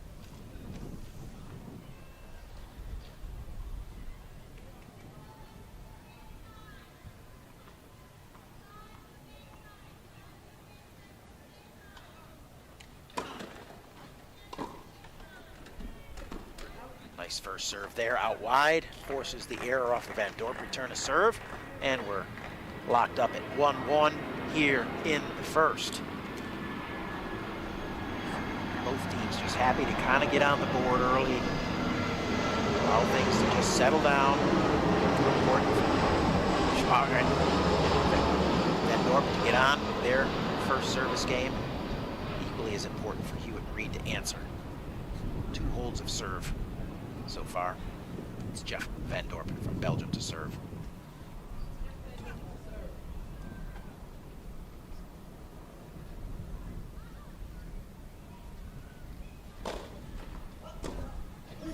That's that errant backhand return from Hewitt.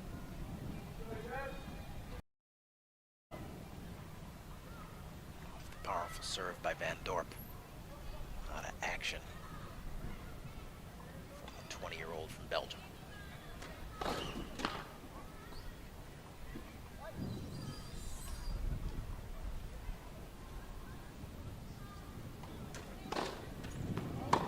Get enough action on that one. Sends it well long. And we're all 15-all. Van Dorp, a former junior world #1, as we've kind of seen a parade of those in this competition so far. It just continues to be a part of the blueprint for what gets you into the top. The men's game, got to be good early in life, grow up, develop the game. Error by Reed. Learn to compete early, learn to compete at the highest levels, and then take your talents into the big pond, the men's game, and start to cut your teeth there. Both Van Dorp and Spargen have done that. They both ascended into the mid-teens of the rankings, trying to push ever closer towards the top 10.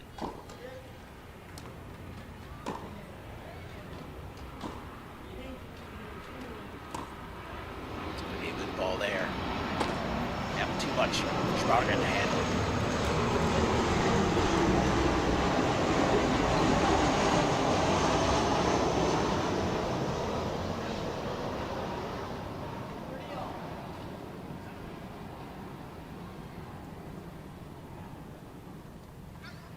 Things continue to be tight here. No noticeable gap anywhere this early in the set. Would likely see one. We're strong on the serve still.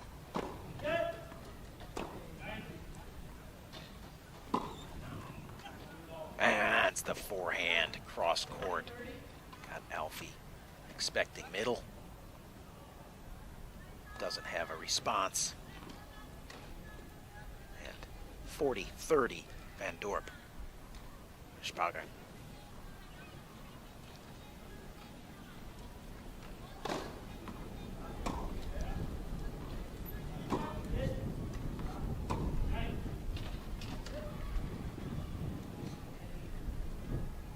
Just wide, and we go to the changeover with Jeff Van Dorp and Ruben Spargen up 2-1 over Alfie Hewitt and Gordon Reed.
Yeah, I'm happy to be joined here right now by the legend himself, Nick Taylor. Congratulations on the great win today, Nick. Thank you very much. Thanks All for right, having me. but let's take the focus off you for just a second. Are you okay with that?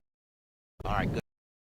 Talk some tennis? Sure. We got some Let's great go. doubles action, man. I know you can break it down as good as anybody, so let's just talk tennis. We'll get into some of the discussions about you here, short enough, but right now it's Spargen and Van Dorp up 2-1 just to get you up to speed against the world #1, Hewitt and Reed. What do you know about these guys, Nick? Well, you got the Brits with a lot of experience, obviously, and that's going to come into play. I mean, massively experienced. They've been playing together for a long time. So, and you got a lot of youth on the other side of the court with, they're going to have to figure some things out. So. They look to have some things figured out. Oh, I'm going to tell you in the early going here, as evidenced by that shot right there. That's just great depth right there. I mean, that's the key. Yeah. So here's a quick question. Do you even remember when you were as young as Van Dorp and Spargen, who Van Dorp is 20 and Spargen 22? Yeah, I don't really remember what that feels like. That's been a while back, hasn't it? A long time ago. I mean, as it was pointed out, I've been playing for 30 years, and that would have been year 6 at that point. So, okay. Yeah. So where were you in the scheme of things at year 6?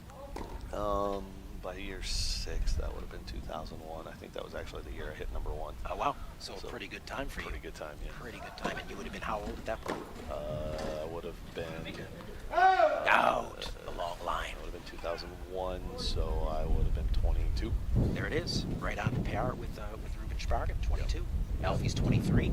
Yep. And not as old as Gordy, the old man of the group here, at 30. And not as young as Jeff. And it's 40 love here on the Reed serve. It's actually love 40, but 40 love in favor of Spargan. Oof. Come on.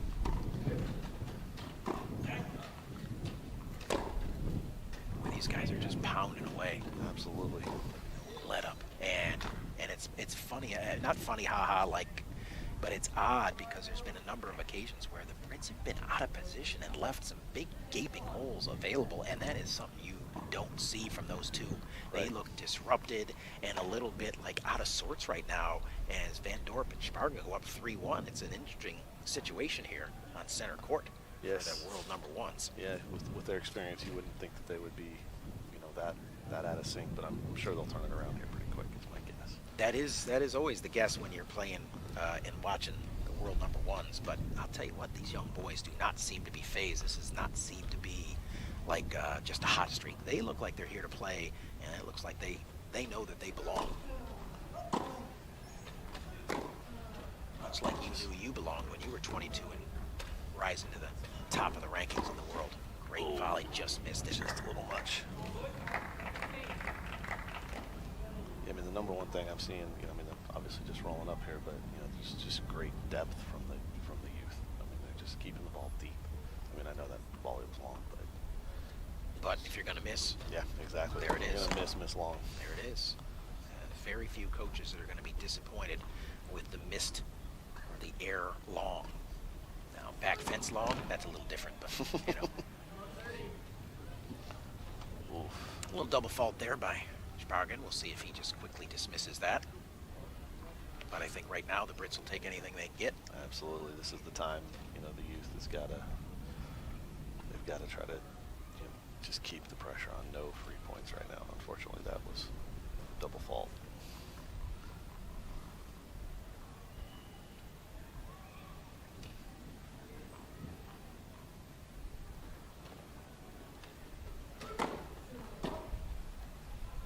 Continue to send Van Dorp forward on the Spargan first serve. Looking for freebies, looking to pick something off. He hasn't really produced a lot of fruit yet. Speaking of fruit, wow, that's right. It's a big return. That's just a couple points here and there can just absolutely flip the momentum just like that. Yeah, nothing's going to phase Alfie and Gordy. They're going to just continue to grind and do what they do and look for opportunities to keep the pressure on, obviously. And at 40 love here now, 3 points for them to break and get it back on serve. And that Spargan forehand has been big today so far, and it's so fluid, so long. He's got a great length, great body for the game and the sport. Gets such great extension, such smooth, great technique. Just results in great power. There's the one you're looking for. Yep. And there's the break of serve. I've always felt, as a player and as a coach, that those games where there's currently, at the time, a 2-game differential, those games become so big because if you're the team that's ahead and you can win it, 3 games can many times seem almost insurmountable. Yeah. But if it's all of a sudden now 1 game, now it's just it's anybody's match anybody's set at that point again. So I always feel like those games where there's that 2-game differential, the next game is so crucial. Yeah, if you can keep expanding that gap, or do you allow that team back in and let them tighten it up? Absolutely. Hey, let's talk a little bit about your match today as we got a little time here on the changeover. Really, let's dismiss the first set because you guys played well, but your opponents kind of seemingly just didn't really show up in the first set, to be honest with you. Yeah. And then it got a little interesting in the second, but what are some thoughts on your match from today as that vaults you into the doubles final now? Right. There was definitely pressure on us. We obviously came in 0-2, and we knew we needed to. Obviously, we had to win, and we knew we needed to win in straight sets. We actually jokingly looked at each other and were like, "Well, do you think they know the math?" And we're like, "Whatever, it doesn't really matter." So, that first set was great. I mean, we were on fire, and they really couldn't find a way to hurt us. And then, the second set, we lost that first game, and I was like, "Oh boy, okay, we've and that was the game with the wind at our back on my serve." I felt like that was big, but you know, it's so much it's about momentum, and we were able to stop the momentum and win, you know, break Koji on that very next game. Huge, and then huge. David held 2-1, then come down back, you know, with the wind on our back and win 2 more, 4-1. I was very happy. I'm going to throw in here that at that particular moment, I predicted that in 7 minutes you guys were going to be up 4-1. It was 7 and change. Very well done. Yeah. Every now and once in a while you get a one little right. But I'm going to experience. say, and I got that one on record, and there's witnesses. I'm going to tell you that right now. Okay. All right. All right. But you guys took care of business. But then it Absolutely. got a little interesting after Then that. it got a little didn't it? interesting. All of a sudden, they decided to send Mr. Kim forward, and we, you know, that obviously the, you know, the game plan was to, you know, try to keep the ball away from Koji as much, and you know, he's very powerful, can hit a ball, really heavy ball that can cause problems, so keep the ball away from him, and you know, all of a sudden with Kim forward, it's, you know, well, now we don't have really much of a choice. It's either, And it was funny because he did enough up there. I don't think that's where he particularly likes to be. Oh, He's no. typically a baseline kind of guy, but Right. he did enough up there and made enough volleys to make it interesting for you guys to say, all right, we can't really afford to go at him that much. Right. I know he made a couple of nice plays at him, but he held his own there. And, you know, he did his job, and then that allowed Koji to do his and continue, though. You were on it. yeah, no, absolutely, and you know, to you know, to be, you know, go up 5-4 was big, and you know, get back on the good end. So yeah. Oh no, I'm sorry, we were on 5-4 on the bad end, but we were still able to. When I say good end and bad end, David and I always tend to do a lot better with the wind at our back because my high heavy ball carries devastating. through the wind. Could see that easily and then, today. You know, with the wind in the, you know, when the wind in your face, I just, you know, I can swing as hard as I can, but I can't create enough Yeah, but power that to opens get up through. opportunities for David to use his hands, and he did, of course, Absolutely. with the drop shots that had no answer Absolutely. from the Kim and Zagino team. So, yeah. And then what about, let me see here. You got to one point where you were up 40 love, had 3 match points, and then what happened? Well, we thought about it a little bit, to be honest. David and I joked about it afterwards. I looked at him, you know, and I'd been doing that little cut serve every single time to Koji, you know, up the middle, just getting into his back. Quick little medical timeout here just as we're finishing whoops. up our conversation. I wondered why we're having a lengthy conversation. We hadn't caught time yet, but this is clearly giving us a look at what's going on. It's Ruben, something must have caught a finger in the wheel, or maybe sometimes you run into your partner a little bit, but it looks like at least that it's his left hand that's getting addressed, not his racket hand. So that would be at least a positive. It's on his thumb, on the top It's on of his his thumb, thumb. so correct. Probably caught on a push rim is my Yep, guess. yep. That wouldn't be a blister there. So No, not likely. So anyway, he's getting that addressed, and we're almost to match point here for you guys again. All right, so we're up 40 love, and you know, I looked at David and I said, you know, I'd been hitting a little cut slice serve, just, you know, with nothing on it, but just not giving Koji anything to hit. And I looked at David and I said, I just want to rip a serve wide right now on match point. I just, you know, because I can hit a hard angle. Why serve. not? Yeah. And David was like, and I'm like, you're right, stay the course. Dang stay it, the you course. should have gone with your gut, Nick. I know, stay the Don't course. let And- David talk you into that. and so we were like, oh man, and then, you know, we lost that point. We're like, okay, we'll get the next one. I don't even remember the next couple points, but when we let that slip, I was like, oh boy, here we go. And It was interesting, I got to Yeah. tell you, from up here, and I'm like, that's 3, and then you lose the game, and it's like, oh, goodness yeah, and now we're gracious. going to the bad Yes, end on correct. on Koji's serve. Correct. But you know, I think one of the keys in that match that, you know, is, you know, Koji's got a very good serve, a very effective serve, lefty. It can cause problems. It's got a ridiculous amount of spin on it, and we both did really good returning that serve today. Yeah. And you know, that could have been a free game for them every single time it rolled around to his serve, and we were able to keep that from happening. Yeah, So- I think he was able to get into David's body a couple of times. Right. But that was about it. You guys did, you're right, did a Right, great and then, job of neutralizing you know, that weapon of his. And I've struggled with it at times, but I got a read on it early, and you know, there were so many times where he, you know, even when Kim started coming forward, I mean, I think I had 2 in that last game where I was able to just, you know, hook the lob down the line, you know, off of his serve, go over Kim, and you know, he just couldn't get over to it. So. And then, you know, we had some sort of a ceremony on center court. What was that all about? Can you explain that Well, one to me? that just means I'm really old and I've been playing for a long time. But But you know what? A lot of players have been playing for a long time, Nick, but not a lot of players have had an impact on the game like you have, and not a lot of players get a ceremony like that. So it's more than just being around for a long time and gathering dust, you know. So it was a much deserved, much thank you, earned ceremony. So let me be not the first to say that, but let me clarify that and make sure everybody knows that was much deserved and much earned. Thank you. Yeah. You have been one of the impactful individuals on the sport of wheelchair tennis. Back to live action here on Here we center go. court. It's Van Dorp. Spargen up 3-2 over world number ones. Alfie Hewitt, Gordon Reed. Light little, we'll see what the medical timeout, how that kind of either settles things down for the Brits or... Well, the Brits, started to get a little momentum coming back, and Yeah. they had to, to stop. It might hurt them a little bit, but with their experience, I really doubt it. A little bit out of position there, a little bit of miscommunication between Spargen and Van Dorp. And the Brits, of course, pounce on it and take advantage and get the first and quick 15-love lead.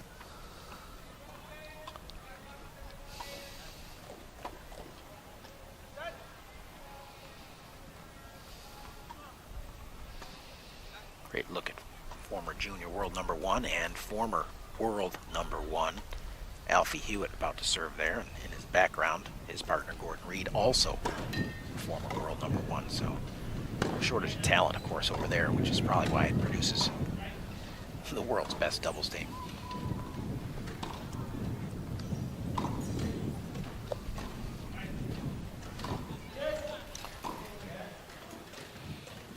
The precision with the Gordon, not gonna miss a lot of those. Right tight to the net. Guy that considered to have as good a hands as anybody, right? Absolutely. And I know I've already said it a couple times, but I'm just so impressed with the depth, consistency, especially from Jeffy. Yeah. He just keeps. Well, keeps look at the keeping young that lad. ball I mean, deep. he's thick, strong kid. But it's one thing to be strong. It's another thing to just consistently, a lot of the other courts here have the light blue lines that are about halfway between the baseline and the service line, and my goal is always to keep it deeper than that line, and he's doing a very good job of that. Yeah, which is critical to have any success at all against the Brits. You leave them short, they are on it, on the attack and on the offensive. They're dangerous when that's the case. It's Hewitt Reed 30-15.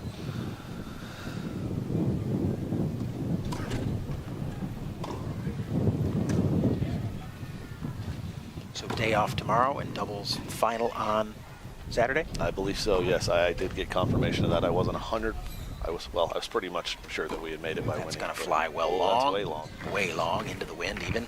Tough to do that into that wind. Yeah, But the wind is show you how hard they're swinging. Wind is kicked up considerably in the last just 2 minutes here. Yeah.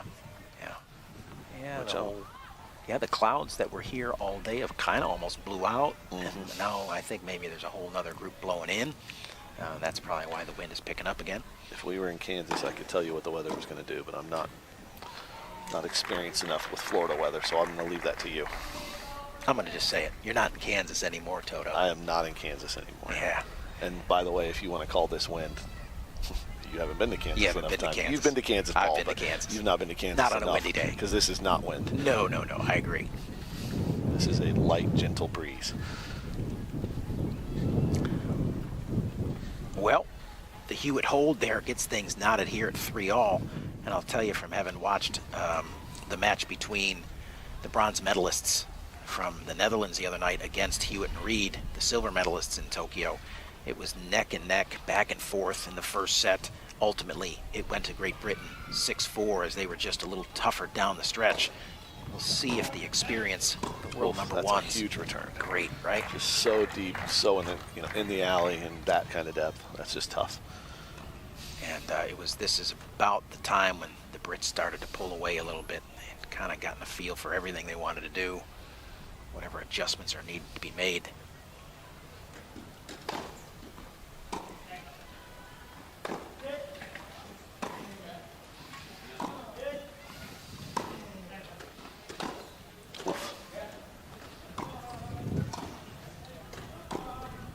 Wow. Returned, handled, back to work. Oh, how Reed, another one missed in the net. It's almost like he's just trying to just Be too good. Well, just a little too good. and I think a lot of it's got to do with knowing that these guys can cover some ground. For sure. Right? Obviously, right? You feel Absolutely. the pressure, and that's the position that the Brits are typically in, right? Against everybody else, feels the pressure and tries to be too good, and the errors start to come. The table's slightly turned here, or at least got things balanced.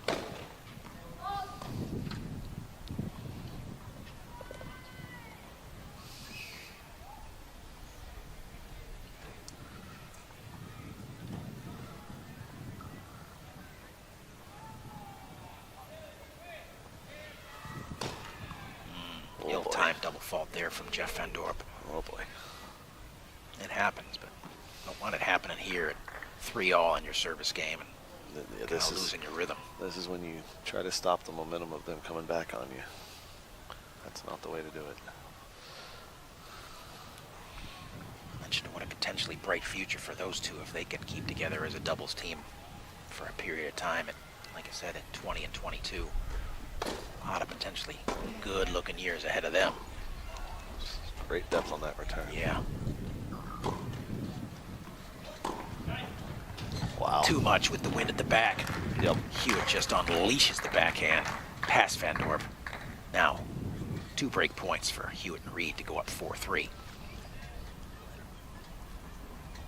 I'll argue that that's the best ball in wheelchair tennis. Heavy and about 10 feet over the net. Fair and argument. Depth. Yeah, that's very just, fair. It's just so tough to deal with. Jeff matching the forehands there. Oh, he's there. He is there. Things are settled back down. Trouble here. Not up. Oh, That's boy. going to fly. That's flying long. Yeah, great job by Ruben to get to that great shot by Hewitt. Just goes to show you how difficult to win a point against 4 guys who are so capable of moving the chairs, doing something when they get to it. And still a break point for Hewitt Reed. Pressure still staying on the serving team of Van Dorp and Spargen.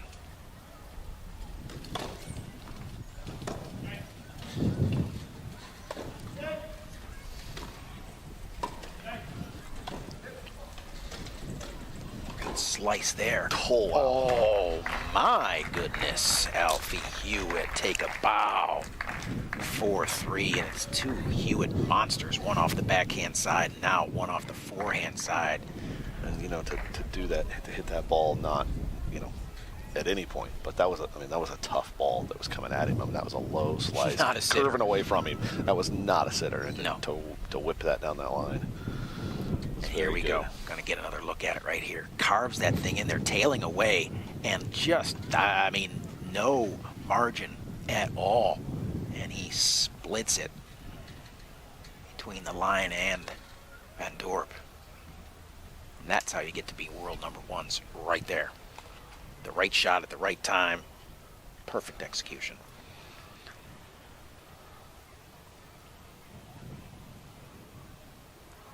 Very relaxed looking Hewitt and Reed right now.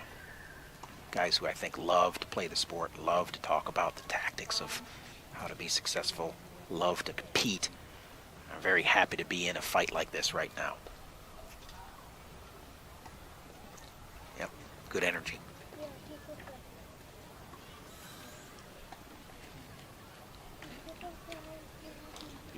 You brought something up there a little bit ago, talking about being old, when you pointed out to me that Gordon was 30.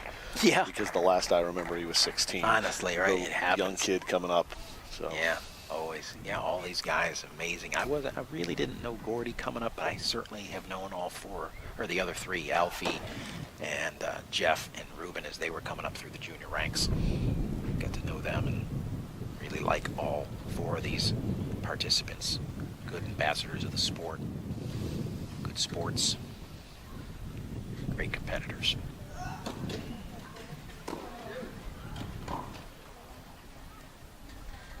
Again, good return. You're allowed to miss one now and again, Alf. And if you're gonna, why not the first point of the game?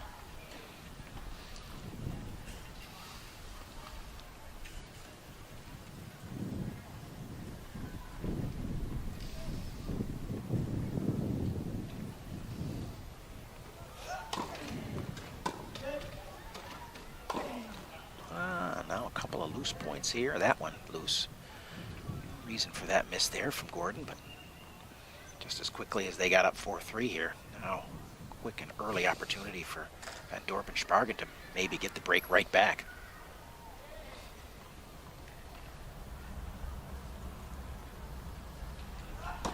Got dinner plans tonight, Nick? I don't know yet. Don't know yet? Keeping your options open? Got a little text about maybe some pizza here in a little bit. Oh, pizza does sound good.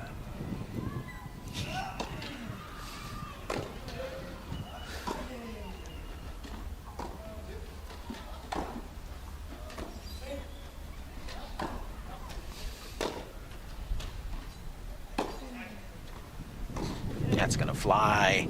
Man. Still kind of looking at his thumb there. It's still a bit of an issue for him. He's playing through it. Curious what he did, how he did it. Is, I guess banging it on the wheel somehow, probably. Yeah, the thumb sometimes gets caught in between the push rim and the wheel every now and again.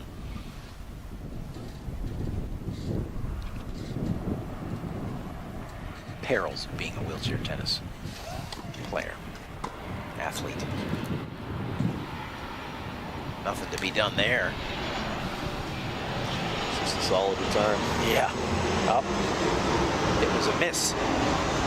Looked good. I got the railing blocking me there. So that was just wide. Oh, it was? Yep, just wide. I didn't hear that. It's a big difference between 30 all and 15-40. Brits even things up.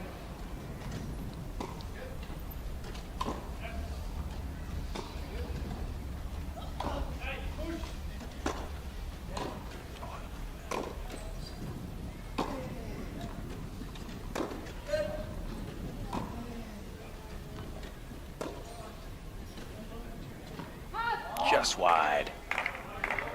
Rubin trying to kind of throw one up and settle things down after the big exchange there. And now it's 3 straight points to the Brits. Chance to hold and go up 5-3.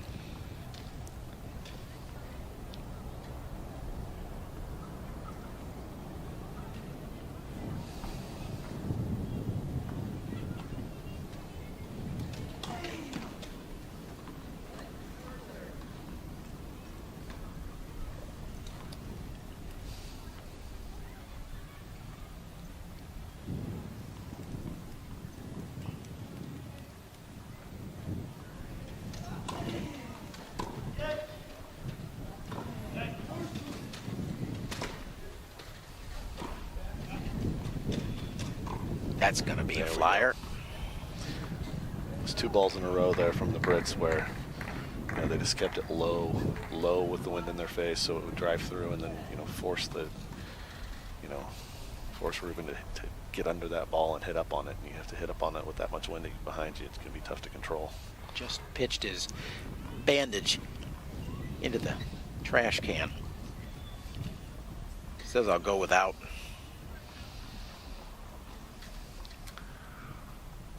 All right. Hold here. It's set number 1 to Hewitt Reed.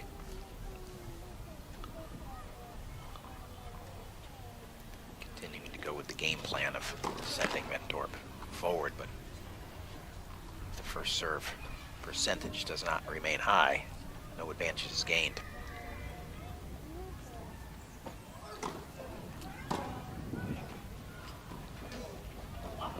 Dropping with the wind, but gets the job done. Hewitt can't come up with the answer. Sometimes just the change of pace is enough. What's the outlook for the Wichita Shockers this year, Nick? Looking good, looking good. We lost 2 All-Americans, and they're not lost them, but they've graduated and they moved on. So, they weren't misplaced. They were not. We did not misplace them. Yeah, so, you don't misplace All-Americans. Yeah. So they actually return. earned that All-American status down here a couple of years ago at the NCAAs and doubles. So you've been able to at least replace them a little bit? Yeah, replace them. We'll starting over with some some freshmen, and we'll get them there. Yeah. Back to the drawing board.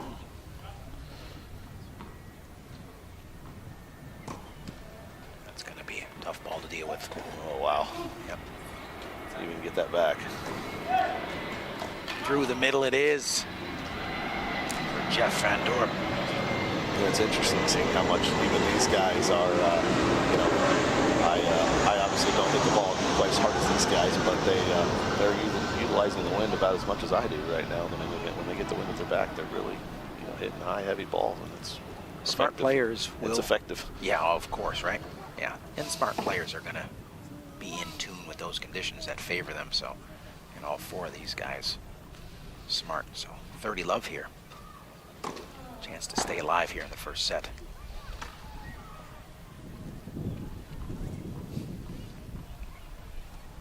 Hewitt going cross court if he gets another forehand. Oh, goes line. Changed it up. Thought he might change it up. And the error by Reed puts Van Dorp and Spargen out to a 40 love advantage here. Attempt to get it to 4-5 and make the Brits serve it out here in the first set. Always want to make the other team have to serve it out, right? Absolutely. That's a good serve. And there it is. Job well done. The 22-year-old Ruben Spargen. Great serving.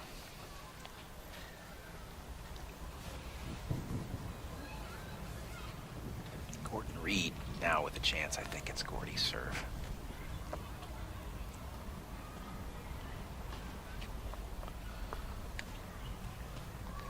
So, you've mentioned that you're on to bocce. So tell us a little bit about that sport and what your hopes and aspirations are for your future career in bocce. It's a very interesting sport. It it's all about placement and control, and when you get to the higher level, it's very much it's like a chess game. Right. It's what it's all about. And they've been recruiting me for a bit, but a couple of years ago, I kind of started getting going. I knew that tennis was winding down, and the goal was to play through Tokyo in tennis and then move on to bocce, so the full time, and the goal is the same as it was in tennis. Right. It's to qualify for the Paralympics, and I want to try to help that sport grow in the U.S. It's a tremendous sport for especially for athletes that are more severely disabled. Especially the ones that play wheelchair tennis and wheelchair basketball. Maybe some guys and gals that don't have as many athletic opportunities because of their physical disability, the severity of it. And Hewitt to serve, by the way. Continue your story. Thank you. And then the goal is to qualify for Paris. Awesome. That would be amazing.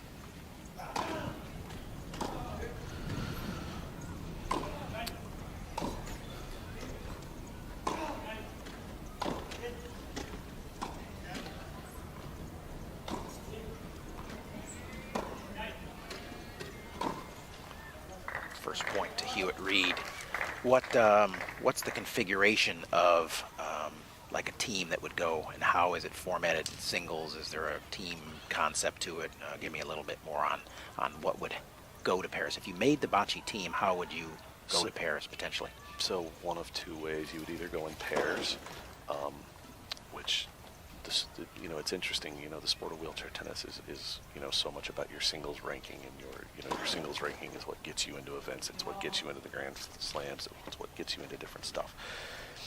And then there might be a few wild cards for doubles. In bocce, it's very much about pairs play, which is the same thing as doubles. There's two of you out on the court. Alternating shots, in other words? No, not necessarily. Either person can throw when it's your team's turn. It's not alternating. Okay. You strategically pick whoever you want. Right. But the difference is that out of 24 slots in the Paralympics, 20 of those are determined by pairs teams, and then only 4 wild cards for individual plays. So you do play pairs and singles. So it's a lot like tennis in that regard. Gotcha.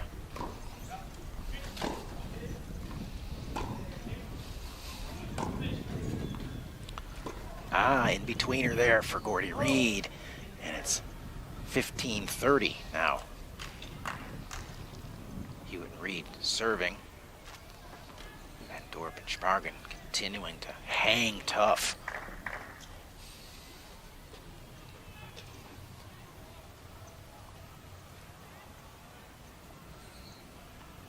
See if there's any more of those big Hewitt shots coming. It's an easy one there for Van Dorp. He dumps it in the net. Good serve by Alfie. We get to 30 all. Hey, listen, if this set, this set obviously is going to end sometime, and we'll do some final thoughts from you, and I'll let you get on with your business. It's been a great day for you. I want to let you get on with your recovery and get to dinner and not take up much more of your time. Enjoyed some great thoughts here from you today. That's a big overkick, of That was course. pretty big, but that would be just perfect, Nick. So we'll wait for this set to end. Of course, give us a couple of parting thoughts, and then you, sir, get to go get your pizza. I get to go get my pizza. Me, I have to wait. It's starting to get a little chilly. Yeah, it is, right? Yeah. You Kansas boys are a little soft. Yes. Everybody exactly. knows it. Coming from a Florida boy. Wow. I'm a Buffalo boy, Nick. That's valid. Don't forget That's that. a valid point. Yeah, earned my stripes up there. Florida boy, anything hotter than 72 and lower than 68, you don't know what to do. It's a set point for Hewitt and Reed. Great depth, as you've been talking about right there from Sparky. Gets the short one. See if they capitalize. A lot of options. Oof. Nice angle. Taking it over. Oh my goodness, no. Oh. Did I actually would just see not it? have Did been he able actually to- switch hands? Did I see Absolutely. that? Yeah, I believe Okay. he did. Now, I would not have been able to categorize that shot, but had it gone, we'd have been looking at that one for a long time. It wasn't far off. Great shot by Ruben there. Attacking Alfie at the foot rest. Well, back to deuce.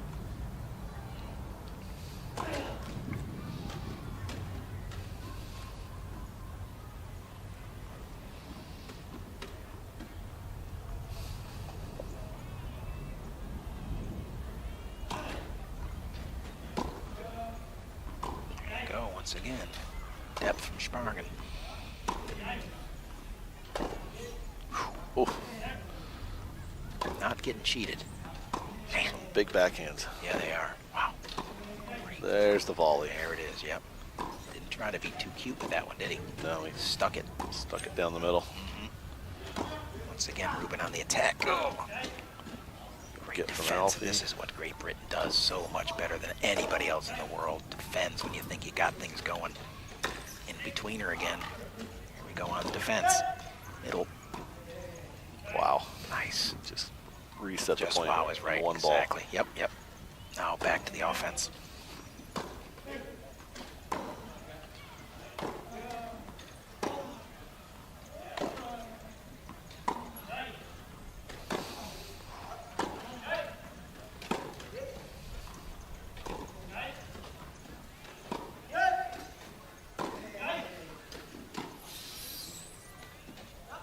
Gutsy play there, maybe a little bit ill-advised. Not like he's pushing in and it's lined up behind him. Probably a ball Hewitt deals with. But you never want to prevent your front man from being aggressive. Just maybe a bit over-aggressive there from Reed. Phenomenal point. Absolutely. I mean, phenomenal. I mean, there was 4 times that Jeffy and Ruben were in command at that point, and then one ball, the Brits just reset the point and started over with one deep ball on defense, as you said. And now a break chance for 5-all. Wow, just that quickly.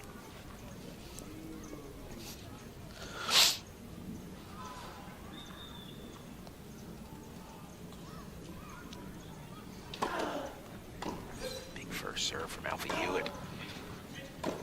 Not shy in the moment. Jeff has been big off the backhand. I mean, Really big. And consistent. And relentless.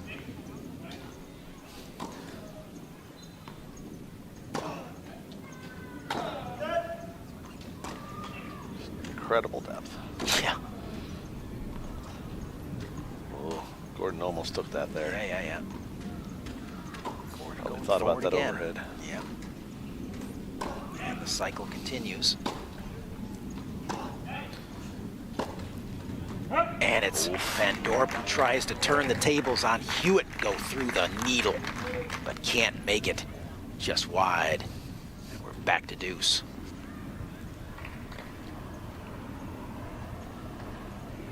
Tried to thread the needle there, but just couldn't quite come up with it.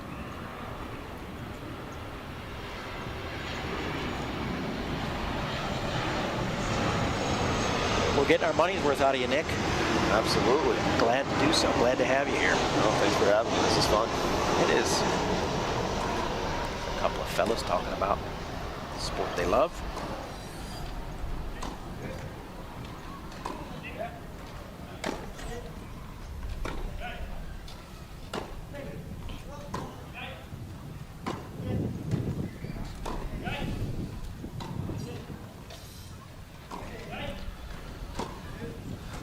Clearly continuing to kind of stay on the racket of Van Dorp majority of the time. Maybe that's why. Overhead time. Alfie handles that. Just more defense. Yeah. And it's there Van we Dorp go. on the forehand now. A fist pump to his partner. He's like, hey, dude, got a sore left hand. Go easy here, brother. Ruben sets this one up.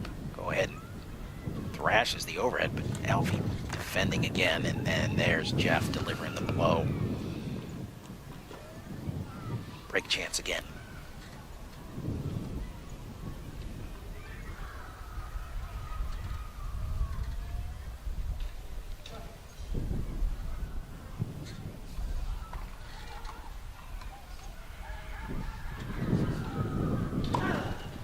Another great serve from Hewitt.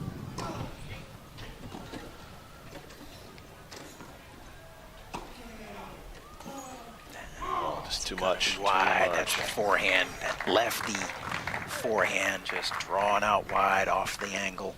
And again, not, on top of the angle, heavy, just gets up above his shoulders, and it's just too much to get back. Man, this is setting up to be, obviously, game goes to Hewitt. Reed, it's set, but boy, these guys get to 5-all. Gonna be interesting. Either way, I mean, Jeffy and Ruben are definitely showing that they can hang with these guys. Oh, and, no question. No question about it. No, playing zero. very well. And it's not a hot streak. It's just that solid. These guys are that good. They have arrived.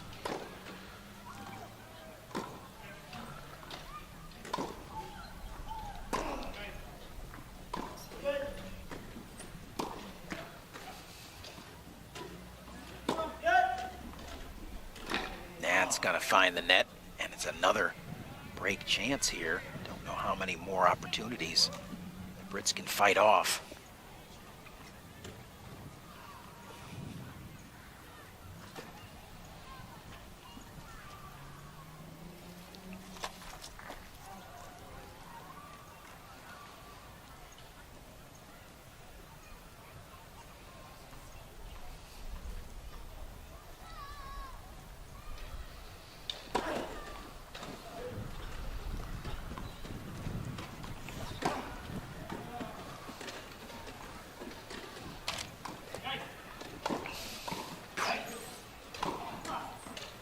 Hewitt's there. And Dorp with the volley. And there it is. The young guns from the European Union.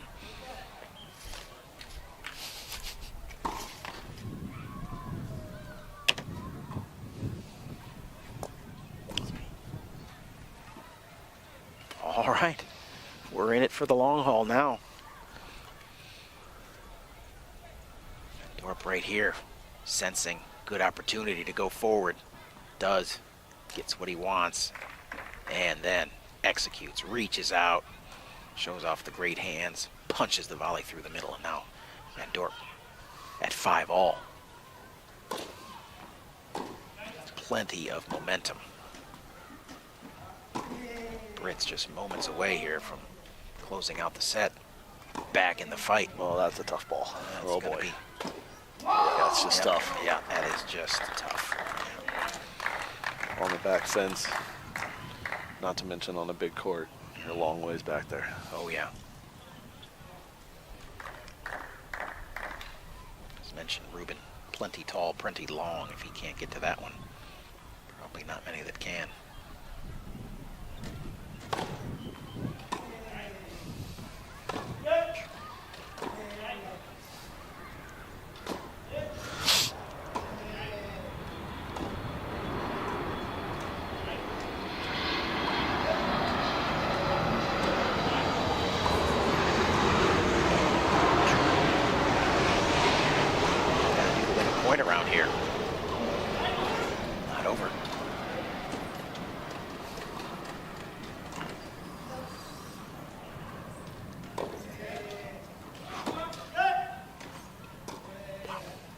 in. A lot of wow moments like in the middle of all these points.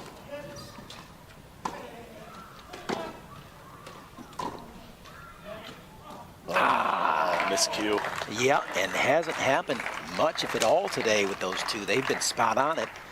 And, well, in that moment, just too much. Even though they lost that point, you know, you were commenting on the Brits' defense earlier. I mean, the defense from the young guys was incredible there at that point. I mean, that point could have been over with 4 times. Has again, and they just kept getting it back one way or another. Yeah, doing a nice job here, settling down, showing great maturity. All right, no worries. Couple of points, right back to work.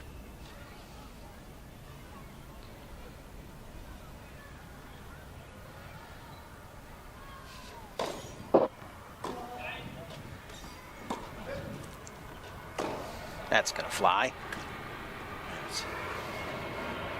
Ewan's errant back hand that gets things to 15-30.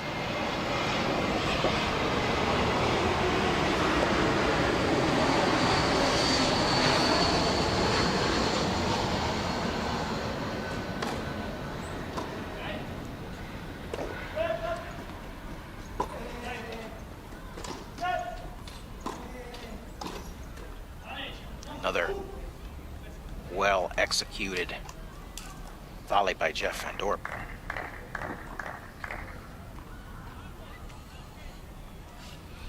As we continue to follow the action here at 30-all, can confirm that it's Houdet and Pfeiffer of France through to the finals. The 7-5, 6-2 victory over Tom Egbrink and Michael Scheffers. So, winner of this one to play the 2-time defending gold medal chances.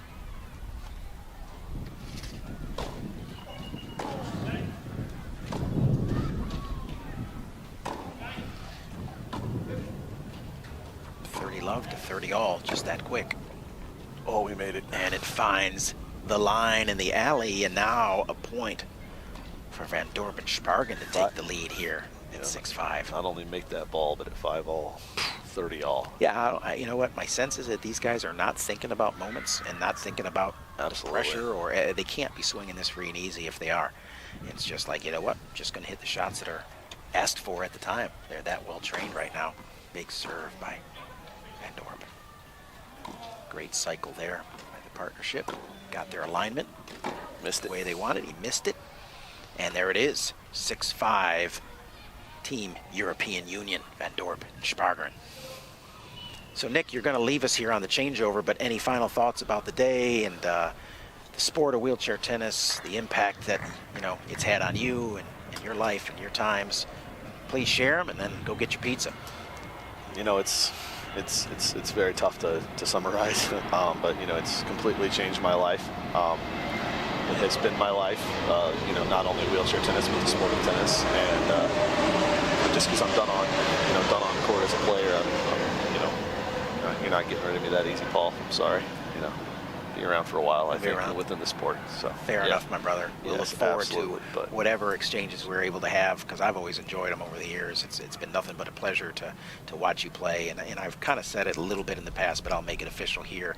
There have been a few players over the years that I have marveled at, to be honest with you, marveled at. And you're one of them, Nick.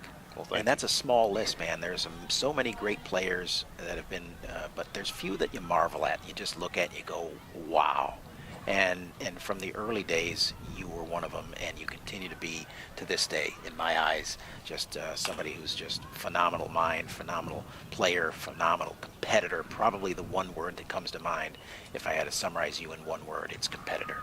And can't say that with as much deep admiration for what you've done for the sport and the enjoyment you've brought us over the years. Thank you so much, man. That means All a right. lot. I appreciate it. Thanks, Nick. All Thanks right. for Good luck spending the some rest time of with the us. night. Appreciate All right. it. Thank you. Don't think I'm getting out of here anytime soon. I don't think so.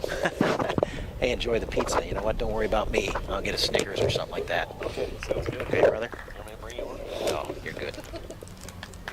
Take care, champ. Go Shockers.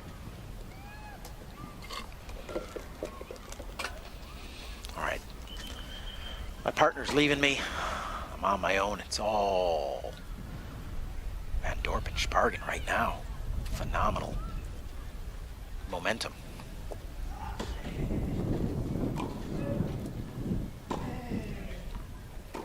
And a flyer there, though. See how they handle this prosperity.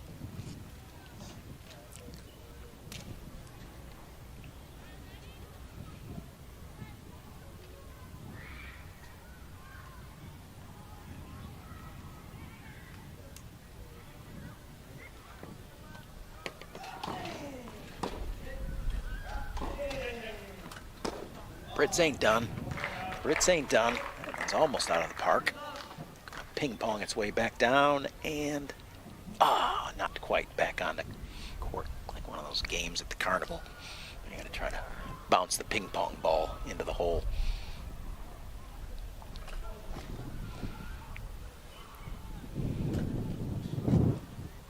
.30 love, Hewitt Reed. Nice job so far. Gordon Reed on the service game at 5-6.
There.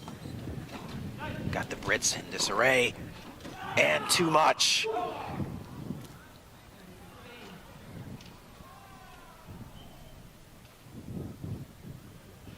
Wheelchair doubles at the highest level, seldom executed with 2 up.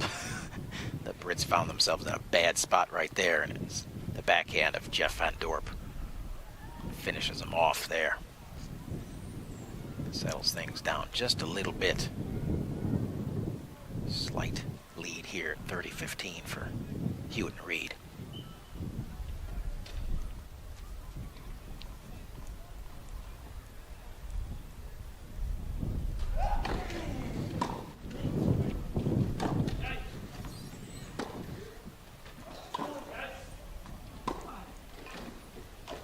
Another winner right there gets us to 30 all. Dorp and Spargen will not go quietly into the night at all. And it's clearly their mentality not to play to lose this set, but to play to win it. And it's the Brits having the conversations about how to settle things down. You would possibly expect the exact opposite, but right now, a little bit on their heels. Amazing to think, #1 team in the world.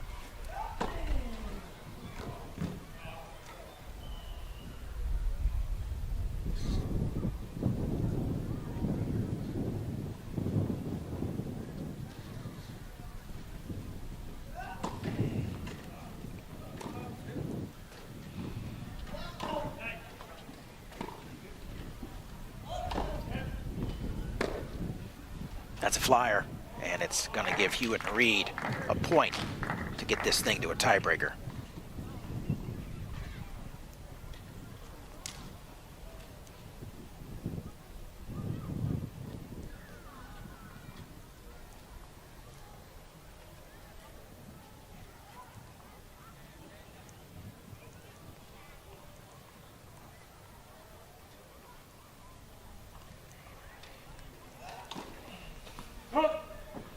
Just wide.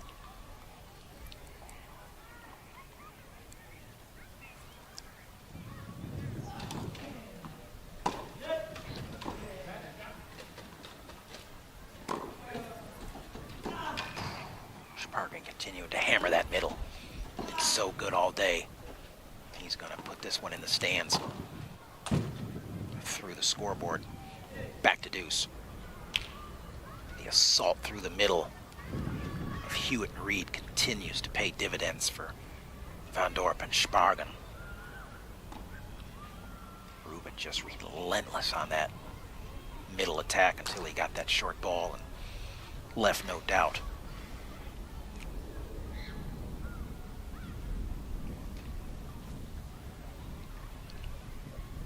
Little change of tactics here, sending Hewitt forward. And it gets the payoff they're looking for in the moment. Haven't been doing it a lot. Testament to their experience, trust in one another. And it's Reed who delivers the big first serve to put the pressure on the return game. None of this is possible without the first serve in. Again, another point to the Brits for 6-all.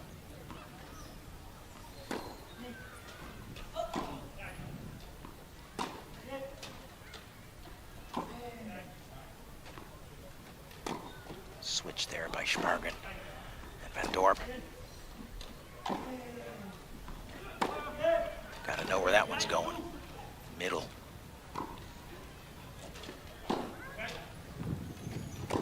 That's flying. And there it is. We're going to the breaker. Why not? It's been that good, that close. Let's just get the max we can here. 6-all, well-earned hold there by Gordon Reed and Alfie Hewitt.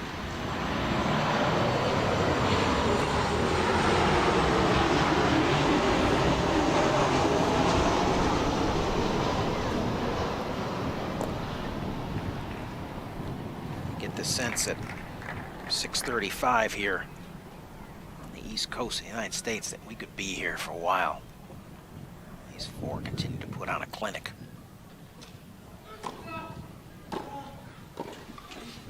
First point of the tiebreaker. Just too much air on that one from that side of the court. Nothing gonna land without the spin. Seen it too many times today. But just the first point of the breaker.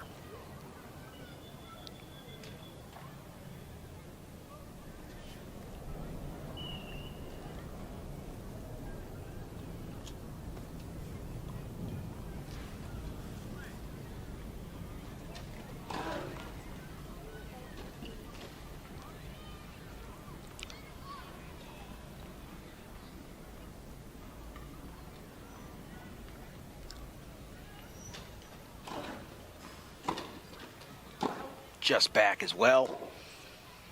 Just back. Not a floater there by Van Dorp. A blistering missile just through the baseline. Whew, Alfie says. Glad that one was out. He's like, come on, let's keep the throttle. Keep the gas down. No backing off. Backing off there.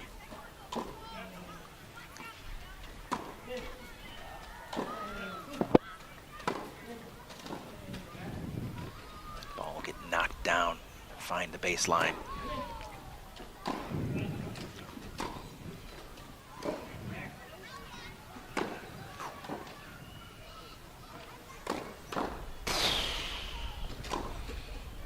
Crazy good hands, Alfie Hewitt.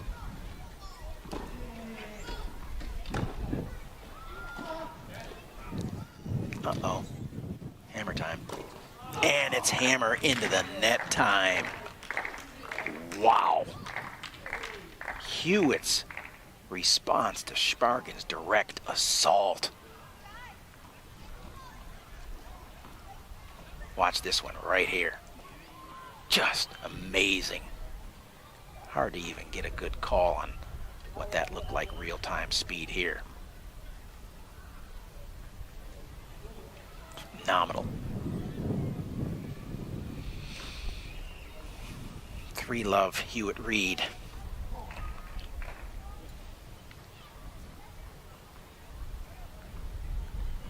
Van Dorp to serve.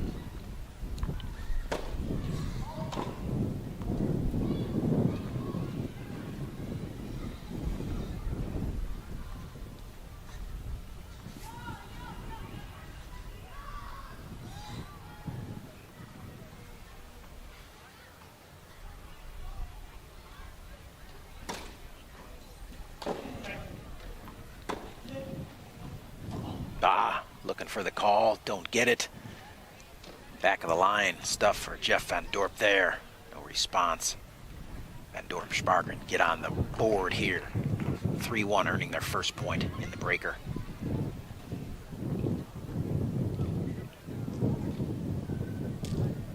As the wind continues to pick up ever so slightly, but consistently kind of increasing in intensity here.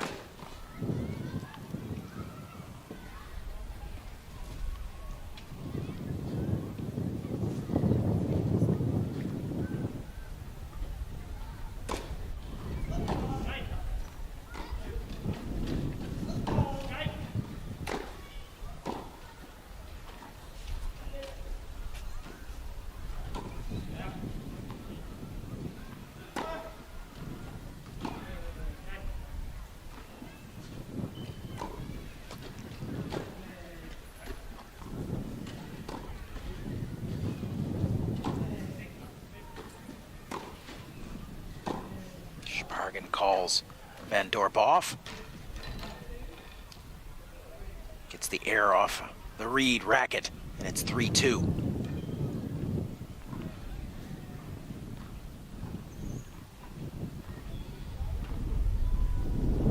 That's the disappointment there from Reed as he flips the racket. Not happy with giving that freebie away.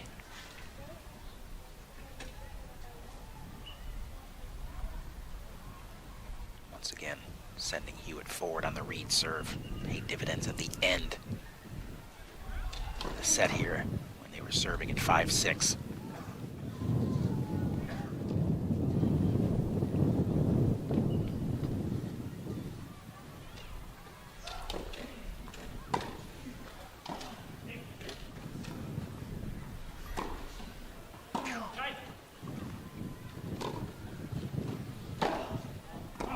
Muscles up on that one, sends it well long, and will trade sides at 3-all. About appropriate to be at 3-all in the tiebreaker. First set, as it's been nothing but back and forth since the opening point about an hour and a half ago.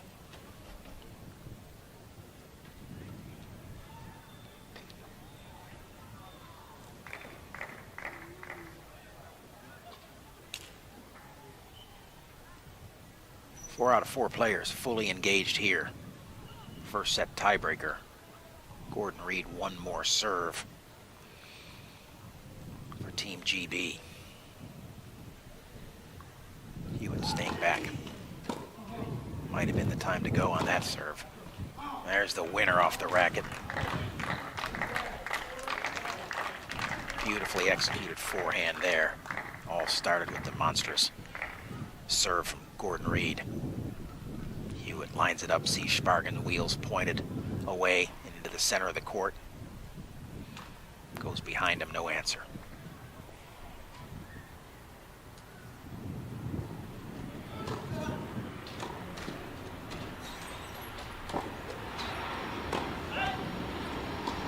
Another big forehand from Hewitt forces the Van Dorp error.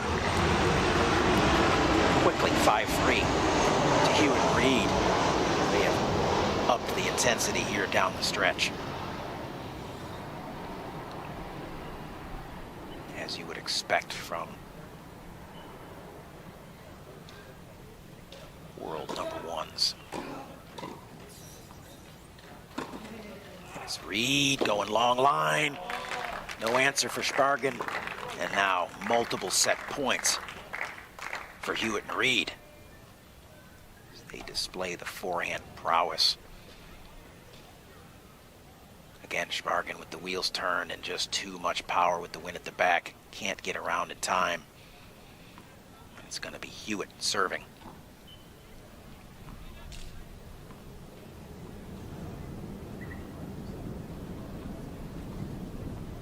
Three set points.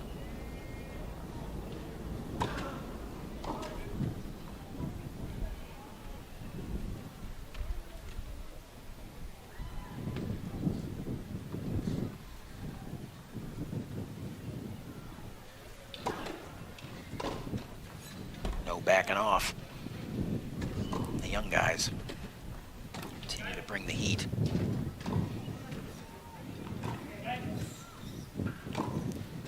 Reed with the touch. Oh, the one time he needs it most. And there it is. Set. 7-3 in the breaker. It goes to Hewitt and Reed. Set number 1, 7-6. Just impressive display of tennis from all four.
Pero lo que es impresionante, mi amor, miren, miren este chico.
See you, buddy. Okay, well, Ollie, this is your last day, right?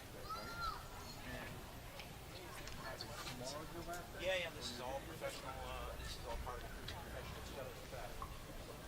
So tomorrow, but normally this is your last day. So at some point, Yeah. and then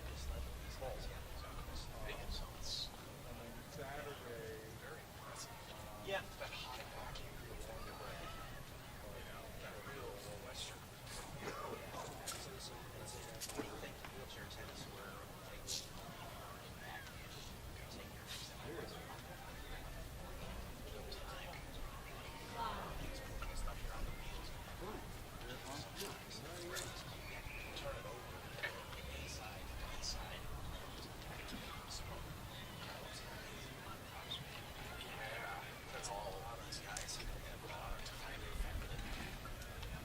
Pretty impressive, these guys.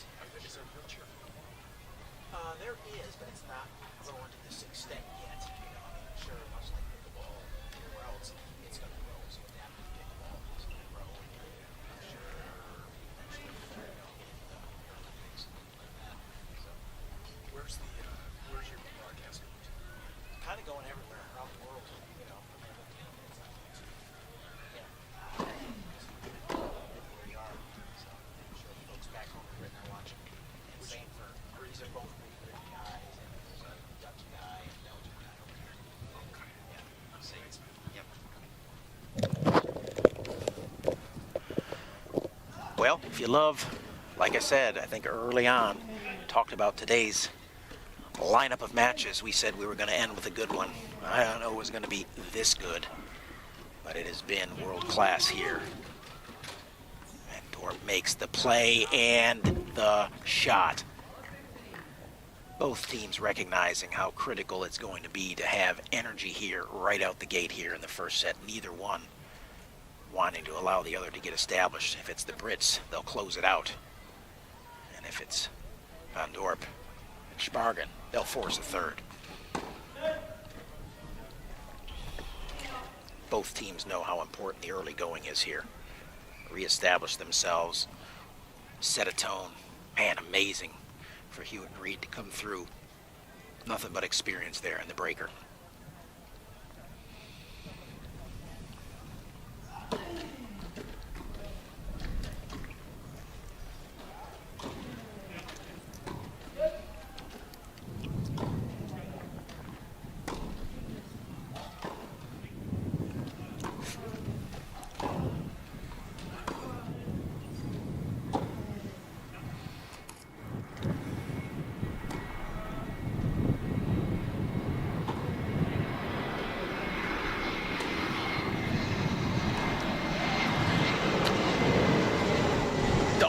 Almost taking out a lines person and not quite making it. Dangerous territory over there for the line judges. These players will use every inch of the court.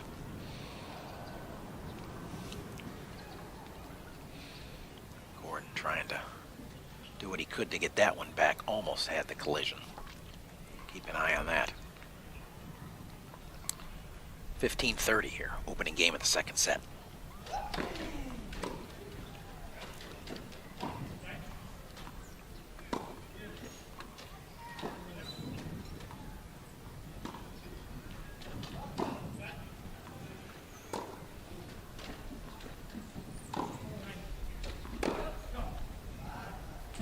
Just back and quickly.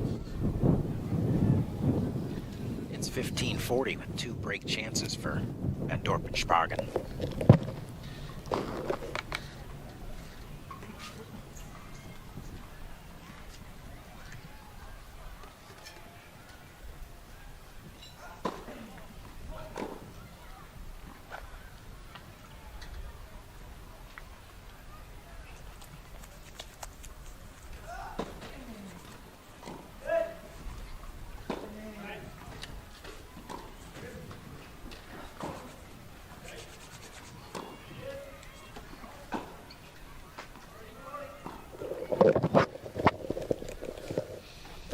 Van Dorp forehand flies deep. One break chance and opportunity gone. These would start to be some tough blows here. If Van Dorp and Spargen don't convert when the opportunities present themselves.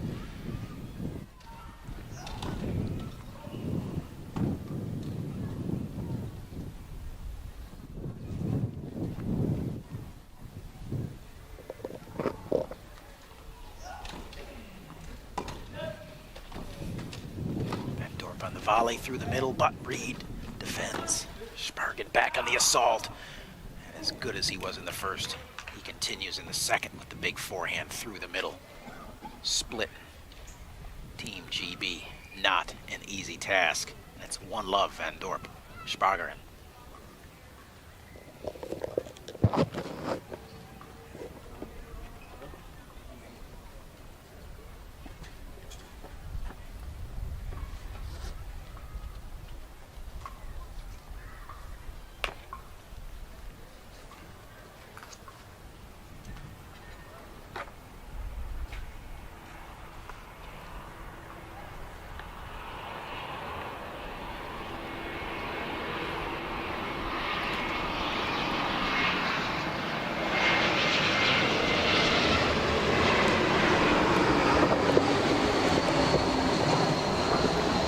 Beautiful shot of the night sky over the USTA National Campus here.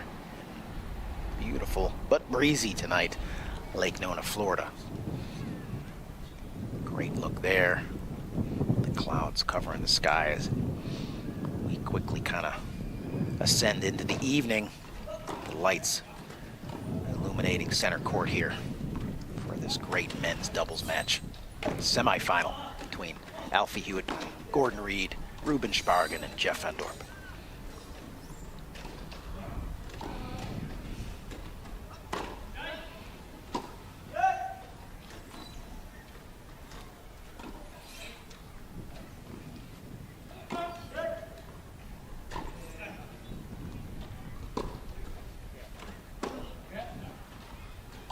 And Spargen maybe anticipating a little bit more on that one.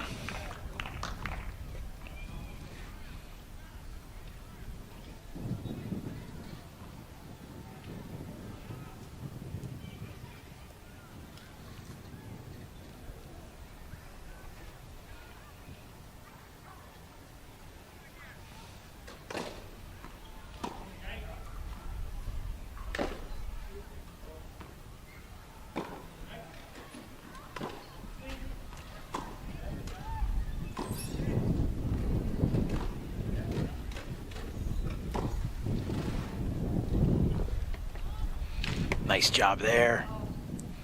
Big explosive low 5 from Spargen to Van Dorp.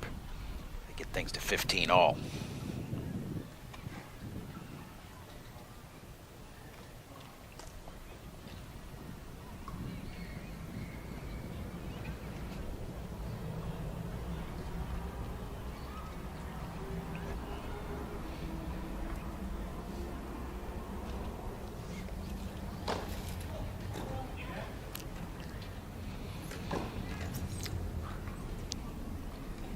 Frustration there from Ruben. Instead of blasting a ball to the back wall, just kind of quietly rolls one and regains his composure.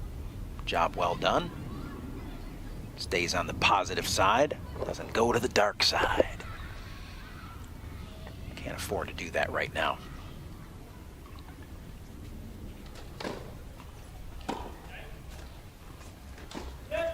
.1530. It's going a little off pace here, trying to disrupt some rhythm. Maybe let the young boys beat themselves against the rock.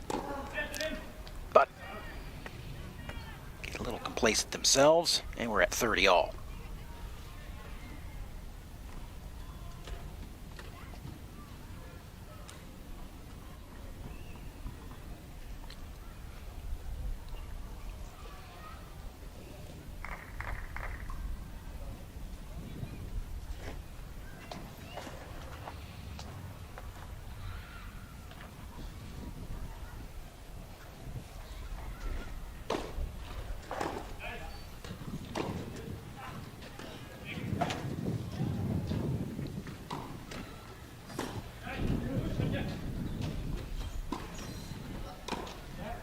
Yeah. Alfie sensing an up ball from Van Dorp. Looks to get in, get behind it. Reads it beautifully, cuts it off. Quick on the wheels. Easy finish there. And a racket nod to his partner as they get a point to get it to 1-1 here in the second set.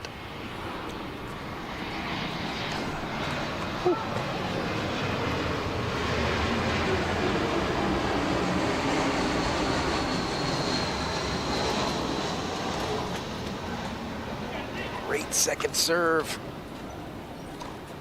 Yep. Leads to an easy opportunity there for Van Dorp to clean it up at the net. Does so convincingly, and we get to deuce. Stretches out Reed. That one barely over. Patience. Too many good options there.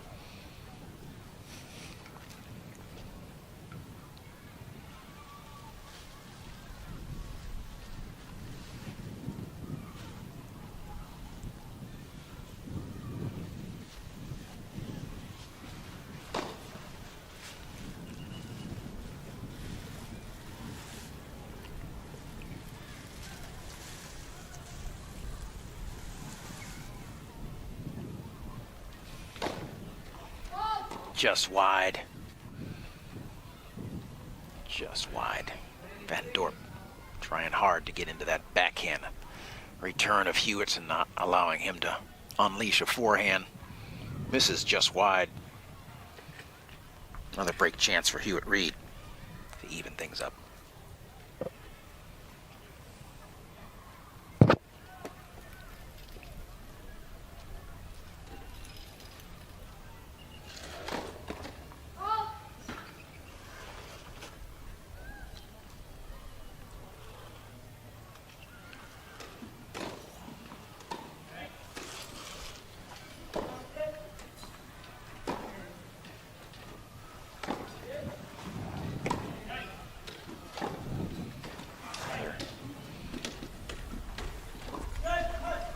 Just wide, linesman down there to see it and call it. And there it is. A break of serve, break back. And it's 1-1 here in the second. And Dorp just missing wide. The aggressive backhand. Britt's making it so tough. Gotta be so good to get one through.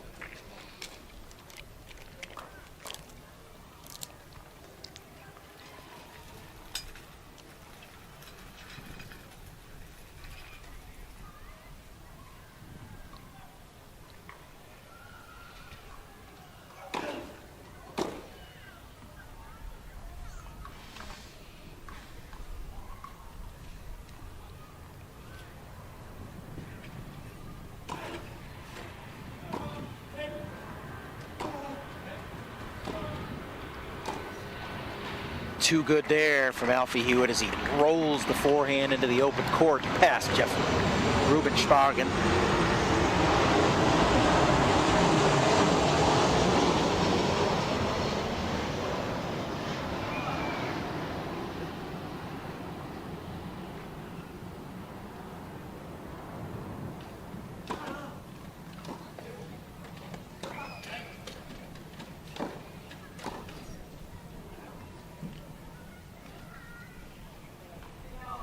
Yep, it's the missed volley there by Hewitt. Just waiting for the call.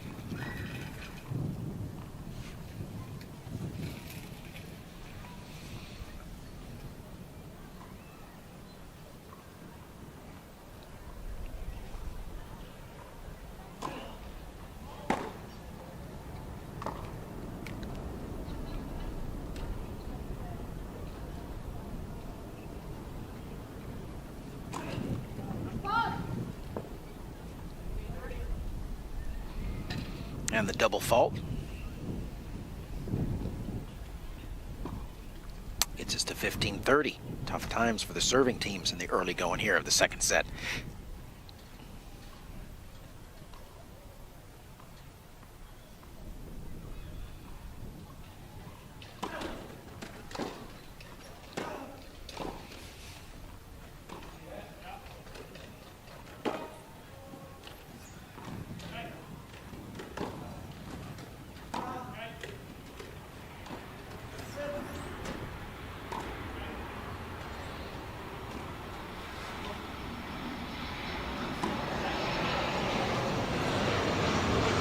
Oh, Alfie Hewitt kind of backed off that one a little bit.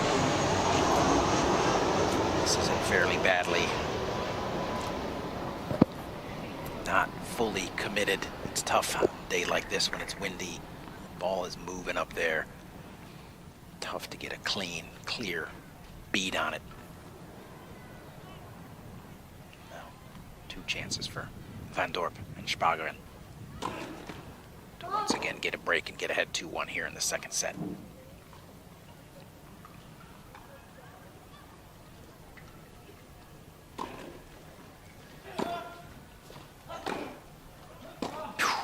Big bullet-like forehand. Gets on top of Spargan quickly. No response.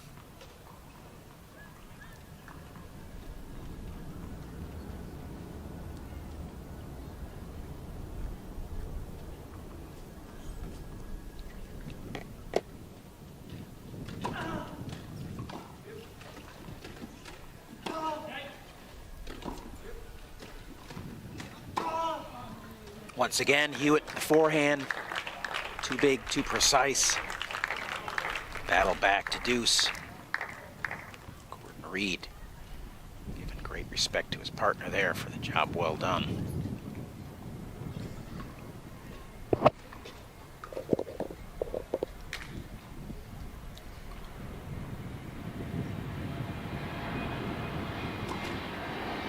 Soft serve there. 9, slow things down.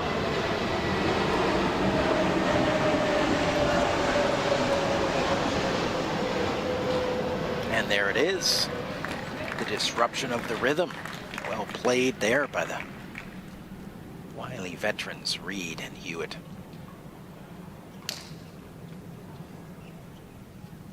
No doubt there was intention there from the first strike of the serve as Hewitt went soft. I don't think he's going soft here, though.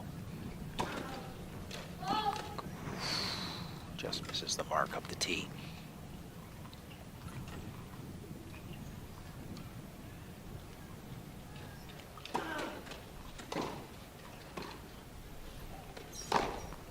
Oh, Van Dorp with the overhead opportunity and the delivery. Back to deuce. Continued good mojo over there for the young fellows. It's a nice job of breathing there before in the moment.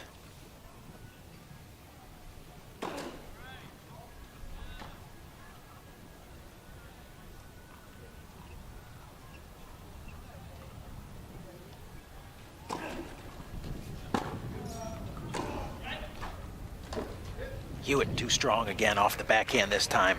Van Dorp, no answer.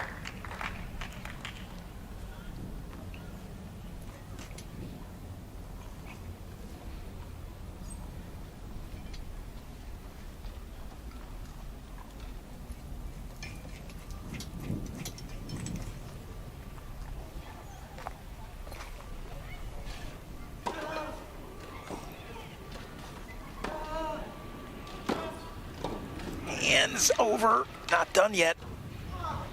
Great get by Rubin. Disruption, Van Dorp not able to answer. Phenomenal job there, what a hold.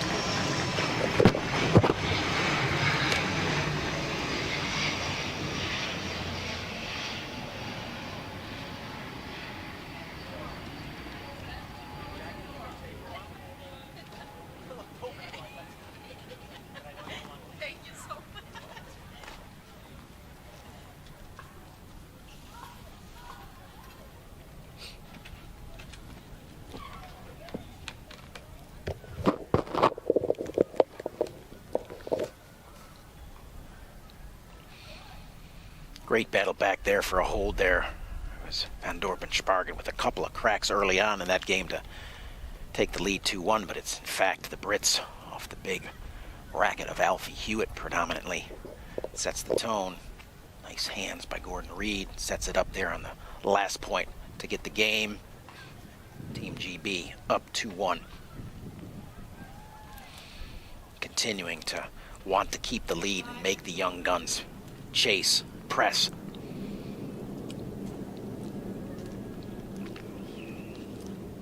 Another great shot of the interior of the national campus. Banners that come out each year to support these athletes that show up here for the Masters. Blowing beautifully. The Rolex clock. And here we are back on center court. Men's semifinal doubles. Hewitt Reed, number 1 in the world, up a set and 2-1 over Van Dorp and Spargen. Winners to take on the French duo and defending gold medalists in both Rio and Tokyo, Stefan Houdet and Nico Pfeiffer. Winner of this match gets those guys.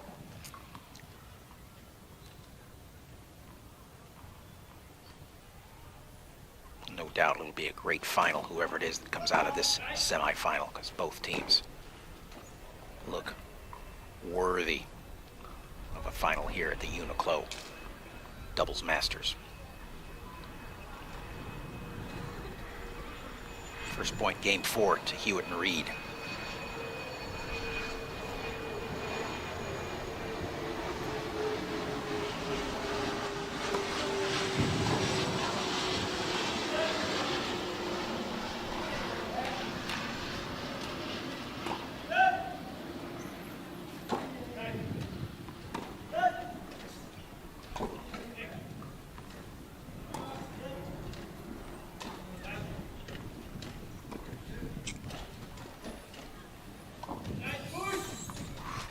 There by Hewitt. Van Dorp gets it. Opening's made. Van Dorp settles. Ah, the cut backhand. Spargen. Call is no call. No call. Reed thought it was a not up. Call not made. Play continues. Right thing. Can't stop play. You do. It could be done. No call. You lose the point, so play to the whistle. Run through the finish line. Hewitt Reed, 30 love.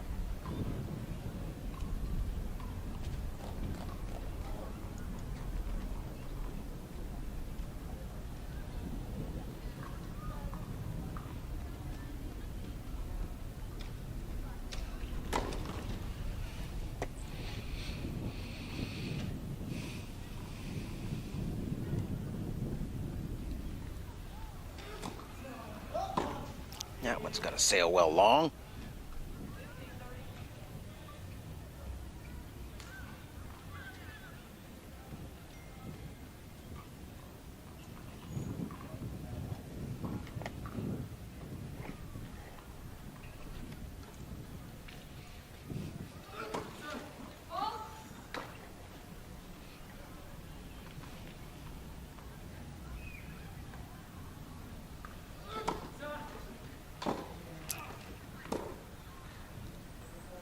Ball clipping the back line. Spargen not able to answer there. It's Hewitt Reed. 2 break chances now to go 3-1. Little bit of air slowly starting to come out from under Van Dorp and Spargen. It's coming a little bit easier for the Brits, maybe finally. A little dent in the armor.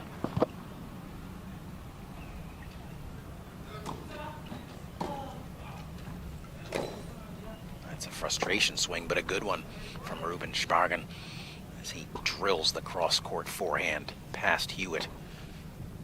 Still some work to do to get it to deuce.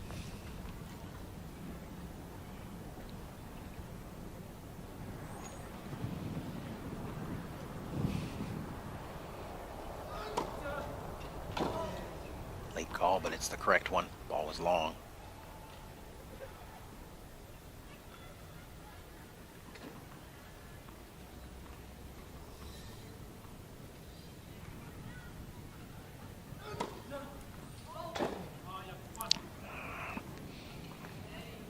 Double fault there. It's going to cost Van Dorp and Spargen, as it's now Hewitt Reed 3-1 in the second and up a set.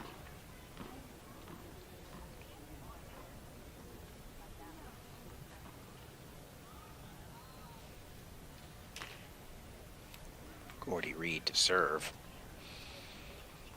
You can see a little bit of the deflation coming from the team of Van Dorp and Spargen. Not quite the same amount of positive energy they had earlier. They have been up to the task and challenge. Ball's back, and another frustrating swing from Rubin. First one produced, this one produced the error.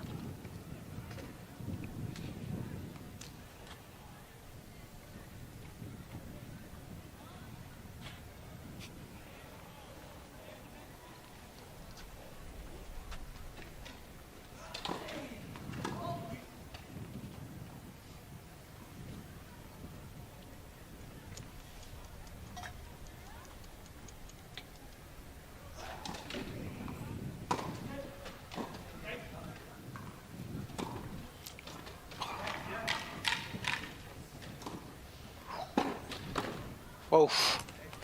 Outstanding performance by Ruben Spargen right there. Showing off the speed. Delivers the blow. And then, look at that. And gets there just so easily, so quickly. And sticks the volley. Simple winner.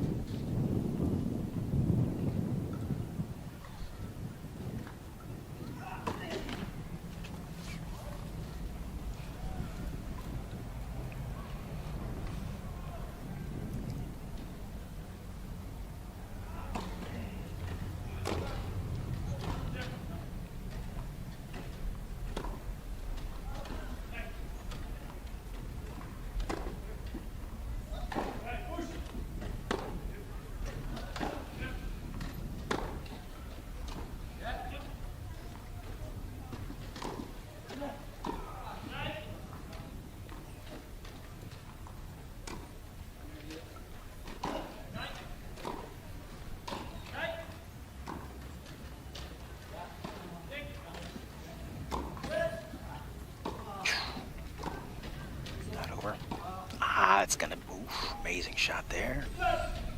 Wow. Miscommunication there by the Brits, but they realign, reset, back to business. What? Got out of sorts there and really never got back on track, which again is rare for those two guys. Just kind of sit back and say, not sure what's going on there. A little bit of head shaking.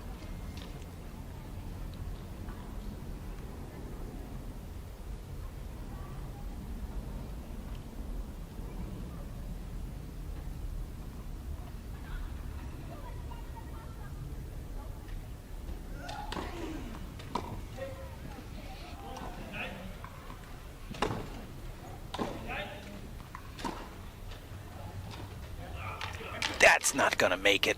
Not sure it would have been good enough anyway. Proven to be difficult to drop shot. Sparger and Van Dorp today, as they are just rockets in the chair and have been cleaning up everything. Now a couple break chances to get things a little closer, a little bit tighter here in the second.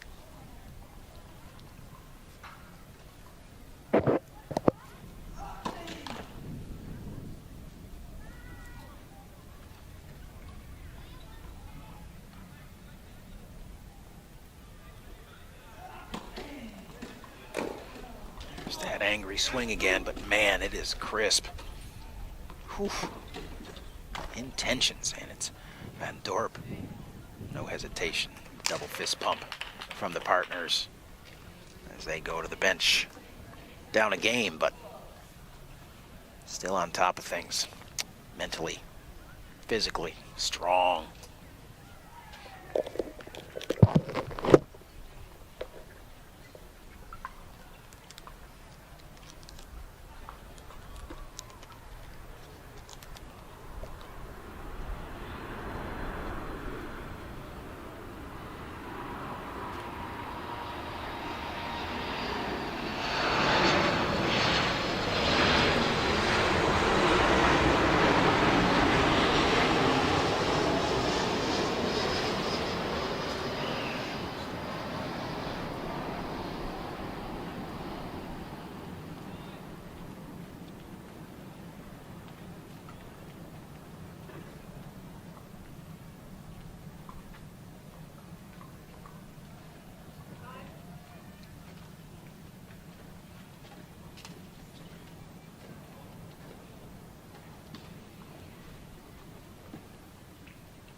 Jeff Van Dorp to serve here, 2 games to 3. Things start to extend a little deep. Oof.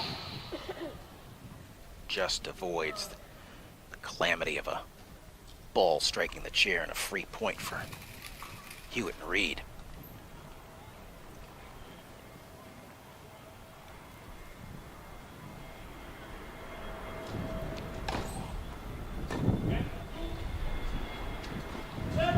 Could be trouble. Ah, Reed gets it.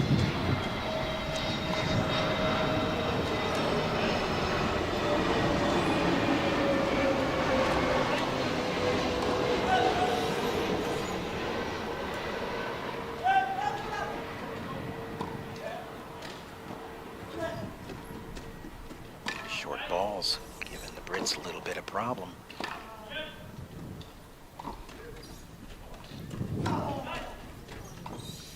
Hammer time. Yep. Hewitt goes to the open court with the volley. Evens things at 15 all.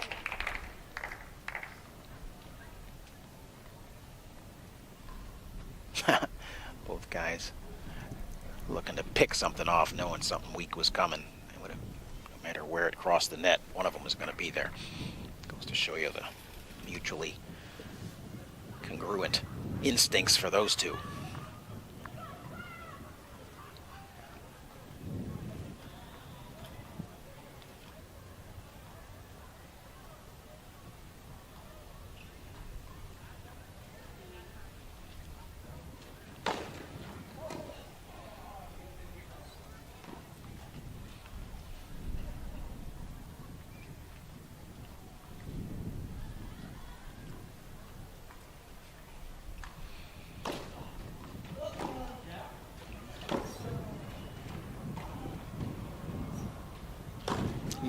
As mentioned, you set up, you kind of have to do that for the overhead. You kind of got to get set up. You stop moving once you get positioned, and with the wind, that ball's not going to stop moving. Makes for a very difficult shot. The timing has to be so perfect. Unless you're continuing to push forward as that ball is descending, it's tough. You can see a couple of shanked overheads here tonight just because of the conditions. Yeah, great passing shot from Jeff Van Dorp there. Gordon Reed giving up just enough turf. Van Dorp finding it, and there's the palm trees giving us a good indicator what it looks like up above the bowl here in the stadium. As that ball gets up, that ball is moving.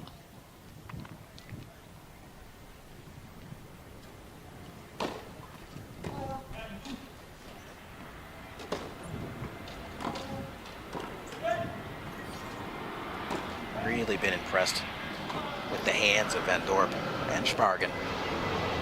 Guys knowing what to do up there in front court. It's Hewitt, the unforced error. Slight amount of frustration as he pushes to the back wall. Like every good partner, Gordy goes and gives him a little something. Says, let's get back to work, bro. Point for 3-all. 3-all. Impressive display there. On the ace up the tee by Jeff Van Dorp. Great service game. Great hold by Van Dorp and Spargen. Nothing but smiles again. Great replay. Just phenomenal serve there. The few aces we've actually seen here today. Tonight.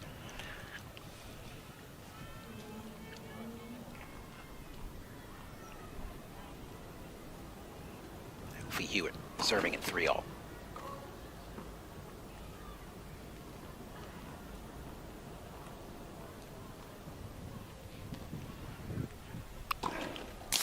Oh, that's going to be a problem. Somebody's got a flat. Ability impairment right there. Don't know how this one's going to end, but it'll be interesting.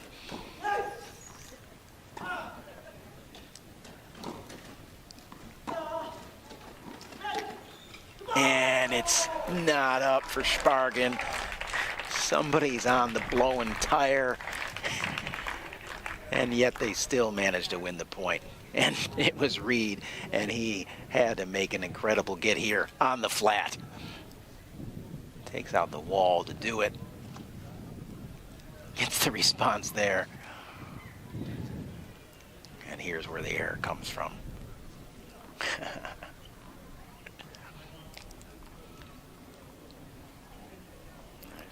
No sound like a blown tire.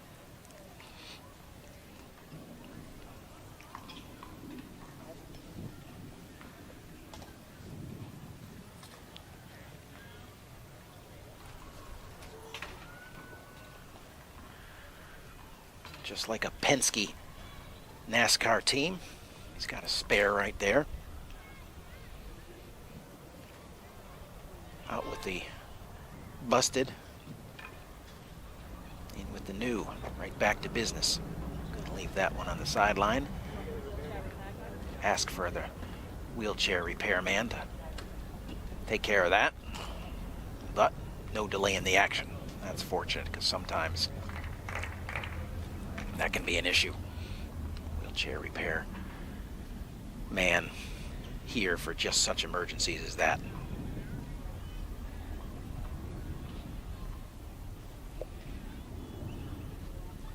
That was all just for the first point.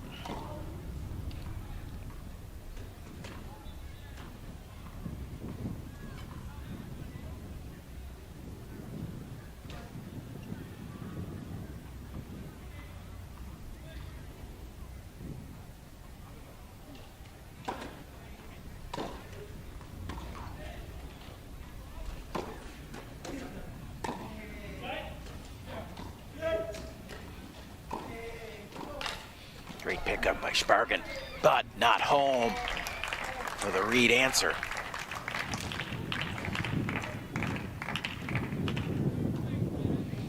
Gordy on the assault.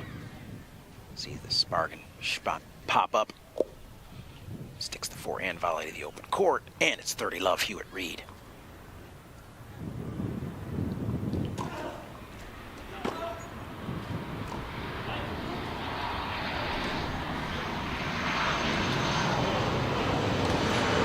Another overhead.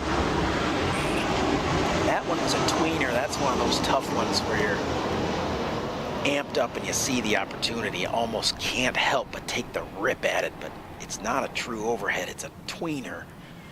And you're better off just kind of punching that ball back. And I'll tell you what, easier for me to say it up here than it is for those guys in real time down there. But and Dorp erring on the side of staying aggressive. Gives Hewitt and Reed 3 points to go up 4-3, and there it is. Only need one. And they'll take it, and they'll roll. New wheel and all out to a 4-3 lead here on the changeover. Continues to be tight, hotly contested action here in men's semifinals. Last match of the night here on day 5. Winner advances, loser goes home.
Ruben Spargen to serve. 3 games, 4.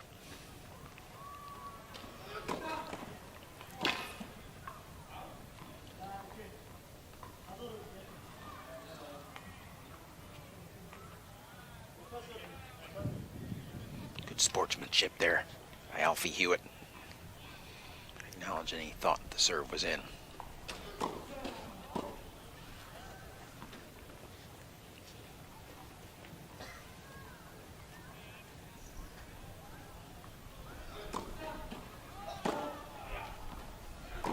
That's well long there. Just have to wonder how long Van Dorp and Spargen can hang on at this level of intensity here, having not been in the wars that Hewitt and Reed have been in, dating back to preparations for Rio in 2016, as they were prepping for that Paralympic run, which turned out to produce a silver medal. So they've been going at it here as a team for a long time.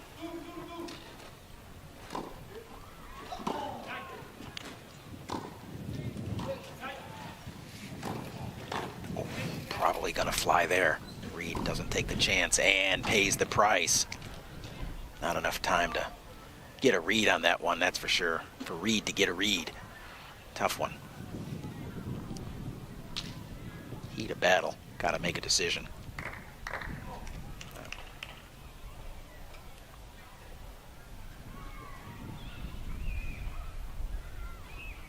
$15 all.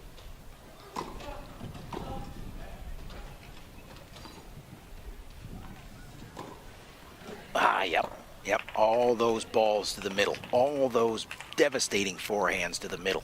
Set that ball up right there for Ruben Spargen. Got great options here because he's been pummeling the middle all day, all night. He's got the easy ball down the line. Doesn't even have to be that good. Just inside the doubles alley, and it's a winner. 30-15.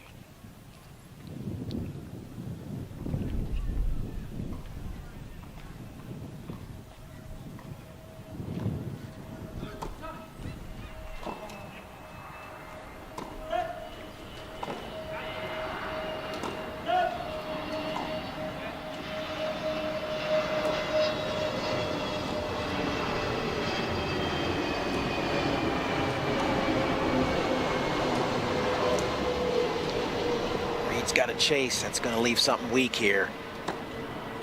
And he gets a look, but too much power by Spargen right there. That's 40-15 with a chance to hold, push it to 4-all. Just push us deeper here into the second set, right where we were in the first, which ultimately turned out tiebreaker to the Brits, 7-3.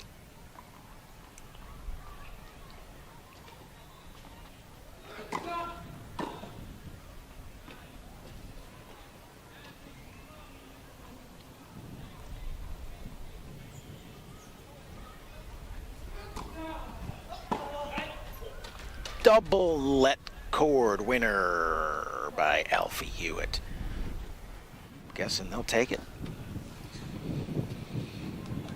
As if one bounce on the net wasn't enough, clipped the tape again and just dropped quietly into the court of Van Dorp and Spargen. Still a point for hold and 4-all.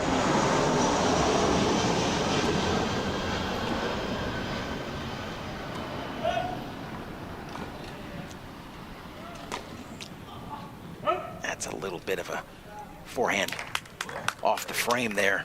Misses the mark. And the 2 points to get to 4-all gone just like that. The let cord being a bit of the bat breaker there. We go to deuce.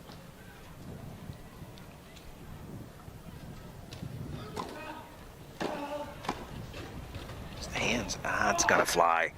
Great hands on the attack, on the assault by Hewitt. Van Dorp has the answer. Forces the action. Gets the error from Hewitt.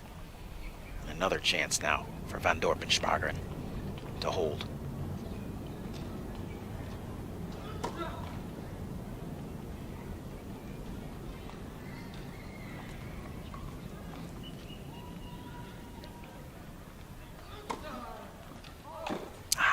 Double fault by Ruben.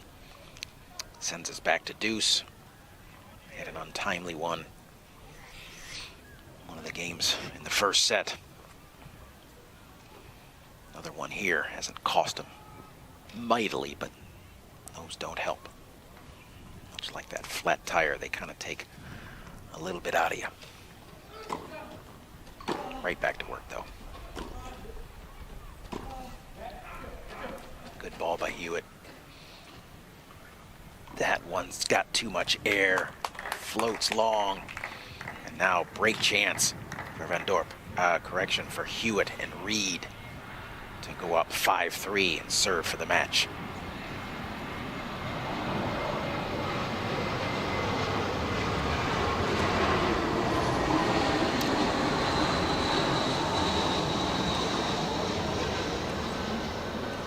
Shot there. That one's not gonna be up. Hey, hey, hey. Can't clamp, can't clamp.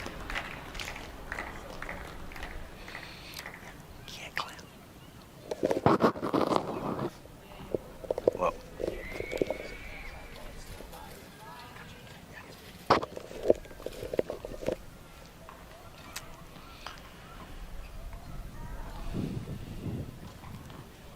But it is indeed the break there by Hewitt and Reed that gets us to 5-3. A great drop shot. One of the few that's been able to produce against the speed of Van Dorp and Spagren. Reed to serve for the match.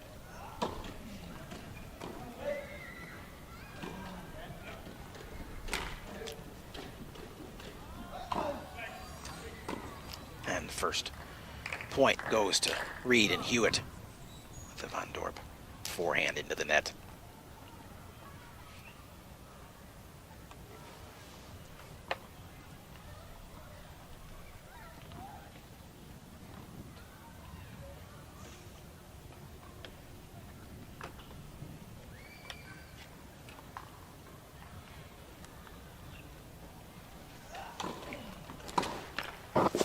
And another error there sends Hewitt and Reed 2 points closer to the match.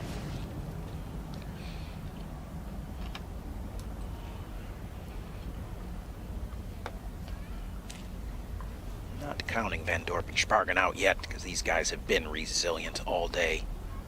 Young men have weathered every storm thrown at them by the Brits. They're starting to get into some dangerous territory here. 2 points away from the match. And now 1 point away. Triple match point. There's 3 quick errors. Put it on the racket of Gordon Reed to serve it out here in what has been a phenomenal semifinal. All but likely here, 1 of 3 from the Brits will produce a trip to the final, a matchup with the French. Reed goes big. Drop shot here. And it's Van Dorp answers once again. It's the volley. What a phenomenal job. Jeff Van Dorp on the wheels. Tremendous get, and then does enough with it to get the Brits out of sync there. It's his speed under control. And the nice backhand angled volley winner, but still 2 match points. Reed to serve.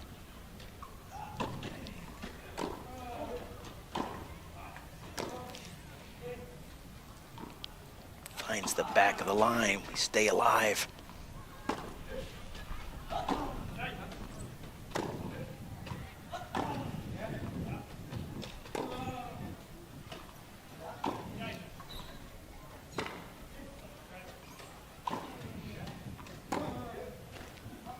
Oh, it's a forehand blasted over into court number 2 by Hewitt. That gets things to 40-30 here. 2 match points gone. 1 to go.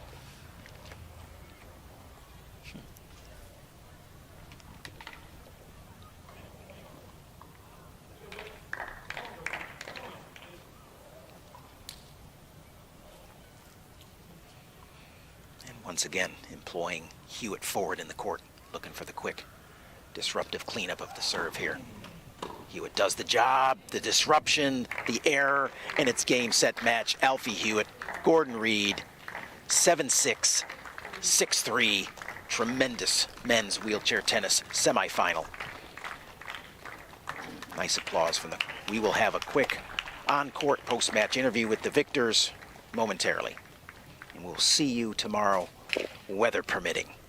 So long from Orlando and the Wheelchair Tennis Masters NEC Uniqlo sponsor. Thank you so much. Oh, you're welcome. I could tell. You need a little help there.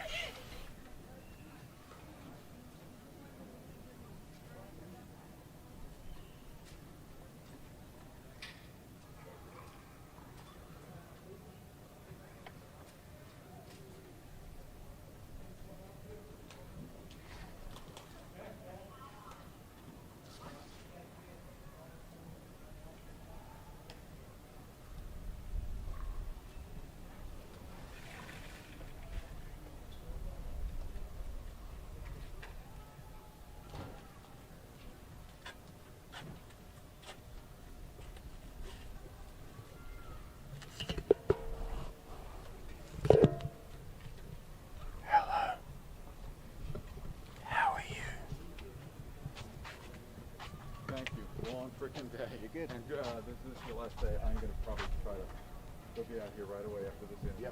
Best wishes and good luck.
Gentlemen, I'm going to start with a bit of a statement before we get into a few questions here. They say that imitation is the greatest form of flattery, and here's what I see. I see a couple of young guys like Jeff and Ruben who say, hey, we're going to get together as a team. Who do we want to play like? And my guess is they look at Alfie Hewitt and Gordon Reed and say, well, we might as well pattern our game and the way we play doubles like the best double players in the world. And from what I saw tonight, they're coming close, and they're really close to it. And it's because of guys like you have pushed the envelope and elevated the game that you get a product like that tonight. And certainly that first set, they wavered a little bit in the second, but that was, again, from another team that's pushing you guys hard, a great testament to what you guys have done to push the game forward. And so congratulations on that. That statement's over. Congratulations on the victory, and you're moving into the finals against some familiar opponents. Thoughts on this match and the finals ahead against the French? Yeah, I thought it was a tough challenge today. Those guys came out firing from the start, and with the wind behind them, especially in this end, it was difficult to put a lot of pressure on them and take their time away to really attack. So, I think tennis a lot of the time is finding a way to win when you're maybe not at your best. I think that was the situation for us today, and they made it also really tough for us with the way they were playing. So I think we're really pleased that we won the match and obviously got through it in straight sets as well, both in the singles tomorrow. So we're glad to not be out here too much longer. Correct. So you say finding a way to win. So what are some of the adjustments that you made tonight in order to get through those guys who were playing quite well, especially in the first set? What were some of the adjustments that you guys made? Anything in particular? I think just managing the conditions. Like Gio said, it was difficult from this end to really penetrate through the court, and when you got someone like Ruben who can come round and hit a pretty aggressive forehand and open up the court really from anywhere on his side, we just had to think about that a little bit more and take care of the games at this end, which we did a good job at the beginning of finding our rhythm, because I think we came out, made a little bit probably too many unforced errors and gave them a few cheap points, and obviously they were playing high level as well. So once we found our next gear, our next level, we obviously went on a bit of a run. But no, in the end, I think just played that tie break very well. Yeah. It could have gone either way, that first set, and the second set we tightened up on some of our tactics and executed a little bit better. How big was the blown tire point that you won? Speak of that one. That's not too rare that you blow a tire or maybe break a string and still win the point. So phenomenal job, Gordon, by you. I heard the blowout. Not everybody recognized that, but another wheelchair user will hear the blowout. And I'm like, somebody blew a tire, and that the point remained for about 2 or 3 more shots. You had an incredible get over on the wall there to keep it alive, and you guys won. Was that a bit of a momentum swinger for you because it was such an oddity in the middle of the match? Yeah, I think it was. When those kind of points happen, I think, especially if you win them, they kind of relax you because you just have a bit of a laugh about it. And as long as we focus up when we get back for the next point, it can be useful. And I think, especially after the first set, that's what we needed to do. We were a bit tense in the first set. We were getting both frustrated with ourselves with some of the bad decision making. Mm-hmm. So I think we needed to find a way to relax and just enjoy the match a bit more in the second set, and stuff like that helps, I think. Right. All right, last question, I'll get you guys out of here. Houdet, Pfeiffer. You guys familiar with them? Heard of them, yeah. Never heard of them? I've heard. He's shaking his head. He's like, never heard of him. You're like, oh yeah, I know him. So again, not that you're giving away anything tactically or anything like that, but just thoughts about going into another big time match against those guys. The familiarity is off the charts, but last thoughts about going into that final against those guys. Yeah, it's going to be a tough match. I think last time we played him was a pretty emotional one. So to get back on the court against them is going to be a lot of energy, a lot of fire, and I think a lot of passion as well. I'm looking forward to being in the final with Gia. We didn't make it to the final last time, so we're obviously glad to be back there, and we're going to have to play some pretty good tennis, bring our A game, and hope that on the day it's good enough. Anything from you, Gordon, about the topic? Yeah, I think we're going to go out and try and play our our best stuff, which is taking the ball early, being aggressive, switching, moving into the net. Right. It's no surprise, like it's what we've been doing for a couple of years. And then if it's a situation like today where we're struggling a little bit and it's not quite working, not quite clicking, then we look to plan B or plan C and find a way to cause them problems. But Alfie said it, we're looking forward to that, the challenge. It's always a good matchup against the French. They're two of the best players in the world, so we always enjoy the challenge, and looking forward for an opportunity. You've had a couple of tough matches that have kind of hardened you through the pool play here and into the semis, so you certainly have had enough pressure situations that you'll be ready for whatever pressure comes your way in the finals. But that's it for today. Congratulations to you guys on this win. Congratulations on advancing in both the singles and the doubles. Good luck to you down the stretch here as we get into the weekend. It's going to be some amazing tennis from both of you, as it always is, and we'll see you in the weekend. Thank you very much. See you guys. Thanks.